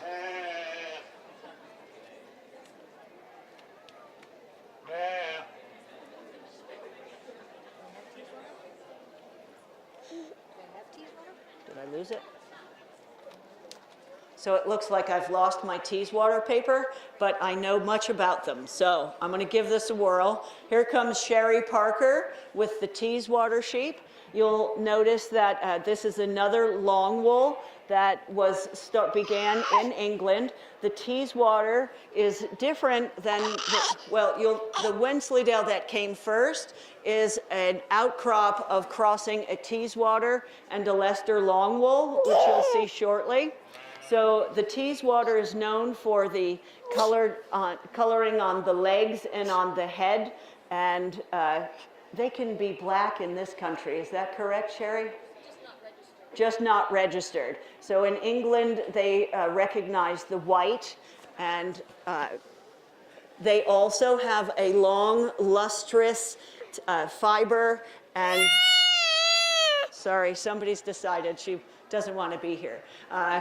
Anything I'm missing, Sherry, about the Teeswater? Good size, both good for meat and for wool, spectacular luster and sheen that the long wools are known to have. Beautiful. The Teeswater.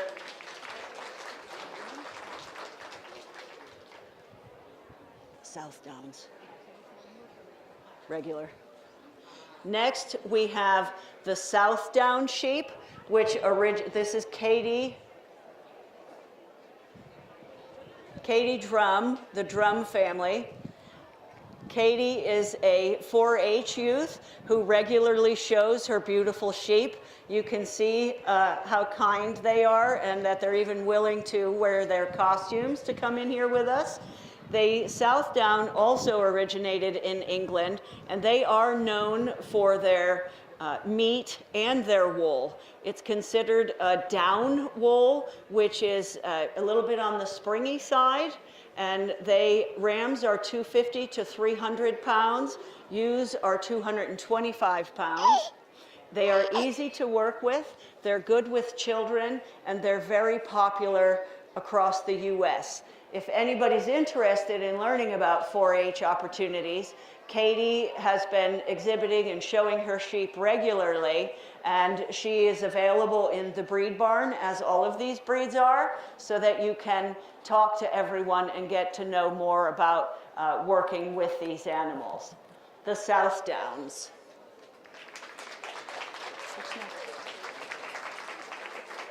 Who do we have next? The Valais and the Cormo?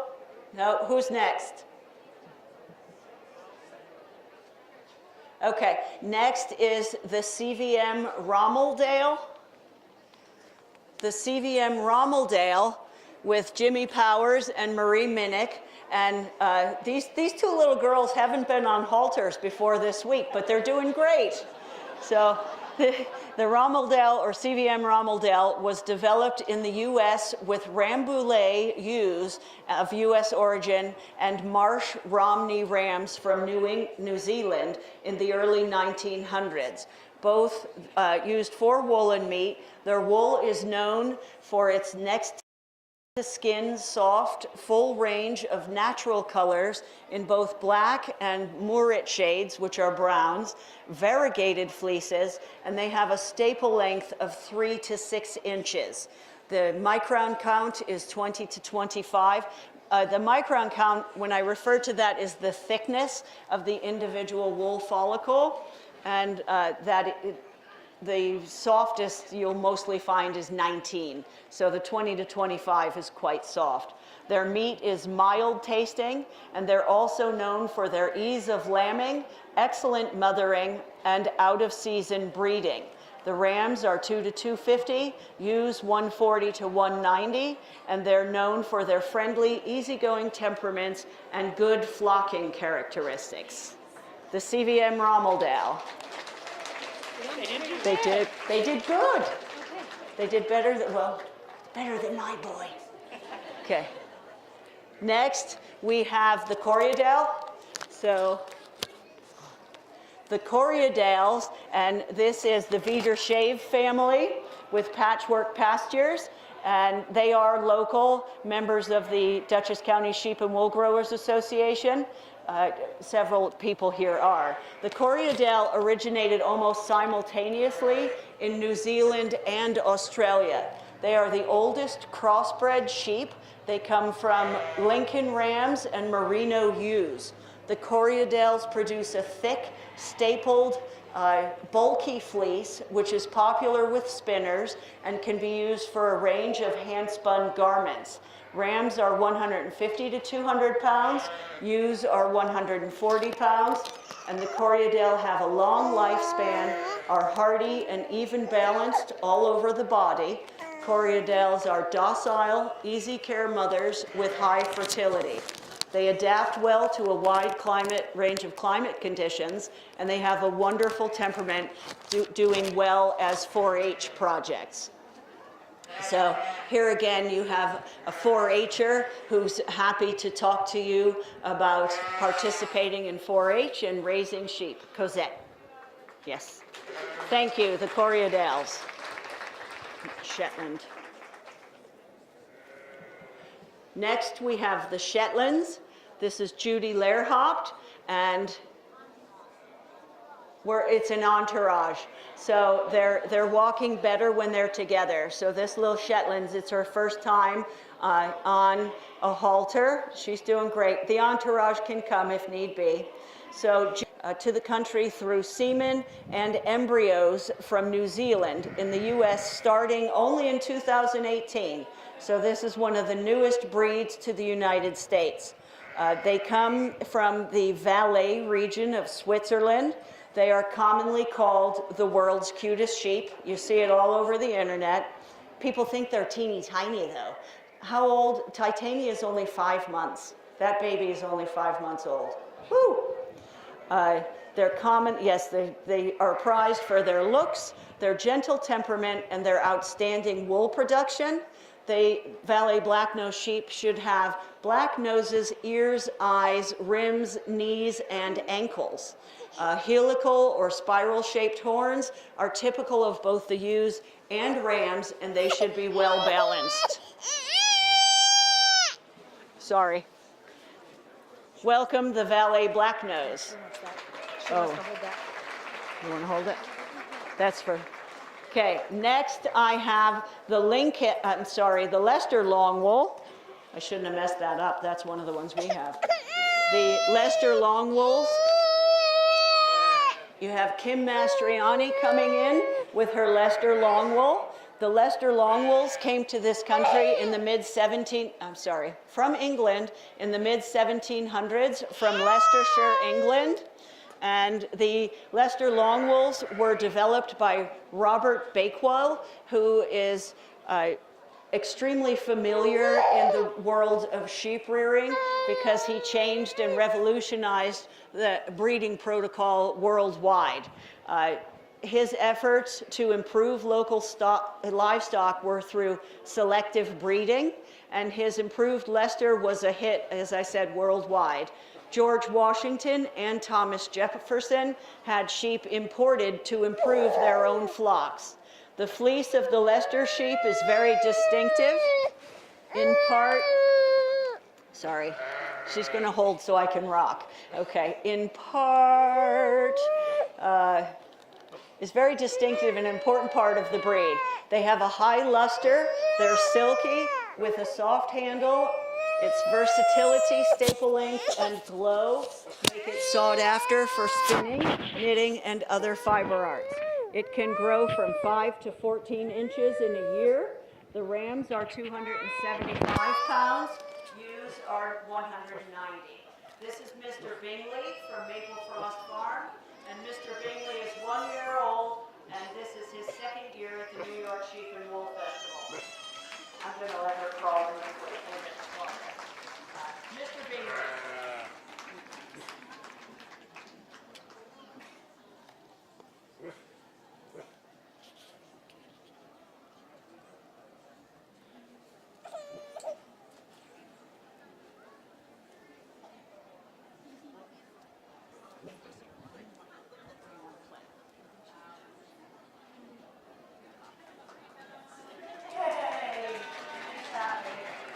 Next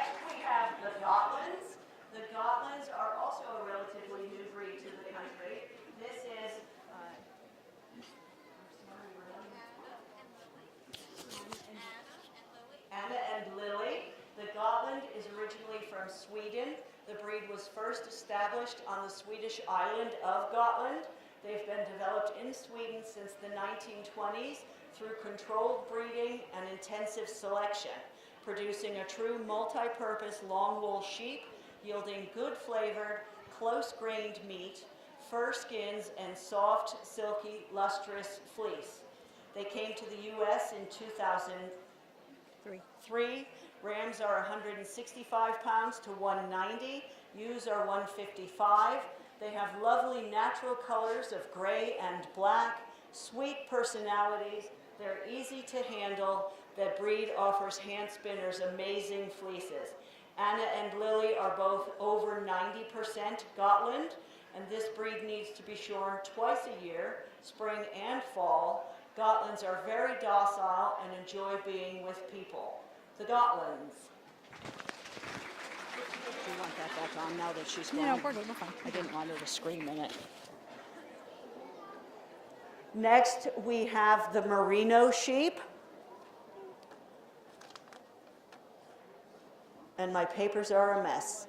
So, Chuck is bringing in, from Wilhigh Farm, is bringing in the Merino sheep. The Merino sheep is one of the most popular in the world. If people know no names of sheep, they tend to know Merino, and because it is soft next to skin fiber, so prized. If there's a tag that says something other than 100% wool in a store-bought garment, it's usually Merino. They are great show sheep. Chuck, what else is special? Anything else about them that makes them great? I got it. Where did they originate? New Zealand, Spain. Yes, you have quite a prolific, in this region there are quite a few Merinos, and as I said, they are known for the neck to skin softness. The Merino, great for showing too. Next we have the Icelandic with Mother Catherine. Mother Catherine is walking in an Icelandic. They were imported in the 1980s by Stefania Digman to Canada. The Icelandic is known for its milk, meat, and fiber. Rams are 180 pounds. Ewes are 120. You're giving us all a lesson in how to walk properly, aren't you? Yes. They have poor flocking instincts, and they're highly intelligent, and they're aggressive foragers, the Icelandic.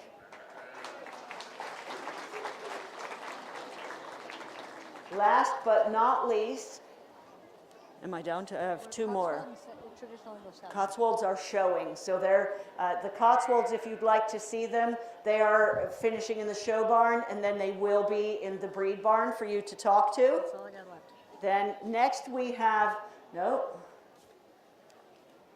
the St. Croix sheep.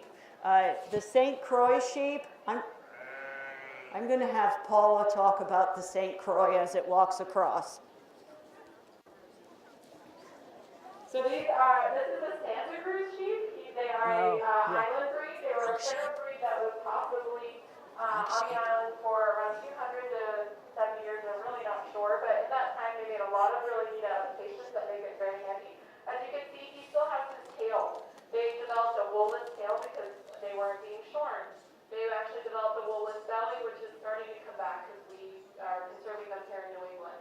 They get a woolen face, which as a female farmer is nice. I don't have to go out there and trim wool off their face.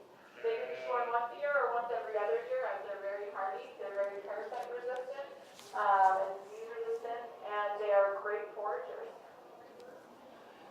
I keep saying St. Croix, Santa Cruz. The Santa Cruz sheep. Sorry for saying the wrong name. Same letters. So all of these sheep are important to continue having in the world. So if you're familiar with what's called the Shave 'em to Save 'em program, many of these sheep breeds are included in Shave 'em to Save 'em, and because we tend to just know one or two breeds.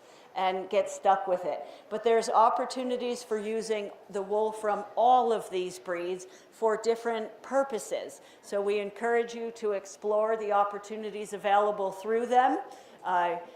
When I was in England, I read something and they said if you really want to preserve rare breeds of sheep, you need to wear wool and eat lamb. So, because we only want the best to continue so that the breed continues. So, thank you very much for joining us today. Next. The next thing is that everybody will file out in between 28 and 29. So you have your opportunity to get your hands into the fleeces of these animals and take some selfies. So tag Rhinebeck 2022 with your posts. Thank you, everyone. They'll all file out now. Hi, Jerry. Hi.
You were looking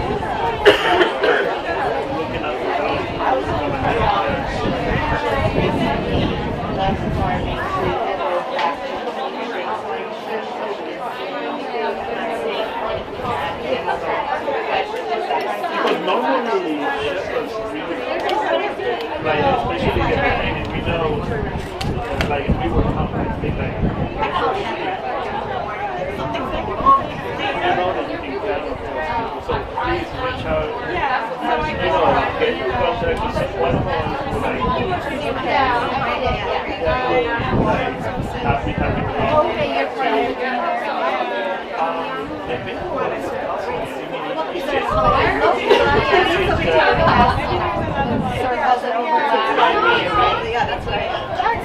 Actually, sometimes I look like it's just like a part of their division. Sometimes they're the pellets, sometimes they're mushy.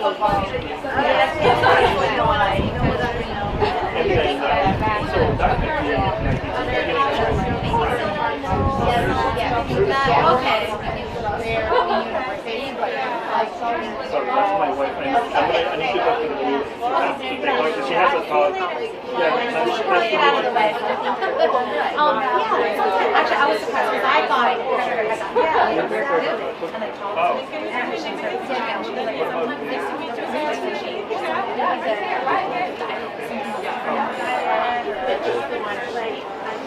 Yes.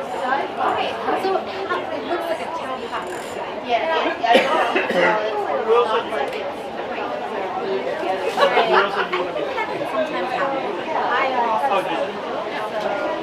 have a bet? I do. Then it's I think that's what I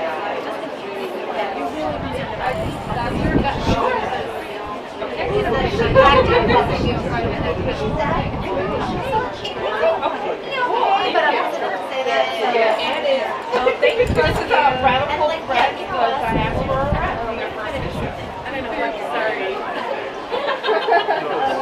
Oh, I have a sheet too.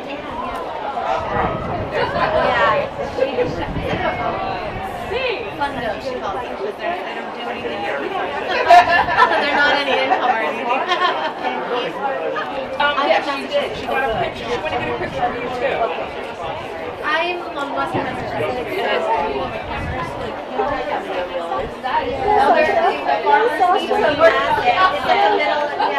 That's my child. That yeah, we were at the Jersey Sheep and Wool Festival, and a farmer asked someone to show her ewe, and Michael's just running around having fun with the animals. So she loved it. I know. Yes. And put her in the Fiber Shed newsletter. So yeah. And we got a hold of Katie, Kathy from Hunterdon County Coordinator. So, and that's our coordinator. We have a coordinator, and they're no longer doing. Hi everyone, can you hear me okay? Yes. They're only doing like. I'm Amanda Barsmith. My husband was actually just up here. But we own Prado de Lana Sheep Farm in the Berkshire County of Massachusetts, in Stockbridge, and we raise Romneys, Lincoln Long Wools, and Romuldale CVM. And I'm here to talk to you about Lincoln Long Wools, which is what our friend Hans is. He is one of our breeding rams, and as you can see, he's a pretty big guy.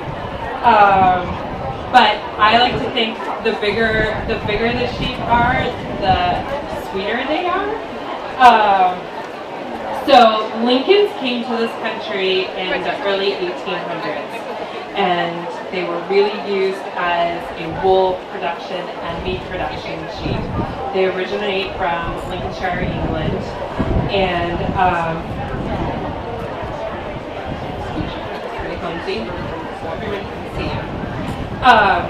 they grow up to a 13-inch staple length. We shear them once a year. They can be sheared twice a year. Rams can weigh anywhere from 225 to 280. Ewes are a little bit smaller. They're usually between 180 and 200, but still very big, deep-bodied sheep. They are pretty much parasite resistant or hardy and can carry a good parasite load if needed to. And they are dual purpose, so for wool and for meat. They come in both white and natural colored. We recognize natural color here in the States, but in the UK, they only recognize white. And they are on the conservation list as being listed as threatened status. So that's something that we're trying to work on. If they were possibly registered as natural colored in the UK, maybe we'd up those numbers. Possibly. But they do grow a coarser wool, which is great for things like outerwear, shawls, because it's very drapey, heavy wool. Also makes really nice rug yarn. Great pelts as well. And what else do I want to say about Hansi here? Hans is about 4. And we've used him the last couple of years as our breeding ram. So yeah, any questions that you might have about Lincoln? Yeah.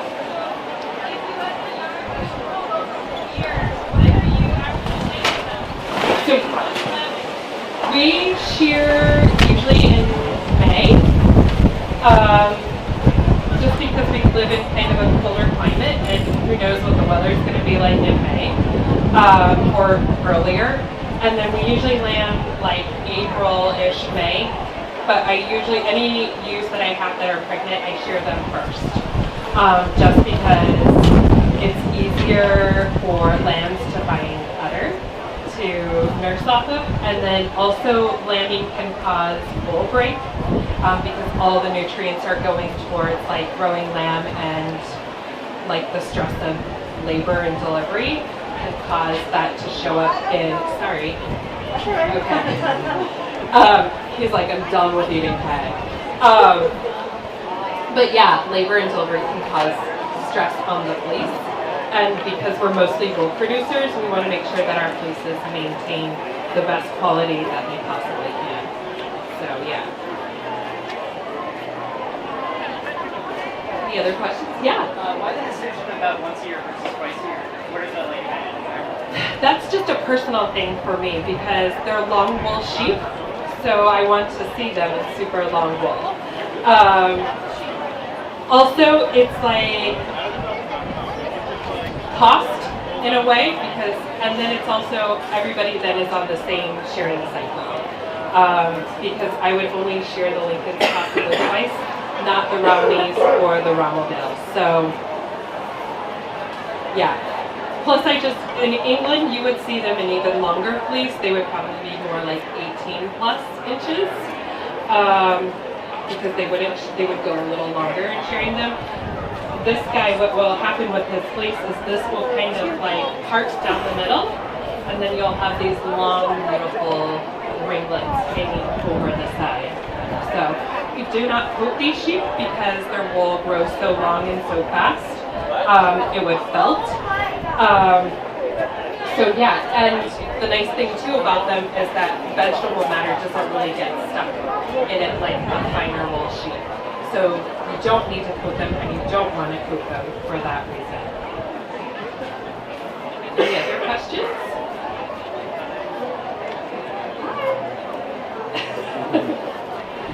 So we have, we raise both white and natural colored, like I said.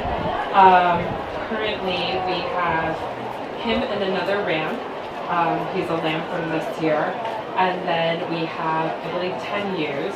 We have overall about 65 in our flock.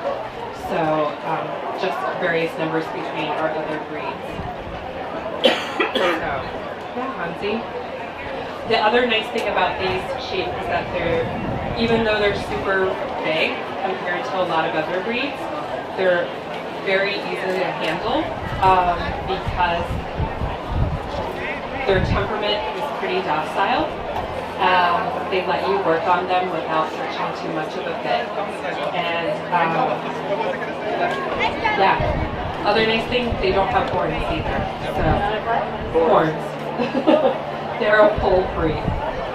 They are used as foundation breeds, so in breeds that are in like upbreeding programs, so like Ballet Blacknose, Gotlands, Wensleydales, Lincolns they're considered a foundation breed, so an old breed, and they are used as sheep that you can cross with as you're upbreeding those particular breeds to get higher percentages. So, yeah.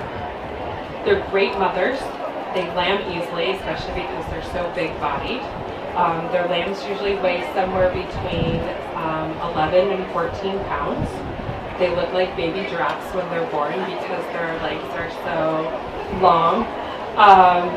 And yeah, they're great as mothers. They take care of their lambs really well. They have great mothering instincts. Usually twin. So yeah, and they are considered short day breeders or seasonal breeders. So we can only breed them once a year, and that's usually in like late summer through like the fall. And then we have spring lambs. So yeah. Great, Lindsay. Any other questions?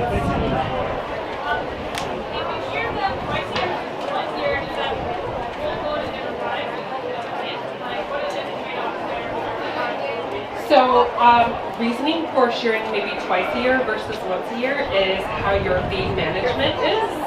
So we feed our hay on the ground, so they're not eating on top of each other or pulling hay from like a feeder onto themselves. If that's how your feed management is, then you would want to maybe shear twice a year so that you have at least one clean fleece or cleanish fleece for the year.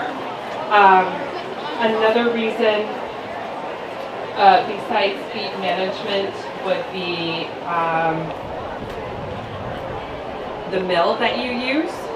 If you have a mill that can only spin up to a certain staple length, then you would have to shear twice a year. We're fortunate in that we use a mill in Pennsylvania and they can spin up to a 13-inch staple length. So we really only have to shear once a year. So, which kind of length helps with long-willed sheep because they don't have a lot of crimp to hold it together. So the length is sometimes needed to spin easier. But yeah. So yeah, usually it's production of how you're processing your wool and then your feed management style. And one way is not better than the other. It's just however works easiest for you and is most manageable for you. So yeah. Any other questions? Sure. We don't feed our rams any grain. We don't really feed our ewes any grain either, except the 3rd trimester of lambing, and then while they're nursing, just to make sure that they're getting enough calorie intake. But we're mostly grass-fed, and they just get hay during the winter. We try to get good quality hay, obviously. Really nice first cut or good second cut. If your hay, I mean, the past 2 years have been really crappy with pasture growth because last year where we were at, it rained every single day practically. And then this year we were in a drought, so it's been not great hay growing seasons. So if we find that hay quality isn't great, then we will supplement with grain. We also feed out loose mineral, which every breed of sheep needs, and we also feed out their protein tubs. They're like big 50-pound tubs that are molasses-based that just give a little bit more extra oomph, especially in the winter. So yeah, but we're mostly grass-fed. Yeah. Grain gets expensive, especially now. It's gone up a lot. So if you can avoid it, that's great. Plus, grain changes the microflora in their gut, So my suggestion, and we learned this through experience too, is when you're buying sheep, to really decide how you're going to manage your flock.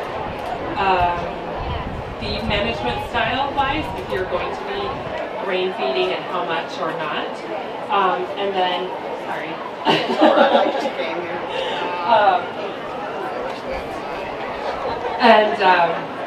When you're buying sheep, you want to try and buy from flocks that have that same type of feed management style, or there's going to be an adjustment period, and just know that that's going to just take a little bit more. So, clearly he doesn't mind. Yeah. How much land do you need to manage your flock? So, about an acre can support 6 sheep. And that would be through rotationally grazing. So we use that electric netting fencing so that we can section off smaller pastures within a larger pasture.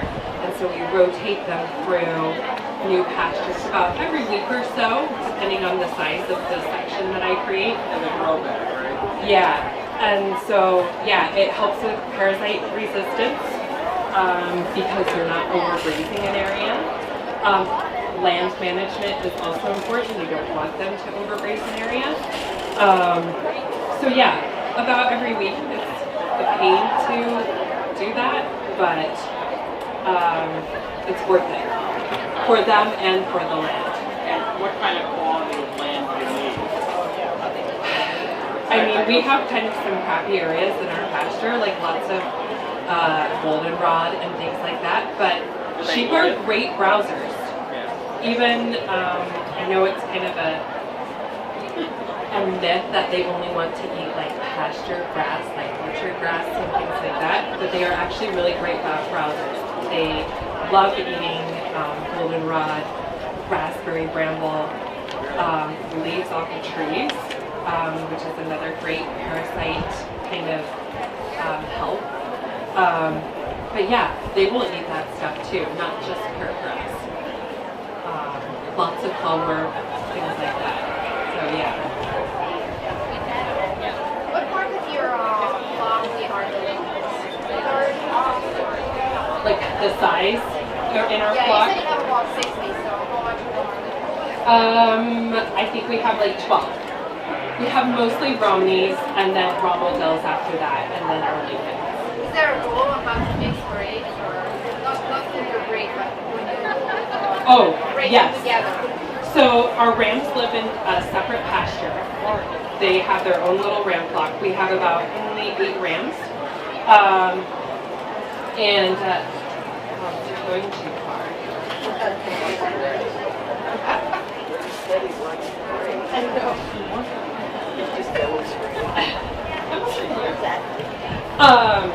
So when we breed, we create separate breeding groups so that we don't, some big farms will just release a ram or 2 within their flock, but since we have 3 different distinct breeds, we have to create separate breeding groups and put the particular rams in that we want for that group. Also, because we have 2 rare breeds, you have to be very conscious of inbreeding or too closely related breedings because there's just not the genetic pool like a lot of other breeds. I'm constantly checking pedigree charts to make sure that nobody's too closely related. So, any other questions? Isn't that cool? Yeah. I know that this is cool.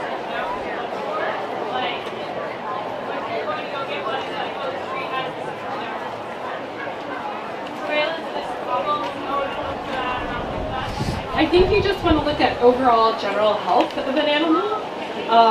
So, like checking body condition, checking hoof structure and like hoof health, eye color, mucous membrane kind of situation. You don't want to buy a snotty-nosed sheep. Checking like the reproductive parts. Just making sure all of that is there intact. as far as like specific breed quality, sorry. I would look at wool and how the quality of their wool is. So yeah.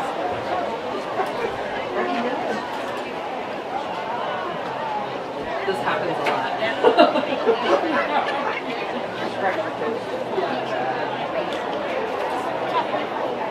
Any other questions? Yeah. Yeah, how long have you been doing this? Did you We've grow up been- with it or? No. I do have an animal science degree from Kansas State. I grew up in Wichita. And we've been raising sheep for 8 years? Yeah, almost 9 years. We use guardian dogs as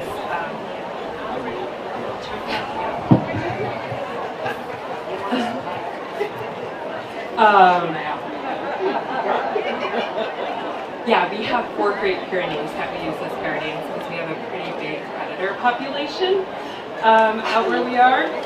And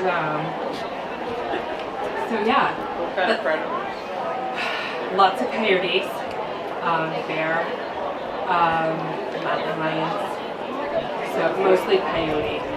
So Where is that? we're in Berkshire County, Massachusetts. Yeah, western Massachusetts. So about an hour from here. The coyotes actually go after you? Yes, we've lost a couple of sheep this past year. Like that's Not this size, Okay. like lamb yearling size. Yeah. But if a pack were to come in, then maybe. But our dogs have done a good job with preventing. So, yeah. And it was the ram pasture that those coyotes had, and we did not have dogs around them. So,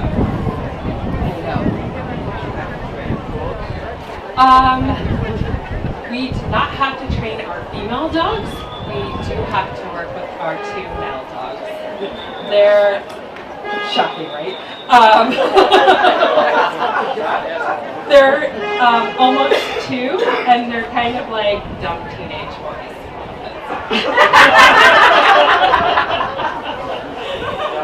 So they're still maturing, and they'll get there eventually. But definite difference than with our female dogs. So, yeah. How do the dogs protect the sheep? Do they fight with the coyotes or bear, or do they just try and make noise so that you find out? So it's interesting, we've watched our 2 female dogs when there have been coyotes out on the horizon. One dog usually stays with the sheep and bark, bark, bark, bark. And then the other dog goes down to the perimeter of the fence and patrols back and forth, bark, bark, bark, bark, bark. But mostly they're preventative. They're barking, leaving their scent. They're big dogs. They have killed a coyote before. Because we had always wondered what would happen if something got into the pasture, and they did kill a lone coyote. A moose got into the pasture one time. They did not attack her. Right? But they did like encircle her. And just until we got out there to like call them off and open a fence up back from that moose. But yeah. Mostly they're preventative. So yeah. Are they dangerous for children? No. Well, we really socialize with them. We have 2 kids. This is Sam. He's my son. And then I have a 10-year-old daughter. And we got our first dogs probably, how old were you, Sammy? Probably like 6 or 7. My daughter was like 3. They're great with kids. They're big, loving dogs. But when they're working, they're working. So, yeah, they're out there to do their job, and I just retired one of our females. She's about 8. And we have her at home now, so she's just like a big polar bug, bear bug. I retired her because she kept jumping the fence, and she became a liability. She's really, honestly, too smart. And so That's why because I didn't want anything to happen to her or for her to cause any sort of accident in any sort of way. And I need her working. If she wasn't going to be working, then she's going to come home with us. So that's why I reached. But she's about 8, so she's on the older end anyways. Maybe it was her signal me wanting to retire her.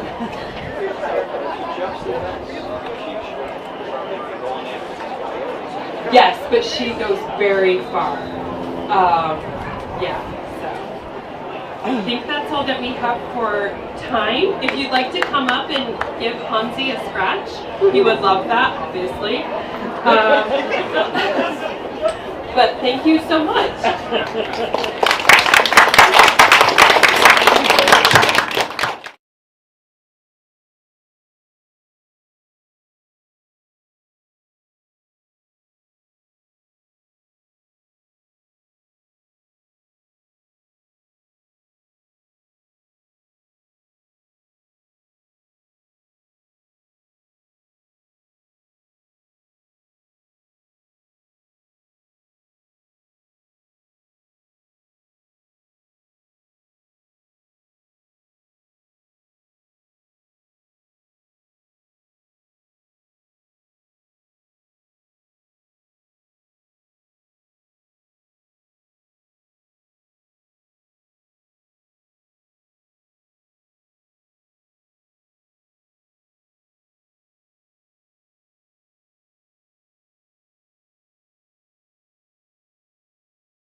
Yeah, let's do it in the front.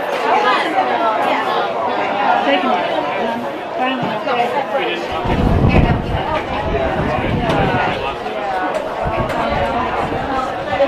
So this is all clean and sanitized. And you probably will need it because We're gonna just sit up here and yeah, but you might need it so that that sound projects to the back. okay. Yeah. push our back.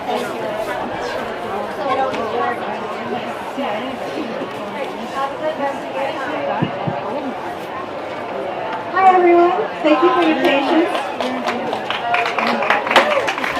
Thank you so much for coming out. We're so excited to see faces in person. You know, for the past 2 years at Rhinebeck it's been virtual, or not last year, but our talk has been virtual. So we are actually missing some of the people who have joined us in the past because they're on the West Coast. But on the other hand, it is really nice to be able to have faces in the audience. My name is Ann Choi. I have a Flock of Shetland sheep in New Jersey, and I'll let everyone introduce themselves. Hi, I'm Kat Chang, or the Naughty Cat, and I have Romeldale CVM, and I'm based in Western Massachusetts. Hello, I'm Juliana Quaresma. I am based in Ithaca, New York, and I have Icelandic sheep. Hello, my name is Alberto Vázquez, and we raise sheep for wool and for meat. I'm based in Western Mass. And you have a bunch of breeds, right? Yes, we have CVNs, Romneys, Lincolns, and a couple of Norwegians. I just wanted to talk a little bit about our farm names. I just wanted to ask why your farms are named, what they are. My farm is named Middlebrook Fiberworks because there is a stream, Middlebrook, that runs through the northwest corner of my property. So my farm name is Reed Farm, but my fiber work, I guess, is under the Naughty Cat. Reed Farm is named after my husband's great-grandfather, who raised white broad-breasted turkeys in Ohio way back in the day. And we're actually primarily a pastured poultry farm and poultry processor. And the sheep are my hand spinner flock side farm project. Hi, our farm is named Viva Acres, and it comes with, like, from Spanish and Portuguese. Viva means like the celebration, and let's celebrate. So for me, it's like, let's celebrate the land, let's celebrate the connection with the land. My connection with farming and with shepherding is restoring the land and restoring the soil health, and practicing agroecological practices. I am still learning the fiber connection and the weaving and all of that. So my inspiration with the sheep is the connection and celebrating the land. I'm originally from Mexico, and we wanted to celebrate that and find a Spanish name. Our farm name is Prado de Lana, which means wool meadow.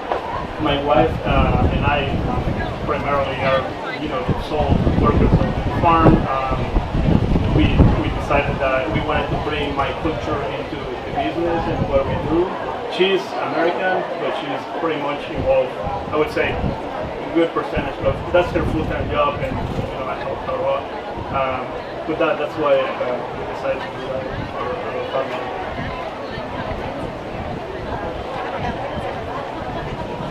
So one of the things I wanted to talk about is, as I'm an immigrant, so I came to the United States when I was 8.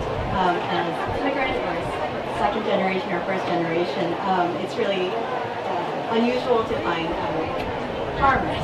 Right? We were having a conversation just before this talk, and I asked everyone what their parents expected them to be, and what their reaction was to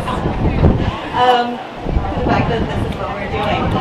So my grandmother and my mother, they made a lot of sacrifices in their lives to have me grow up here and have an American education.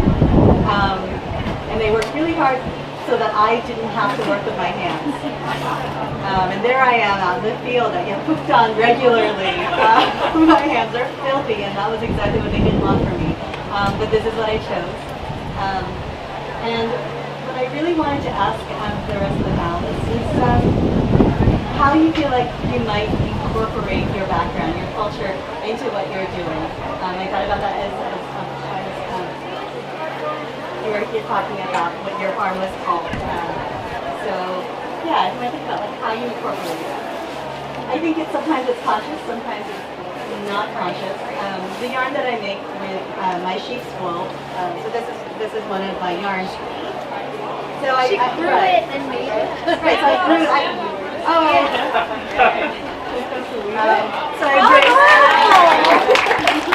So I raised the sheep.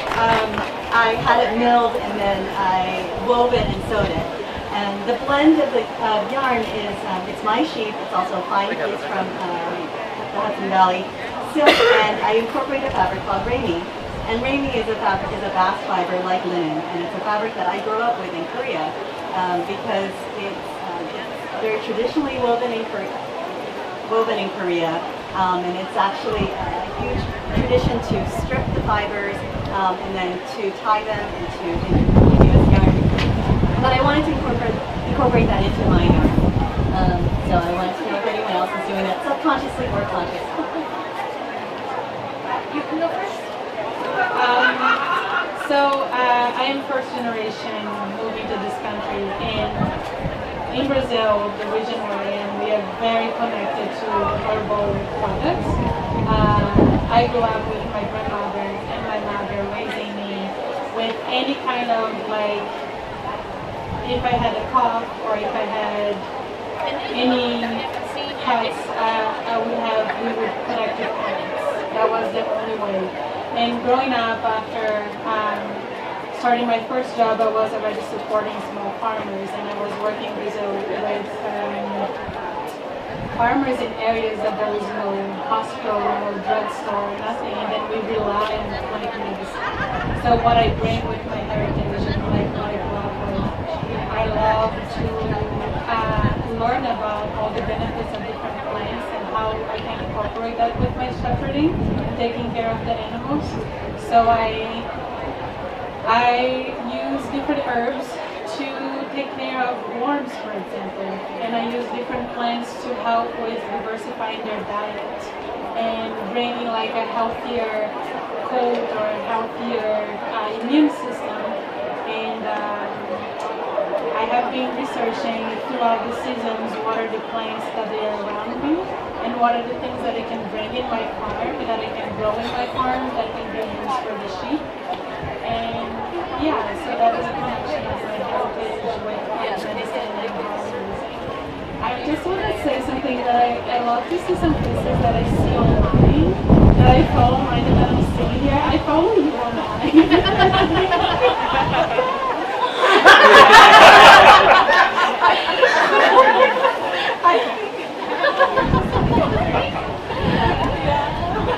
Just seeing the faces and connecting is awesome. This is your first time at Rhinebeck,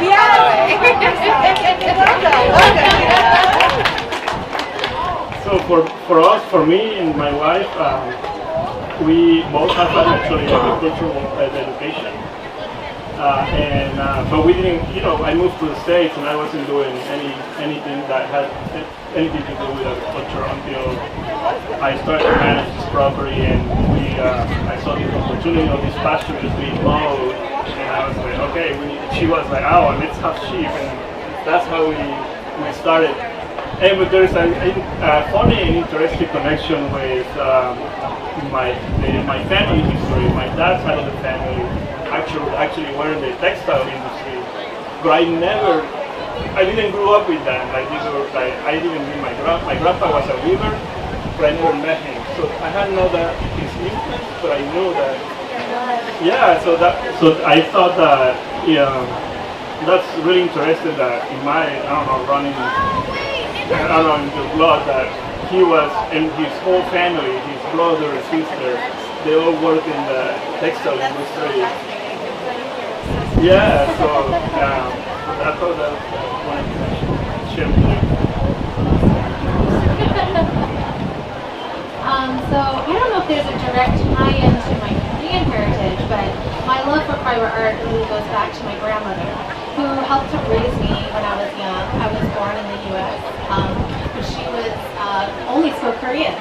So we would bond together by drawing together, and it turns out later I learned that she was an artist back in Korea. I didn't know this until actually after the funeral, which was in my teens.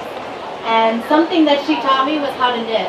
And I was so small that I couldn't hold the knitting needle properly. I would have one like propped between my knees, and my hands would hold this and the yarn, and I would knit like kind of across, like up and down. That's how I learned to knit. And I can still picture the scarf that we made together, and I wish I still had it. Maybe I'll find it one day. But it starts off very uniform, perfect stitches. It's bright pink, like neon pink. And then it goes into this like crazy deep blue section where it's all wonky. Added stitches, lost stitches, and then over time it goes to yellow and all these other colors, and it starts to even out as I start to get a handle of knitting. And I guess I want to share that fiber art connects me to my grandmother in a way that I didn't really think about consciously until probably more recently in the last couple of years. So fiber art has been with me for a very long time. And then I also want to mention, as you were saying, it's like it's in our blood or something. It turns out I learned, my parents are both doctors actually. I'm sure, like Anne was saying, when we're out thinking about what our parents would think, I'm sure they would have loved for me to be a doctor. And the farming was very much a surprise, and only this year did I start farming full time.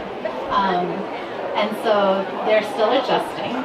But my dad did tell me that before he went to medical school, he went to agricultural college for a year, which I was astounded by. I had no idea.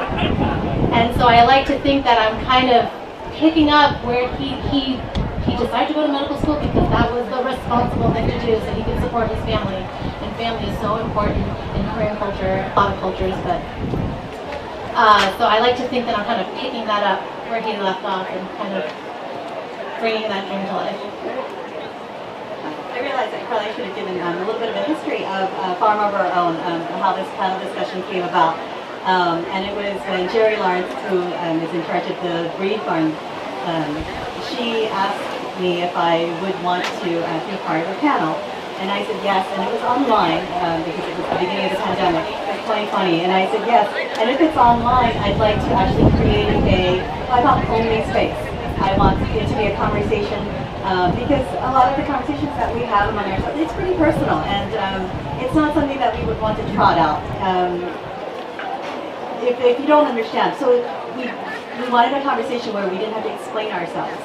Right, we wanted to be understood and we wanted to be heard, but we didn't have to explain ourselves. So for the past 2 years, it has been a BIPOC-only conversation. But this year, we wanted to open it to the general public because, you know, when I tell people, yeah, we're in the breed barn, and I specifically wanted to be in the breed barn because all the years that I've been coming to Rhinebeck, when I walk in the breed barn, it's row after row after row of white farmers, and when I tell a white person that, they're kind of surprised.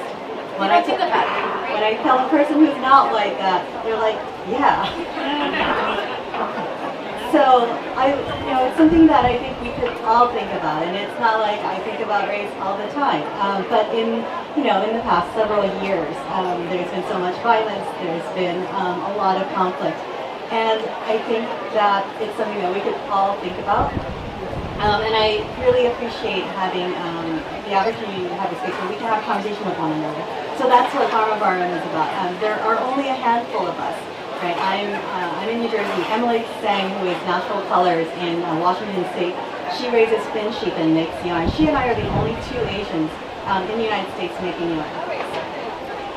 Kat, when she makes yarn, will be the 3rd.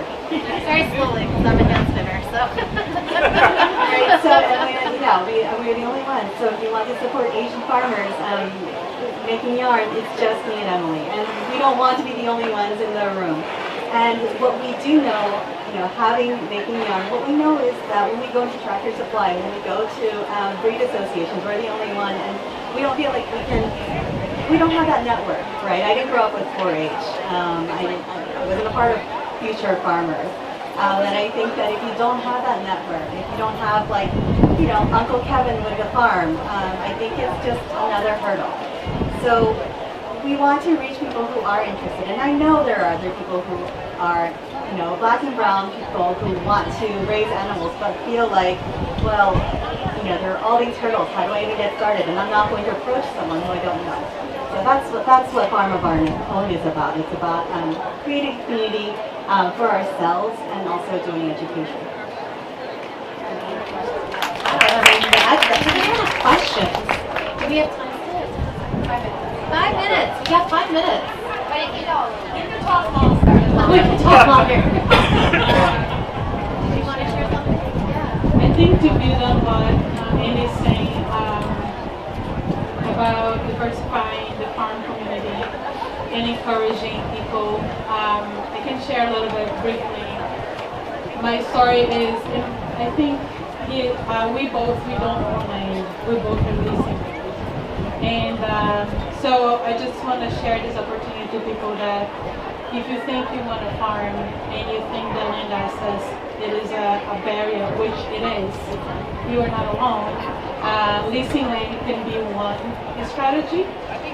The way that evolved to me is I built a tiny house and created this concept that my farming could be completely movable. So my sheep operation is with rotational grazing, that I have solar panels, charged fences, and my tiny house is on wheels. And I am leasing 5 acres now, and next year, that was my first step to like feel where I am at. Is it what I want? Is it what I'm gonna go for? And now I am like in love with it more and more. And next year I'm going for a 15 acres farm and moving the tiny house and growing my flock and expanding and connecting with the principle, the values that I will be doing like soil restoration and connecting to biodiversity conservation also, because those are the values for the shepherding that I practice. And my dream is also, I hate to say this out loud, I am not a leader. I am not a I consider myself a shepherd, and I love fiber. And I would love to partner with BIPOC fiber artists. I do crocheting, that's the extension that of my. When you're describing your first knitting project, like that's exactly how mine was. I still have one hat that I'm knitting for 2 years. It's a work in progress. Bring it next year. Yeah. But yeah, so it is possible, and there are organizations out there that can help beginning farmers, grants and associations and technical assistance in group like us. And I guess I'll let him share, but Anna also has something to share about our retreat happening. There's the process. I wanted to add, just really quick, I don't know if you all know, this blew my mind a couple years ago. A beginner farmer is anyone who's been doing it for less than 10 years. 10 years is a long time to be doing that thing. And I just think that's a testament to how much investment, or how much goes into being established as a farmer in a farm, and how there are a lot of family farms out there, they've been doing it for generations. There's generational wealth, infrastructure that they've built up over 80 years, 100 years, however long it's been. So it is especially challenging for beginner farmers. Less than 10 years, still private business. And there are grants out there for that. And so that's, on top of that being a BIPOC farmer, it's just, all these added struggles and barriers. And I just, the 10-year thing is in my mind, I want to share, because I don't think everyone knows that. Yeah, that's a good point. Yeah, it's fun, but it's not. Right. Yeah. We've been doing it for 8 years, and we don't have our own farms or land, so we're still trying to get that. That's the every year challenge. When I get asked what's the biggest challenge, well, we don't own our own land, and that's that's our goal. The main goal. We have things in the works. I do want to take a couple of questions, but I just want to say, like, if you want to find out more, if you want to support us, like I said, Emily's saying in Washington, in Sheriff Walker, in Ohio, it's just a travel for them, and we would love to be able to, have a way to be able to bring them out here so that they could join us for the conversation. So if you want to find out more, if you want to contact us, if you know people who are interested in farming, they can reach each of us. We're not an organization. We're just farmers. We're busy farmers. Right. Like if you've ever tried to herd farmers, it's rough. There's a reason we're farmers. But we have our Instagrams. Yeah, come by our booth. And 28. Yeah, we're on 28, and we're in the center. If anyone has questions. I was just gonna please visit my wife. She's not here, but she's a big part of our operation. She's selling yarn there. Building 29, booth 7. Stop by and see her yarn. What's it called, Albert? Prado de Lana. Thank you. Thank you. Hello. Hi. So, something you brought up, had me thinking. how you didn't have like the 4-H club and you didn't have like all these things to get you into agriculture. I also didn't have a 4-H club, and I think it's kind of stigmatized within communities of color to like go back and like work with your hands, because as you said, you know, our parents come to this country so that we don't have to do that. What personal like steps do you think it'll take to reach our like BIPOC community to get rid of that stigma of working with your hands, going back out into nature? That's a great question. I think it's a really good question. I think that it's going to happen because people are going to be rebels. You know, I dropped out of law school because it's not what I wanted to do. So, you know, younger generations are always going to be rebels. Yeah, so I think what's important now is to reach young people and to let them know that there are options. They don't have to be lawyers, doctors, and doctors. Right? You know, and to let them know that we have resources for them. Oh no, I can speak up. Sorry. I think this is fantastic, everything you're doing. I was wondering, as far as getting to know other people, do you ever talk at universities or colleges about that? Because I know my friend here, her son, actually agriculture, and I just wonder maybe that's something, right, that's helping and whoever you want to do it. That's a great idea. Like I said, we're not an organization. We're just sort of a gathering of farmers, but that would be amazing. Well, this is what we want to do. I think part of my answer to you is this right here. We're connecting, we're looking at each other's faces and talking about our experiences. We're trying to build this community. Let's do it. I know that there are some BIPOC farmers networks and also organizations like Soulfire Farm that it is leading and inspiring different workshops for different, they are located here in Albany, and they are offering workshops in carpentry, different types of like agriculture, mushroom growing, and livestock throughout the whole year. I am located in Utica, and I work with an organization called Groundswell Center that we also promoting workshops for BIPOC farmers in the similar topics, and having these networks and having this just reach out to people. You're always going to be learning, and people are willing to share. I also believe that, to tap into your question, that I see a call happening. We have this call that the earth is calling us, and the earth is waking us to reconnect with the land, and this is intergenerational and interracial, and I do see a lot of BIPOC people interested and eager to learn and grow their food, grow their fiber, and connect with the farm world. So it's just a matter of them also seeing, like, yeah, this is possible, we can pursue it. Are there any other questions? Yes, yes. Yes, Kay? I'm a friend of Anne's Disclosure. I took my child to visit her farm, and my suburban kids, I will box Minecraft, fell in love with the sheep.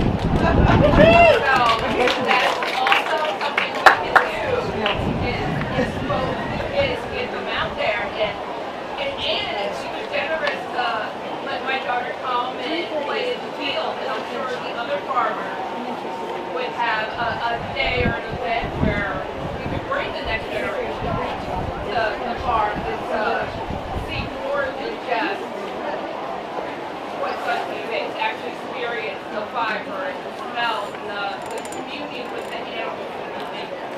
So thank you, Anne, for talking to my child. No, I think that visibility is really important. You know, representation is a bit of a, it's kind of a catchphrase, but visibility is really important. When I first started my business, I was deliberately not putting my face on social media because I don't look like what you would think a sheep farmer would look like, right? And then when I realized there was no representation, then I did make an effort. to be more visible, and I think that visibility is also going to help people, because if, you know, for younger people who think that they might want to do this, like, I would love for them to see that it is being done by people who look like them. Thank you, everyone, so much. Thank you, Jingles and Tree, for, I mean, I've been running that for years. Part of it sounds crazy. Well, thank you. If you want to reach out to us, we have, visit us at our booth, and we have our social media there, and our emails. And our profile is on the Run Network. So thank you, everyone. Thank you, everyone.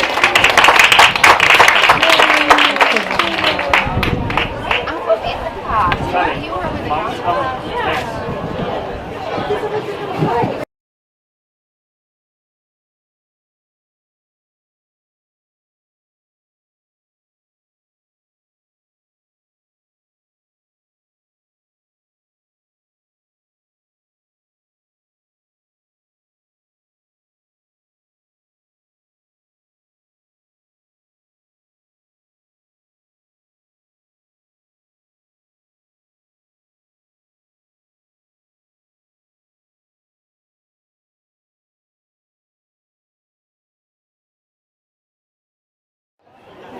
We stole the stroller.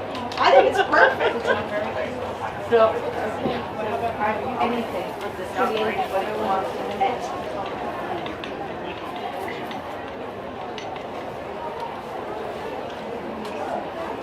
Are we on? We're on. Hi, everybody. Thanks so much for coming. Firstly, I would just like to thank you for coming to all of the breed talks. I organize the breed barn and pull it all together, so I can't thank you enough for coming to these talks. You've probably heard breeders who are so passionate about the fibers that they have, the sheep that they have, how much love it provides. So we just really are so excited that these keep growing with every year, so thank you. So I'm Jerry Robinson Lawrence. I co-own Flying Fibers with my daughter Irina Lawrence Mathias. We have a little yarn shop on our farm in Wrightsville, Pennsylvania, York County. So an hour south of Harrisburg, an hour north of Baltimore. And I always like to say that I'm actually a city kid from Buffalo, New York. But I was the kid who, hooray, Buffalo, yes, yes. And I was the one rescuing everything. You know, always wanting more dogs, more cats, save everything in the neighborhood. And I went to art school. I went to SUNY Purchase, yay the SUNY system, for printmaking and graphic design. And then I went to the Art Institute of Chicago for my Master of Fine Arts degree in printmaking. But teaching jobs were available in graphic design. So, but what happened with graphic design, it used to be by hand. And now it's computer. And so after a decade of teaching it, it's like, I gotta use my hands again, I gotta use my hands again. So I realized I could knit my graphics. So I started to do that, but then I couldn't get the colors that I wanted because I was very particular, having been a printmaker. So I started dyeing fiber. Then I didn't like the fibers that was available. And my husband being English, we went to Yorkshire, and just going through this little town, there was this shop in an old church called Bobbins in Whitby. And I just kept looking at this sweater that was shiny. I was like, why is it shiny? Same like with the Teeswaters you saw. I'll pass this around. This is not my art yarn spinning. I left it all home, so I had to buy it for the display. So it's okay, support another farmer. So that shine, people always think that they're silk or something blended in with that. There's nothing blended. The long wools just have this sheen, and the Wensleydale has this extraordinary shine to it. And it'll also, so I kept going back and looking at that sweater for a whole week, and they didn't have yarn, and the sweater was really big. I bought it. I had to have it. And then it took me, so imagine, they would say, I'd say, where can you buy this? In the Dales.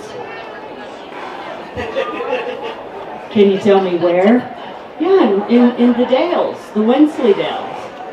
I was like, what you, well, a decade later, I learned that it was called the Wensleydale Sheep Shop. It was like, so they were giving me the information, but I thought they were sending me to a part of England with no map. So it took a very long time, and I thought that I could just put a little sheep in my suitcase and bring it home. And you can't do that because of scrapie and the diseases that we could bring back, and we could wipe out the U.S. sheep population.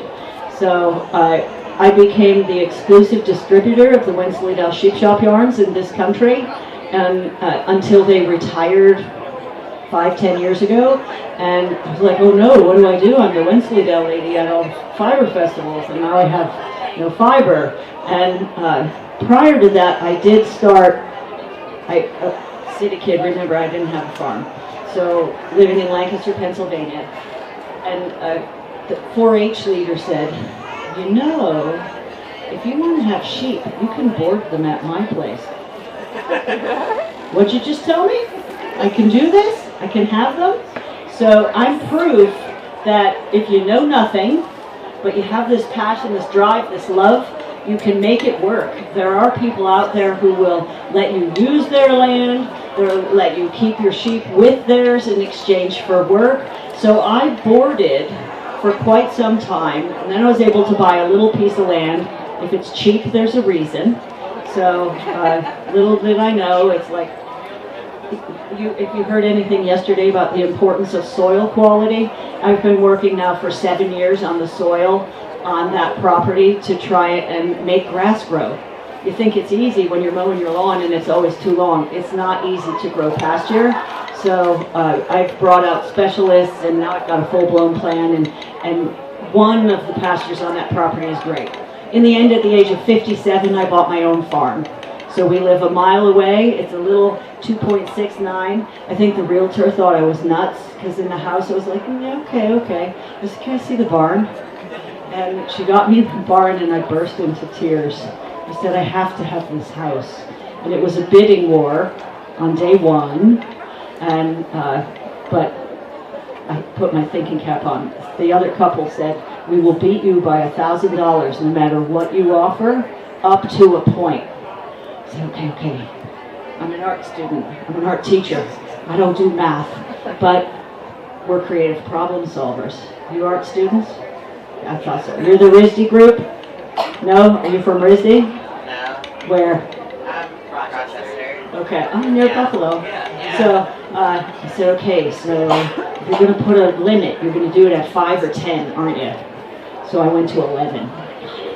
And then I got all the money back anyway in the inspection. So I didn't pay more anything. So it was, that barn brought me to tears, is my total happy place. So now I do have several sheep at home, right at Nikki knows, they're right outside the shop window. So we had a yarn shop in Lancaster for 12 and a half years, and then just last January we put a little building on the farm, and so it's now located on the farm, and the sheep are outside the window. So it's you see the full circle. So that's what we like, is the educational component. So the Wensleydale started with that sweater. They are, like the Teeswaters, a breed up, and so we started with, in the mid-90s, some people brought in the Wensleydales because you can't just fly them over. So I got my first, I'm thinking 13, 14 years ago now, and drove all the way out to Michigan, kept them on a friend's place. Boy, was I clueless. And didn't I go and get one of the biggest sheep there are? That city kid who was never around them. But I learned from people here, and what I think is most exciting is the village of fiber farmers. Any fiber farmer will offer you assistance and advice. They're happy to help you. So I quickly connected with other people who had big sheep. It was actually a fella here in the sheep show who I said, how did you get your big sheep to be so nice? Because, I mean, I'm getting older, and the rams intact can be as large as 350 pounds. Yeah, they can be massive. And so Lincolns are also huge. And I said, what do you do? And he said, I touch them while they're eating. And I feed them by hand. So how am I going to get in there and feed them all by hand? So what I started to do was just actually feed over the gate, put my buckets right here, and as they were eating, I would touch everybody's heads. So and at first they're dodging, weaving, but then they realized if they wanted the food, they had to let me touch them. So you may have heard other people too say, we don't really need halters. So everybody said, why doesn't yours walk on a halter? Why did it throw itself on the floor in there? It doesn't wear one. They're food motivated now. So all I have to do, I won't do it in this, girly cues, doesn't matter what gender they are, and they go, she's got the bucket, and they'll run, and I can literally give them a handful, that's all. But they're so food motivated for the grain that they'll come to me and I can do absolutely anything with them. So much so, that was like, I need a photo. This week, my daughter had my truck. I actually loaded them into my Subaru to go get the vet check. And so, yeah, it's great fun. The stories are a blast. So the Wensleydales, I got up to about 10, and I think I heard Sherry saying that she has heard that the Teeswaters can be very adaptable and go to the south, but she said that little caveat about humidity. So sadly, I'm no longer breeding because we're in south central Pennsylvania. We get the Gulf Stream heat to come up and humidity. So it can be 100 degrees and 75% humidity. It's miserable weather. I'd rather move back to Rochester, Buffalo, New York State, but that's not in the cards. So I found that they're perfectly healthy if I don't make them work. So breeding, whether you're the ram, the recipient, or the mom, all of that work compromises their immune system, and I have serious issues with Haemonchus contortus, which is the barber pole worm, and it is the worm that is everyone most fears among sheep owners. So up here, it's amazing that you just go a couple of hours north, and so Syracuse is a 4-hour drive for me. It's 4 hours up here without traffic.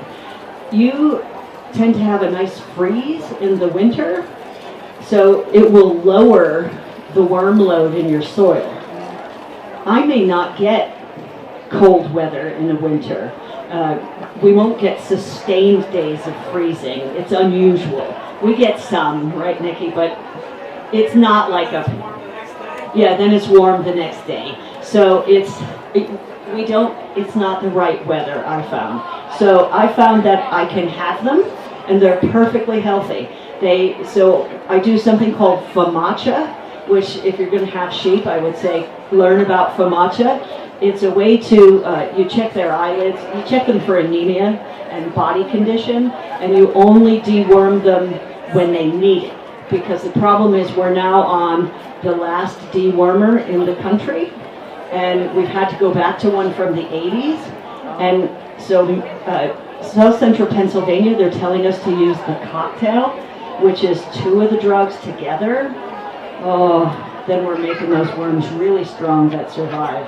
So I now only deworm when it's absolutely necessary. I couldn't do that when the animals were working. So it's heartbreaking to lose them. So I would say that humidity is a significant piece to take note of. So the Wensleydales are really spectacular, and they are born out of the Leicester Longwool and the Teeswater. That's what they came from.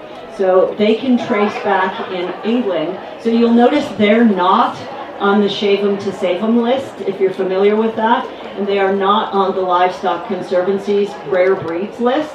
Doesn't mean they're not rare. To get on the American Livestock Conservancy list, the sheep had to have existed in this country, or if you can prove that it's critically essential to the breed's survival, so the Teeswaters actually had the Teeswater Association come over from England and verify flocks. So they're actually in the British breed flock books. The Wensleydales hesitate to do that, the English Wensleydales, because we added new bloodlines to the Wensleydale, because we could artificially inseminate a Lincoln, a Leicester Longwool, and I just went brain dead, Cotswold. And so by doing that, in England, they can trace back the heritage of the Wensleydale to one particular ram in 1838 called Blue Cap. Well, we messed with that. But there's a thought that at some point, because they're very large, they're one of the largest in England with the Lincolns. So England's a little small country, they can't handle that size as well. We think that there's going to be a point where there's so few of them, they're going to have to investigate the flocks here and consider saying, yes, you are essential to our survival. So they are still rare, but that's why they're not on the Livestock Conservancy. So they grow 12 to 14 inches in a year, a little bit longer than the Teeswater. Sometimes we'll say, a Teeswater breeder, I had some for a little while, but I was like, you can't have everything, you gotta stop. So, and I also have Shetlands and Leicesters. It's a long story. So it's often very difficult to tell the difference between a Teeswater lock and a Wensleydale lock. They're very similar in structure, in pearl. They bend and back and forth. That skin that you're looking at, that glorious skin, I also, because of the heat and humidity, I cannot shear at a year. If I leave it on that long, they'll itch against anything they can find, the gate, anything they can find to scratch against. So I tried it 1 year, and I lost nearly all the fleece because it was cotted, which is when it starts to felt together at the base, at the skin. So it wasn't worth it for me. But in England, they will actually grow some that they refer to as a shearling. So born in the spring, 1 year old the following spring, that next fall is when they'll shear that sheep. And a shearling, those are those spectacular photos you see on the internet where it's dragging to the floor. That's your shearling. So that would indeed be a young, over a year's worth of growth.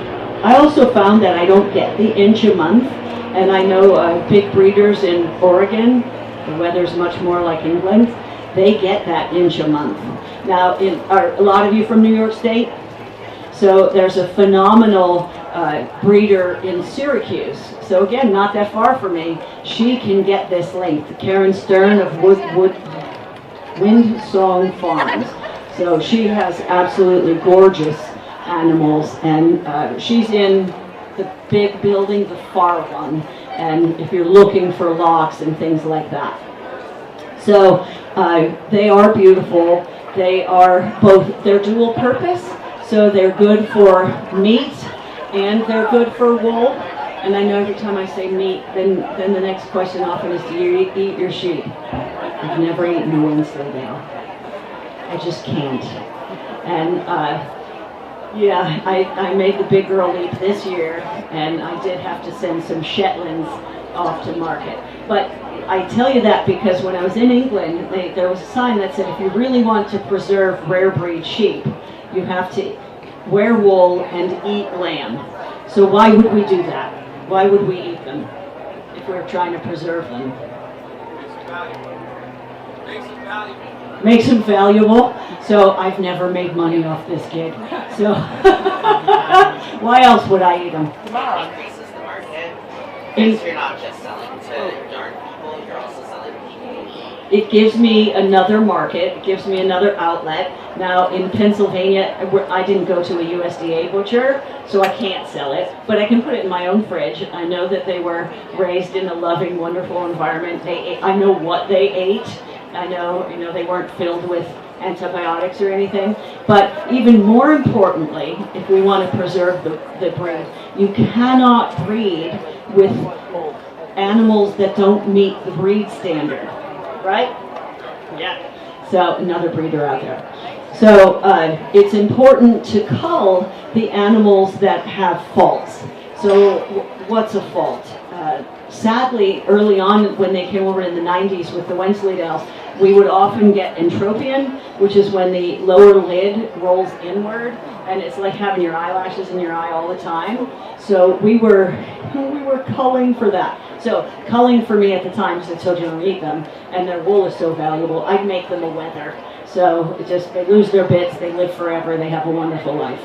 And and there's ways you can fix this, but it's genetic. So we didn't want them, the offspring, to get it. And didn't I go to England with my husband, and they said, what do you mean you're culling for that? They all have it, you'll never get rid of it. So, oh well, learned a hard lesson there. So, but that would be, if you were able, you'd want to cull it. In my Shetlands, if their horns, I have a black Wensleydale in the breed barn. He's the one who threw himself on the floor earlier. That's why he didn't make his debut out here. He's got a little Shetland friend with him. That Shetland is an example of what to never breed, because his horns are too close to his head and they were going to grow into his face. So we had to cut the horns, but they're best friends, so they travel better together. So he's out there. So the Wensleydale, long, silky. I'm trying not to repeat a lot of what Sherry said. So perfect for tail spinning, perfect for lock spinning, perfect for doll hair. I don't know if the Teeswater does this, but the Wensleydale, if you wet felt with it, a very thin 3 layers of, change the direction, wet felted scarf, they take their curl back. So it's like a lace curtain. You can see the curls in the felted scarf. It's really beautiful. Beards. I've seen people, there's somebody walking around, if you see her, vegetarian Viking. She uses the... It's vegan Viking. Vegan. She told me vegetarian Viking. I just met her. I know. I thought it was vegan Viking too. She is walking around with the most spectacular... she says it's all from Game of Thrones. What would you call it? It's like a vest. Tunic?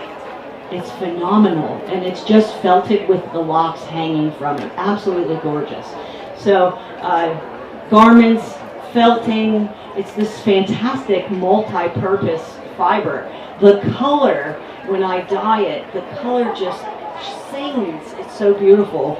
So, we do have Wensleydale from our flock, but when we sell flock yarns, we like you to know who they're from, so it's named, and you can't just spin everything together. You want like staple length, so, and like color. So we tend to do small batch for our Wensleydale yarns, but because we wanted to play with color, and I said we were the breed ambassadors for the Wensleydale Sheep Shop, we said, okay, we make our own small batch. How do we, when they retired and they sold to somebody who could no longer wholesale, what are we going to do? So we made our own lines, and we call it, we're playing with the Wensleydale and seeing what else it can do. So we have Yorkshire Medley, which is a blend of Wensleydale and Blueface Leicester, and 16 different colors. And then we did that, and we call that the long wool leap. You'll often hear people complain about the long wools and say that they're rug wool, they're too coarse, they're itchy. That's not the case. When they feel scratchy like a Brillo pad, it's because they have too much twist in the fiber. So with short wools, you have to twist it a lot so that it doesn't fall apart. But when you're talking 7, 10, 12 inches, depending on when they shear, you don't need a lot of twist. It's going to hold itself together. So I love it when people come up and feel our yarns and go, oh, this is so soft.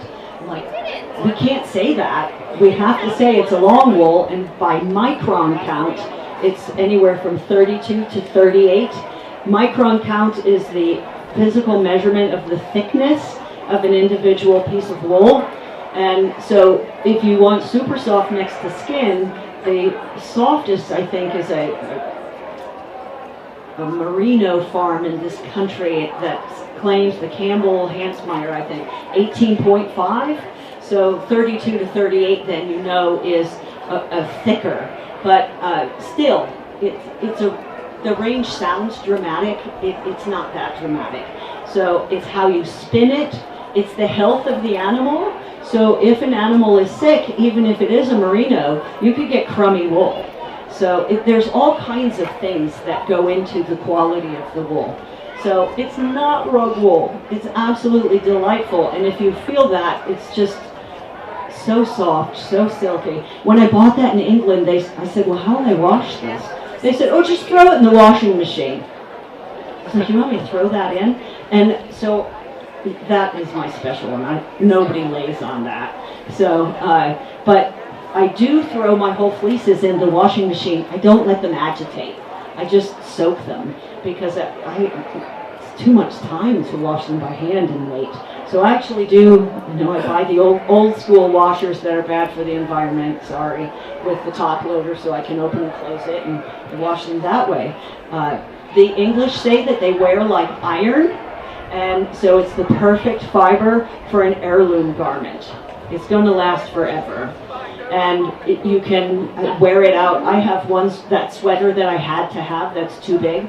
I lay on the couch with the dogs. I go out in the barn, and nothing seems to destroy that. The other thing about the long wools is they don't pill as much as other fibers because of the length. So pilling comes from short fibers worming themselves out of the yarn and creating a little ball. So yes, it will pill, but usually in the underarms, anything that's moved around and has friction, but not like a short wool will pill. Hard wearing, heirlooms, there was something else I was going to say in there. Soft, silky, not soft, can't use that word. I don't know how I am time wise. Anybody know? 234. I'm over. Feeder Shapes have been even participating and listening. I was like, that's nice of them to listen. No, they're on! And I'm wasting time. It's okay. They didn't mind listening. So, again, any wannabe farmers out here? I will plug the Dutchess County Sheep and Wool Growers. You don't have to be in Dutchess County. I'm in Pennsylvania. It's $100 for life. How can you beat that membership? And they're doing phenomenal. Megan can also vouch. They're doing some phenomenal online trainings. So this summer, again, different, and that's how I learned that how they're treating worms in this state is different than Pennsylvania, because they had a veterinarian talk about worm issues. And if you want sheep, create your village. All these people here, ask questions. We're all happy to answer, right? And we've all been beginners. You have to create a village so you know who to call at 2:30 in the morning. Yep, you absolutely do. And it's always when you have to call, or on a holiday. Yeah, or when you're not at home. When you're not at home. So we're not kidding when we say that, and nobody will care because they know what you're going through and you need help at that moment. So I didn't even give you time for questions. I apologize. But feel free, find me in the barn, email me, anything. I'm better with email than phones. I hate the phone. So, but any other way. So thank you so much for coming. I really appreciate it.